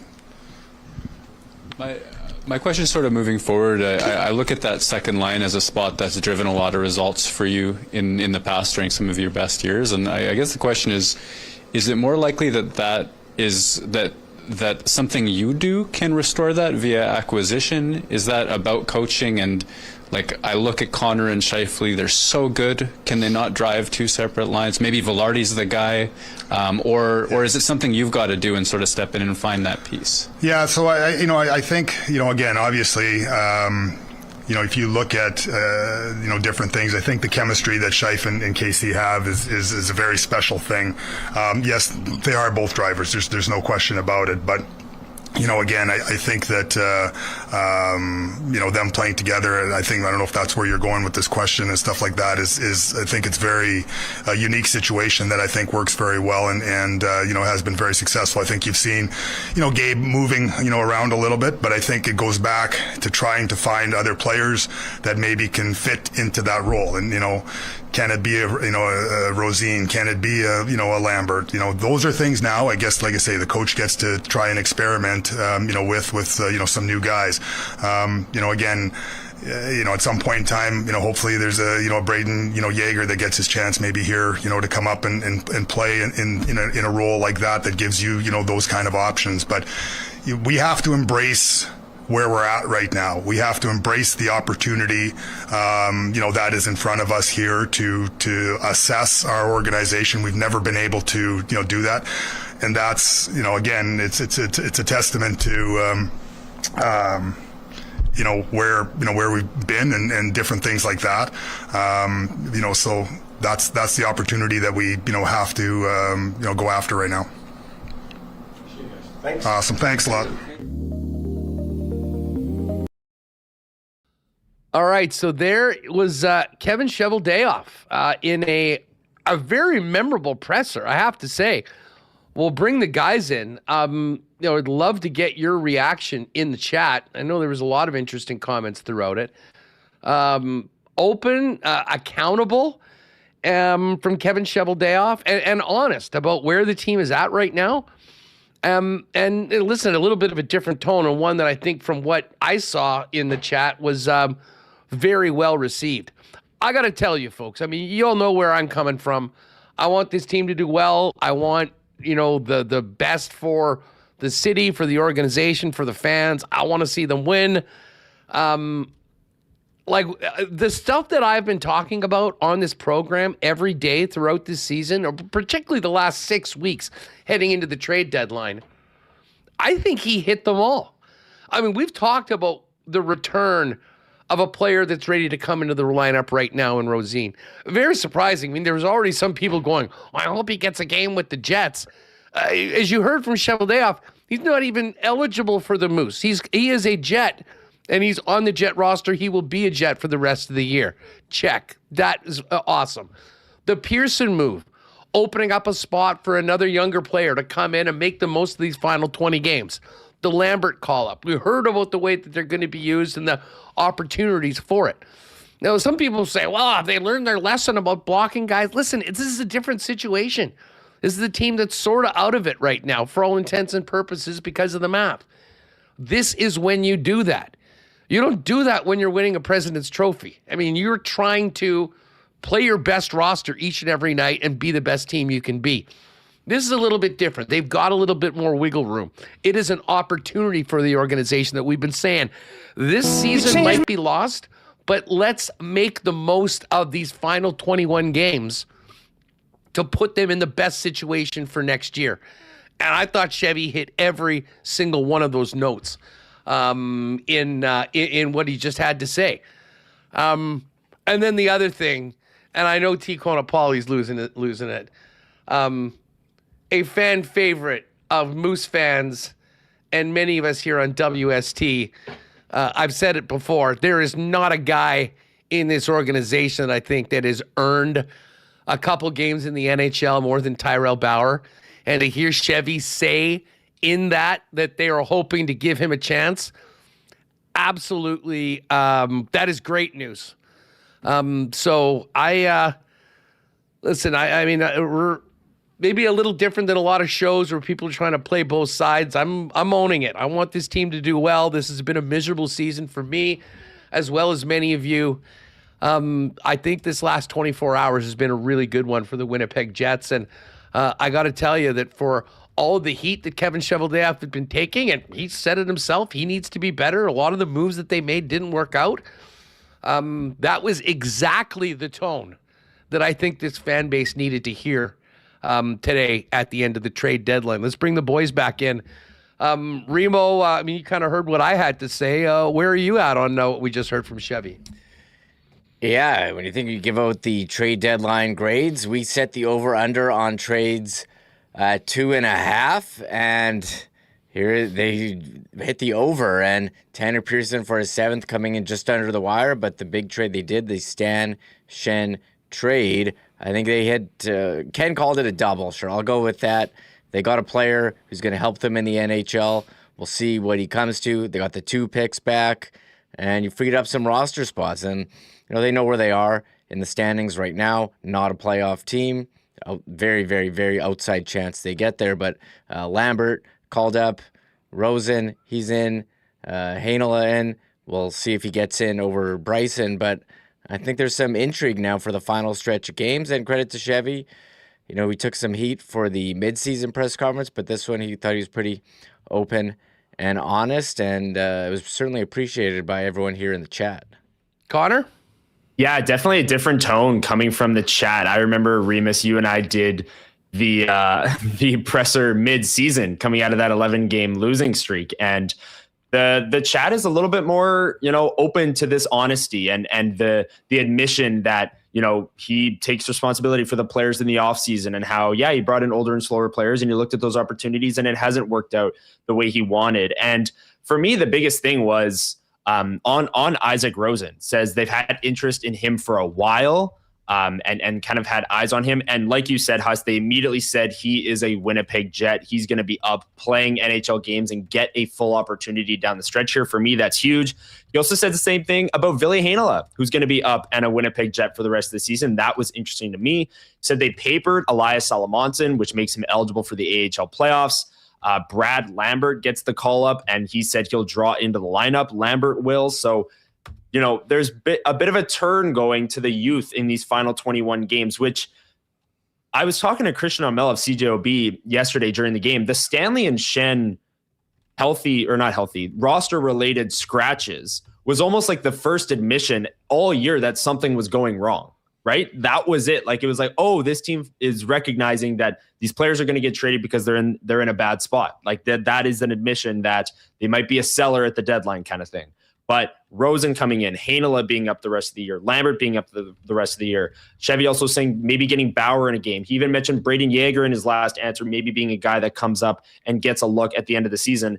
I like hearing that they're going to try these young players. They're going to give them an opportunity, because whether or not you believe in the 9.4% that the Winnipeg Jets are going to make the playoffs this year, the number one thing the Winnipeg Jets have to do in the final 21 games is better prepare themselves for opening night 2026-27 and turning it over to some youth and letting them run and make mistakes and lose games and having their support and helping them work through those mistakes, to me, is the biggest thing. So I did like that press conference from Cheveldayoff. Looks like the chat is liking it a little bit more too. Definitely an improvement from the midseason presser for sure. Yeah. Now, I know everybody wants every executive just to be an open book and basically be a call-in show and react like fans. That's not reality. But it was very important at this point to sort of put the cards on the table. And frankly, whether he said it or not, listen, it's great that he appeased all of us and said a lot of the things that I think people wanted to hear. What's more important is that they actually do the things that I've been talking about on this show for the last 2 months. What's the best move forward for this team in the last 20 games? It's not squeezing every last bit of juice out of Tanner Pearson. It's getting Brad Lambert in games. It's getting Isaac Rosen in games. It's having them play higher up in the lineup where they might project to be as everyday NHLers for this team. And that's exactly what we heard. And listen, I agree that at the start, and this is probably not something that maybe every guy in that dressing room will love to hear. But I think that, if they're realistic about where things at and how the season has gone, they'll understand. But it's about not as much tomorrow and next week as it is about next season. And I don't think there's much of an argument that what we just heard from Cheveldayoff is not the right course of action, considering where they find themselves after a really disappointing season that many people will say, hey, the team's better than their record and all that. It doesn't matter. It does not matter. What matters is what's possible this year, and more importantly, how do you avoid a similar season next year and get this team back to contending in the toughest division in the National Hockey League, with 3 of the top 5 NHL teams also in the Central Division. So continue with your comments. I knew T. Konopali would be fired up. Here he is with the super chat. No Stan, no Schenn, younger Jets in Lambeau and Rosen. Larry can't be the only protector. Hence the free Ty Bauer. Listen, Tony, we've talked about it before, and he came on the program, what was it, a couple of weeks ago on Friday. This is a guy that it is impossible not to cheer for. And listen, you can't have 3 of the same guy playing the same role.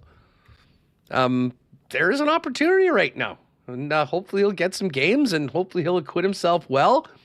And hopefully, he might be in the mix for a depth position moving forward. You can't know until you give the guy a shot to do that. But the one thing I'll say is, for all the people going, oh, this is way overdue and all that. I mean, you get to a certain point in your season, you make your decisions, and you change your path. Was the plan to be where the Jets are at the start of the year so they could see more of the youth? Definitely not. It was probably to be adding right now and taking another run, being in a position that they were last year. But it didn't go down that way. So certainly like the moves, and like we heard from Chevy. And I'll tell you what, Connor, I will be straight with people. I've been really sick this week, and I wasn't able to get to the games. But even watching the game on Tuesday against the Blackhawks and just seeing what we were seeing, and I was sort of dreading. I had said to a couple people, like Remis in particular, I just can't wait to get to April 16th, which is a crazy thing. I mean, just want the season to be over. And with the trades, with the young players that are going to be in, with, I think, the intrigue of some other players getting an opportunity, it completely changes my view on the final 21 games of the season. And here's another thing, and this might not, the tank people that are just praying for the team to suck the rest of the way and get a really, really high pick, I'm here to tell you that I wouldn't be surprised if this actually makes the team better. I think the juice of these young guys coming in, I think some guys that are playing to establish themselves in their career, I think that is going to be a little infectious for a team that probably is lacking a little bit of juice from the disappointment of this season. So I am far more excited to go to the game tomorrow night to see the Canucks. I'm far more excited through the games next week. And I'll tell you what, right through to the final game, and for our last WST game on the 11th against Philly, should be sort of a wind-up. I'm in. As a fan, that's exactly what I needed to hear today. And Huss, I agree with you on all fronts about just the entertainment value of this team in the final 21 games. Again, if you don't believe in the 9.4% possibility that the Jets will make the playoffs, you at least want them to be an entertaining product. You don't want them to quit. You want them to be entertaining, and you want to get your money's worth when you go down to Canada Life Center and watch the game. And I do think that with Isaac Rosen and Brad Lambert and these younger prospects getting a look, this team's going to be more entertaining down the stretch. And I'm more intrigued to watch this team in the final 21 games than I was for the last 21 games. Because as we've talked about all year, they're old and slow. They were a fragile group. It was kind of a boring style of hockey, if we're all being honest. And if that is going to change for the final 21 games, sign me up, because I'm all in for this team getting a little bit younger, a little bit faster, maybe trading chances a little bit more. Again, maybe there's more mistakes, but this is all part of it. This is part of being a team in the National Hockey League. You go through these ebbs and flows, and for them to go, move out Stanley and Schenn, move out Tanner Pearson, Walker Duehr got sent down today, Lambert comes up, Rosen comes in, Heinola going to get a look maybe. To me, that adds more intrigue going into the rest of the season. I'm more excited today to watch Winnipeg Jets hockey than I was a couple of days ago, Huss. So I'm fully on board with you with that sense. And just adding in a former first-round pick adds a level of intrigue to this roster that I don't think we had before. I don't know what you think, Remo. Yeah, shout out to Peace, Love, and Hockey for the super chat. Great job, team. And was asking, has Chevy learned the lesson of blocking and not playing youth based on these moves? And I think what you just said, Connor, you look at the moves that they've made.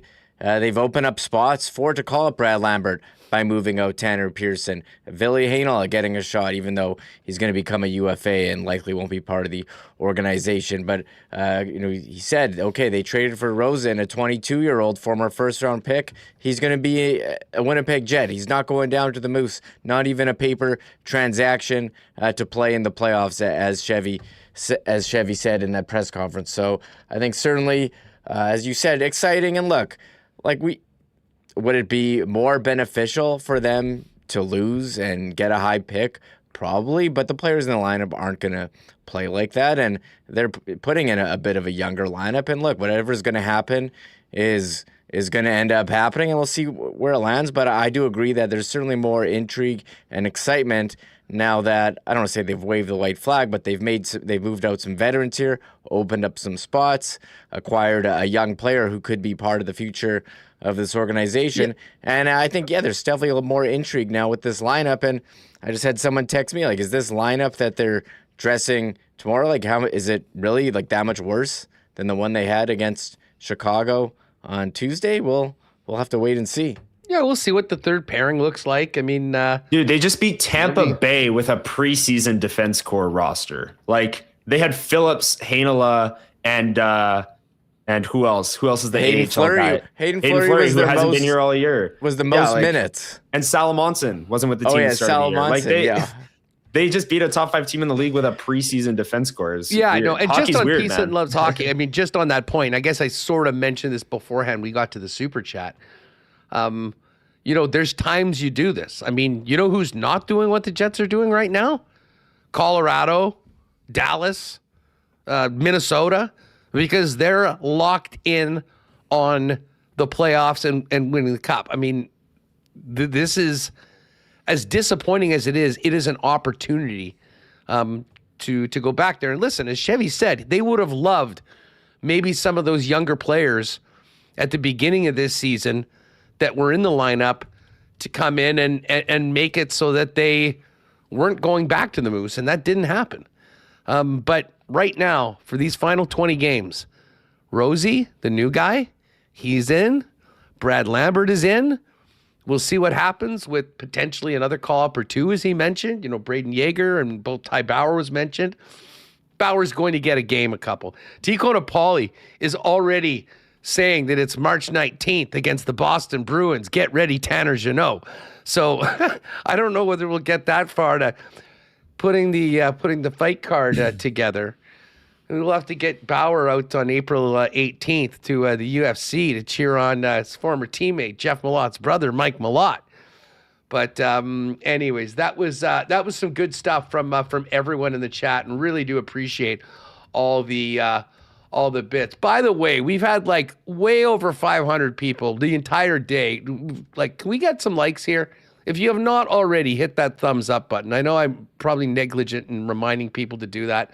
Definitely helps the stream, helps the channel do that. Now, I know, has the marbles just been open this whole time, Reem?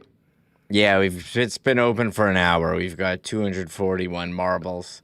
Perfect. If you came in late and you want to get in, right now, put in ! marbles.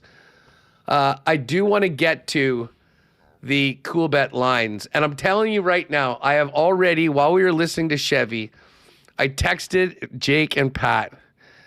And I said, guys, I know usually Saturday is a little quieter day, but I need something for tomorrow. I need you to get me a goal prop for Isaac Rosén in his first game. I need a point prop. And I think we need or just do a boosted exclusive, the whole lot of Rosie, Isaac Rosén to score in his Jets debut with a nice little boost for Jet fans. So the Evdog is going to be working on that. If you are interested, check Cool Bet tomorrow in the exclusives under Winnipeg Sports Talk, and we'll have a couple things in there for it. I'm telling you right now, I'm going to put down a little something. you want to really get a fan base going, come into a new spot, have a great game in your first night and score. What better team to do it against than the Vancouver Canucks? And then of course we started getting all these things back from Pat and Jake. We need this kid better be good because the exclusive and combo names will feed generations. The Rosine one. Rosé all day. The chosen Rosen. He has Rosen. The Rosine. So anyways, we're having some fun with that, but we'll put that out. I'm sure I'll do a post once that's up, and we'll get it into. Mentioned big win. Shout out to my guy, Matty Dunstone. Speaking of our parlays, we had that Manitoba exclusive. Calvert to qualify for the playoffs, and Matt Dunstone to make the final. Big step forward, handing Gushu his first loss in that first playoff game today. So Matty D is looking real good, getting ready for the final. Now, let's see. This is off. I'm just going to put this up, and I'll pull it up in just a moment. 2 in the 10th for Dunstone to pull off the win over Brad Gushu. It was Kevin Cooey. What a story he is. He beats Brad Jacobs. So it looks like it'll be Dunstone and Cooey, I guess, in the 1-1 game. It'll be playing for a trip to the final. Outstanding stuff. All right, as far as the NHL goes tonight, what do we got? We got a busier night than normal when it comes to, can you believe that? Okay, no, wait a second. That's the 7th. Okay, the 6th. Here's what we got for tonight. Panthers and Red Wings. Detroit -154. Who knows who's going to be in and out of these lineups? Most of the deals happen around 2. So I don't know who's going to be available, who isn't. Colorado, Dallas tonight in the D. Avalanche -122. Stars looking to make it 11 in a row. We got the Blackhawks -154 at home against Vancouver. Pick 'em between the Ducks and Habs. Oilers, even money at home against the Hurricanes at -118. Sharks -139 at home against the Blues. Pick 'em between the Wild and the Knights. Bruins -123. Oh, that's tomorrow. Okay. Tomorrow's game, the Jets are -227. And again, the player props are not all ready yet. But UFC's up, WBC. And again, pay attention to the exclusives for tomorrow. Remo, what's up? We going to do some, marbles? Yeah, we got the marble race going. Shout out to everyone we have. How many people in here? 523 people in chat. We're going for close to, 5 hours here in the chair. So appreciate everyone. I haven't even done a track. So here, I'm going to close the entries and we will play the marble song, Tristan Rivers. And he's actually got a show next Friday, Side Stage. What's his band called? 9 Lives. So a bunch of us may be out for that. So check that out. But first here, let's hit the music here. I'm gonna go with the OG marble theme. Remo, what about the Guns N' Roses for Isaac Roseanne? I can't play it anymore. I got flagged. I got flagged by YouTube. No, that would have been so good. Darn. YouTube flagged me. It's too similar to the actual. I was gonna write an appeal and get Tristan to tell me exactly why it wasn't the same, but it got flagged last time. I don't want to play it again. It was just too good. It was too good. Too good. We're going with the OG. It's Friday.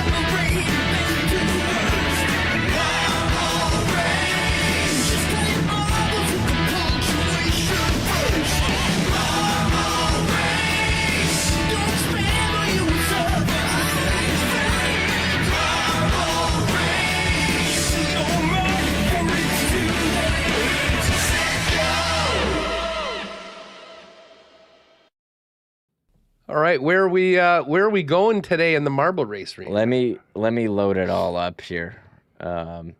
We did have some. Connor, you had some ideas for possible lines that we might see tomorrow. Well, I get that people are asking. People want to know, like, what are we going to see in the line? I know we have no idea. No idea. But what was your first lean? I put Isaac Rosen with Cole Perfetti. Now, so this changes a lot of things because Connor Scheifele, Iafallo has been the top line and Velarde's been on the second line. So again, like this is all a guess. We don't know. We'll know tomorrow morning. We'll have the official lines. But I had Perfetti, Lowry, Rosen as the second line. I think Rosen and his shot can be a real threat with Cole Perfetti and Perfetti's passing abilities. So I made them the second line. I put Connor Scheifele, Velarde back together as the top line because that is just obviously the line that they've ran really all year long. Nyquist, Taves, Iafallo, Koepke, Barron, Lambert has kind of a preseason vibe to me. The Koepke, Barron, Lambert, I'm sure they actually did run as a line in the preseason, but that being a fourth line with three really fast guys, I could see the Jets putting together as well. So I don't know. I think all of this talk, both from Scott O'Neill and from Kevin Cheveldayoff about the opportunity ahead for Isaac Rosen, I don't think they're going to bring him in and just put him on the fourth line. I think they're going to try him with a guy like Cole Perfetti right off the bat, and that just adds to my excitement. But we'll see tomorrow morning, 9:30 a.m. morning skate for a 6 o'clock game, what the lines end up being for the Winnipeg Jets and how many of these players draw in on the defense corps. Morrissey, DeMello, Sandberg, Salamonson, Hainala, Fleury, Bryson. I don't really know who's going to be on that third pair, but it's going to be a fascinating morning skate tomorrow for sure. Yeah, it will be. And pay attention. Another good reason to follow all of our social channels because once the morning skate is done, we've got an idea of what the expected lines are.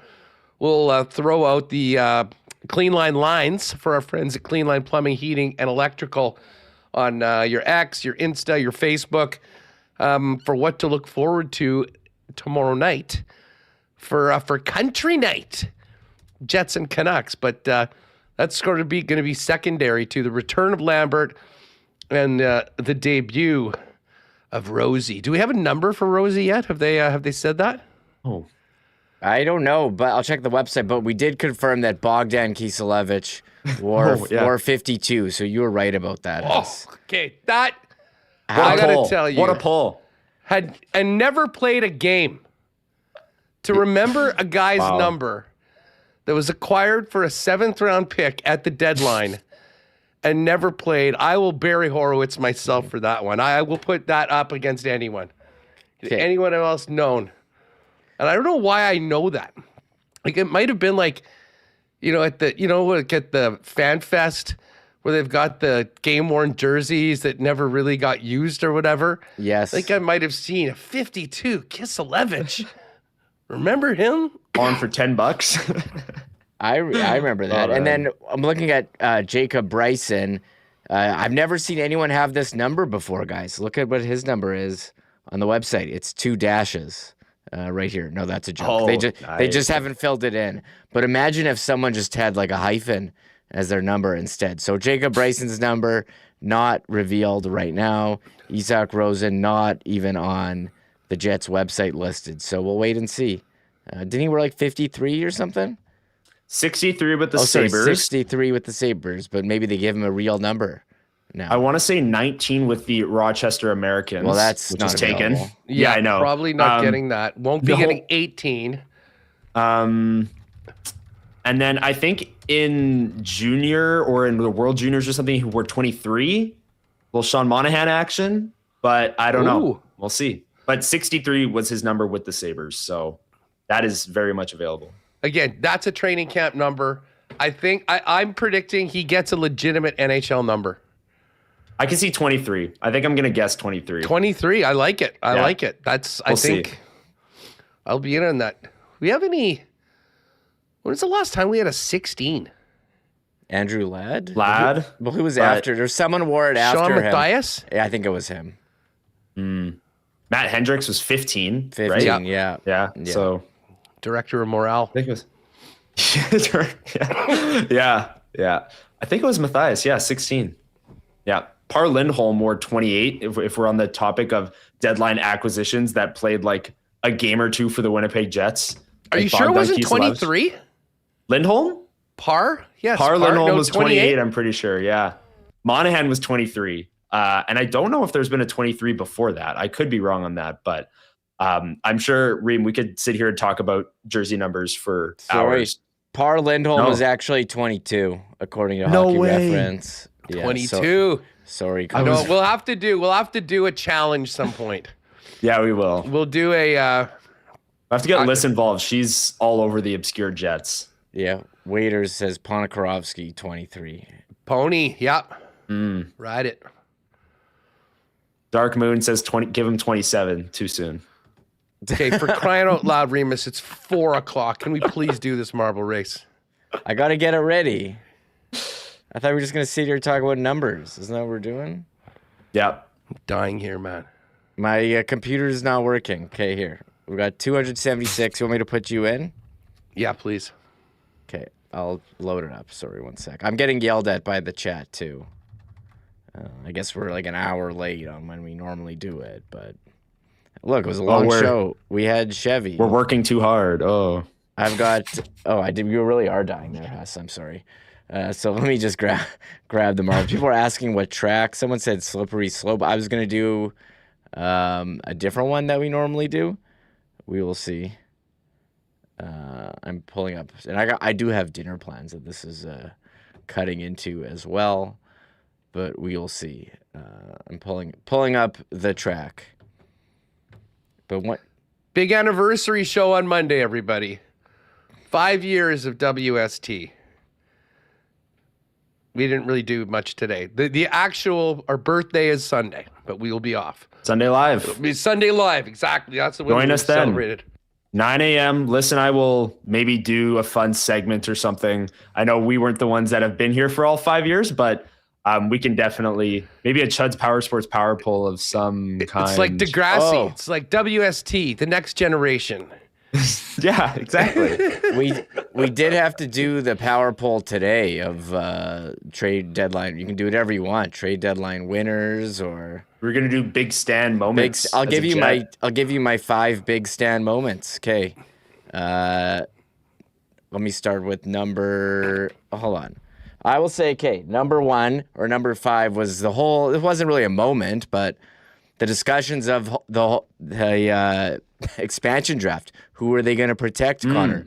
Was it Stan or DeMello? Okay.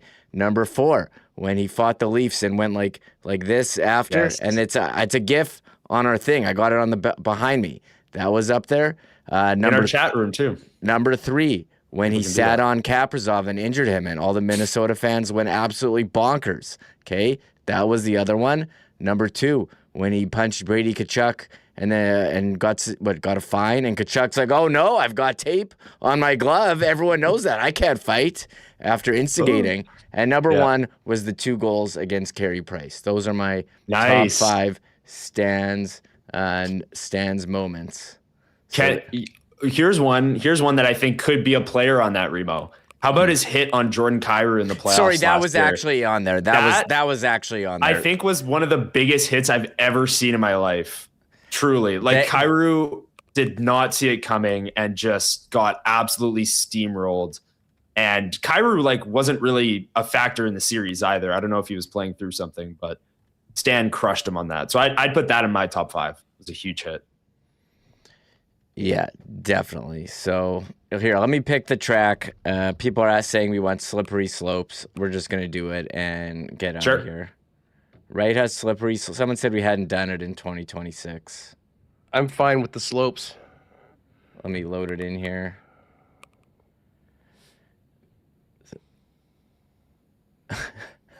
As we wind this thing down. We did get the return. 5-hour show. Connor, we did get the return for the Kadri trade. Yes, we did, although I didn't see it. TSN has it on their trade tracker. Oh, okay. Pull that up. As we got Victor Olofsson, Max Curran, conditional 28 first rounder, conditional 27 second rounder. Calgary retains 20% of Kadri's salary. Okay. Wow. Wonder what the conditions are, and Calgary retaining 20% on Kadri. He has 3 years left after this one on his contract, so that's quite the retention. What is he making, 7 a year? Yeah, less now. But. All right. Let's shout out again to Ken, by the way. Breaking news today on the program. I just saw that clip. I'm just listening to him. And then that's definitely a GIF-worthy reaction from me. When you got to see that one. It's on the X. All right, Remo, let her fly. 277 on the slopes today, everybody.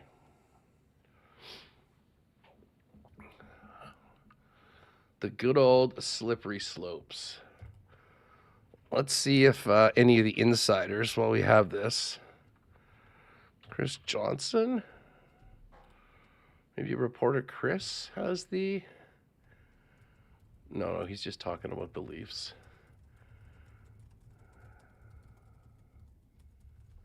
Oh. Nazem Kadri on the Trade Center about his deal coming an hour after the deadline. An absolute sweat. I didn't even know it could happen that long after. Neither did I. Brennan we should be used to Othman it also now. heading to the Flames. Let's see if Drager maybe has the... Coming down this first big funnel, everybody. As we go into this next one, Drager has conditional first, second, Olofsson, and Curran. Okay, so LeBrun broke that one. So let's see if he has the conditions. Yeah, Olofsson's looking pretty good.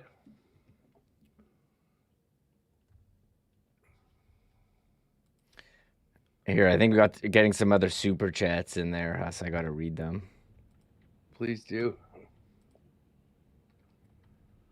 I can. I've got it on the marbles here. Oh, T. Well says anniversary suit show or we riot, and Tristan Rivers says thanks for the shout out for a show. We'll do an appeal. Oh, for the Guns N' Roses, and he'll alter it. Thanks for the marathon show. And I know Schickster, who I saw yesterday at the game,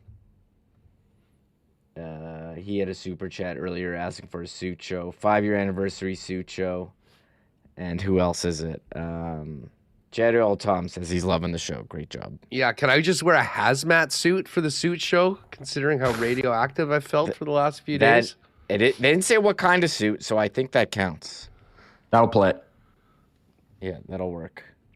All right, getting down on the final ski here. Who we got here in first place? Cowboy. Here we go. Okay, they're coming up the final ramp.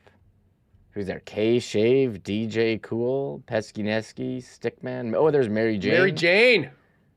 Okay. That would be appropriate. Mary Jane, one of our all-time favorites, been here supporting us from the start. Who will it be? I see Missing Monk in there. Taylor Ewell in there. Missing Monk. Taylor, another legend. Look at this finish. Oh, Missing Monk. Oh, my God. And who got it? Taylor? Taylor got in there. Missing Monk didn't have the angle to get into the bowl there. So Wow. Taylor swooped in. All-time finish. Oh, my God. All-time finish. And Taylor, I'm happy she won today. She was literally the first ever defender of Stan. Like in year one, 5 years ago. Sent me an Instagram DM, devastated after the trade last night. So good things happen to good people. Tough spot. Wow, Taylor wins. Unbelievable. Remo, read out the top 10 if you can. Yeah, just going over the top 10 marbles here as we pull up the results. Well, just 1 second. So shout out to Taylor, Mary Jane. Here, I'm going to bring them. I'll bring them on. Everyone likes to see their names, so I'm going to go through them and they can read them. 1 second. There we go. We got Taylor, Mary Jane, JD, Chunky, Seabreeze, Are You Ready, Jessup, Stickman, Will Sutton, Dwayne Payment 5250 Pesky Nesky. There's Big Maple, a big finish for an ESTer. Chia. Scrolling down. There's Dr. Terry. I saw Boring Sean Monahan. So many familiar names. Yeah, VR representing EST. Natalie, number 29. Kibbins had a super chat. There's Phyllis in there, 37. Former winner WST Maddie. Dan Jets fan. Styles T's in there. Stormy. Matt Hyman, running man. Good to see him at the game last night. Greg M, former winner. There we go. Oh, I see Becca Riley Art. She had the great drawing of Hustler and I on Instagram. And I see her in here. Does some good work on Instagram. Eagle Eyes, big poker star. Ken 007 dropped us off some nice pictures. Took WST gear to Antarctica. Ken 007. Look at all the names in here. J Miller. So how many marbles? 277 marbles, 118 finished. Great race. Slippery slopes, a classic track. A lot of DNFs for that one. And Duck Dad complained too many times about us starting it at 4. Normally we started at 3. The GM spoke. For a while, it's deadline day. Look, things are very fluid. That's why you got bounced, Duck Dad. That's why you got top roped. Duck Dad was not eligible. Even if he won, I wouldn't have given it to him for his complainants. I would have had to overrule that one. So it's been a fun show. The deadline, always very popular. I think overall this deadline, not as active. We did kind of get saved by the Kadri bomb, but really surprised Carolina did nothing. They must be happy with their team, or they didn't like the price for a guy like Vinny Trocheck, who we thought was going to get traded. We thought Nashville rumored, are they going to trade O'Reilly, or are they going to trade Stamkos? Didn't do anything. Toronto, they sent a first for Lawton last year and got a third this year.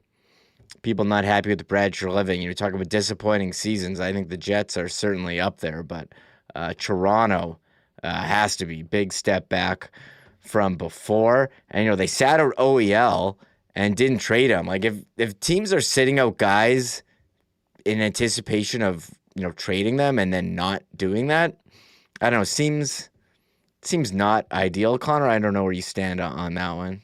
Yeah, it's weird, right? Like even if the Jets had sat Stanley and Schenn and then not traded them, I would have thought the exact same way. So it's quite interesting. And I echo your thoughts on Carolina. I mean, they're a team that has needed to get over the hump the past number of years and have failed to do so. For them to be quiet today, very, very interesting. It was Huss. I think Huss might be on mute. He's muted. Sorry, I was saying that they got Delorier from Philly. They got Delorier. My bad. Yeah, big Carolina. Yeah, bust a few heads.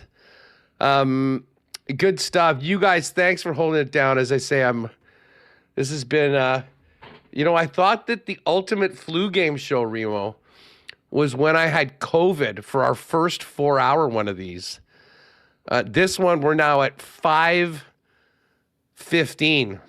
Yes, But overall, I feel better about this because it was a quite one. And how about that? Like, the two all-time maybe queens, there's obviously Phyllis and Bardot, but Taylor and Mary Jane going 1-2 in the thing. And then I think that's Brady, NHL Chunky at 4 too. It was quite the, and Will Sutton from the Fish at 9. That was an excellent marble race. Anyways, great stuff. Awesome producing. Great stuff from Connor. Great to have Lyss on the program. Everyone else that joined us. And Connor, quickly, why don't you plug what's coming up on Sunday morning on the official anniversary of WST? Yes, fired up for that, Huss. And I'm excited for this Winnipeg Jets game tomorrow night. It's Jets Canucks. It's not a thrilling matchup. It's not a playoff preview. But I'm still pumped to see all these new players in the lineup, an injection of youth, what we've been asking for. So we'll be there Sunday morning, 9 a.m., breaking it all down. That game Saturday night. Lyss and I's full thoughts on the trade deadline and the trade. If you haven't heard me talk about it enough, and my thoughts on the trade that the Winnipeg Jets made, Stanley and Schenn, going out the door, tune in Sunday. 5th year anniversary, Huss. Looking forward to celebrating that Sunday morning at 9 a.m. with everyone in chat with a cup of coffee in hand. very appropriate that on the day that Logan Stanley traded, Stan's biggest fan, the Marble Race winner in Taylor Ewell Miller. Great stuff, everyone. I'm so sick. My hair is turning green. Yeah, listen, there's a few green things I think right now. Definitely need a rest. So we're out. Have a great weekend, everybody. Hopefully I'll make it to the game tomorrow, and we'll be back on Monday for the other anniversary show. We'll probably have some laughs on the first 5 years of WST, but talk about the debut of a whole lot of Rosie and the return of Brad Lambert tomorrow, 6 p.m. start for Country Night. So put on the boots and head on down for the game to see the newest Jet make his debut. Thanks to all the guests, Ken, Mike, Joe Yerdon, Lyss, Kevin Sawyer, and of course Mike and Reem and all of you for making this just an awesome, awesome day. Have an awesome weekend, folks. Thanks again, and we will see you Monday on WST. Don't forget Sunday Live with Connor and Lyss on Sunday morning. Oh my God! Oh! Shut it down! Let's go home! Thanks for tuning in to Winnipeg Sports Talk Daily. Make sure to subscribe on YouTube and your favorite podcast feed at winnipegsportstalk.com.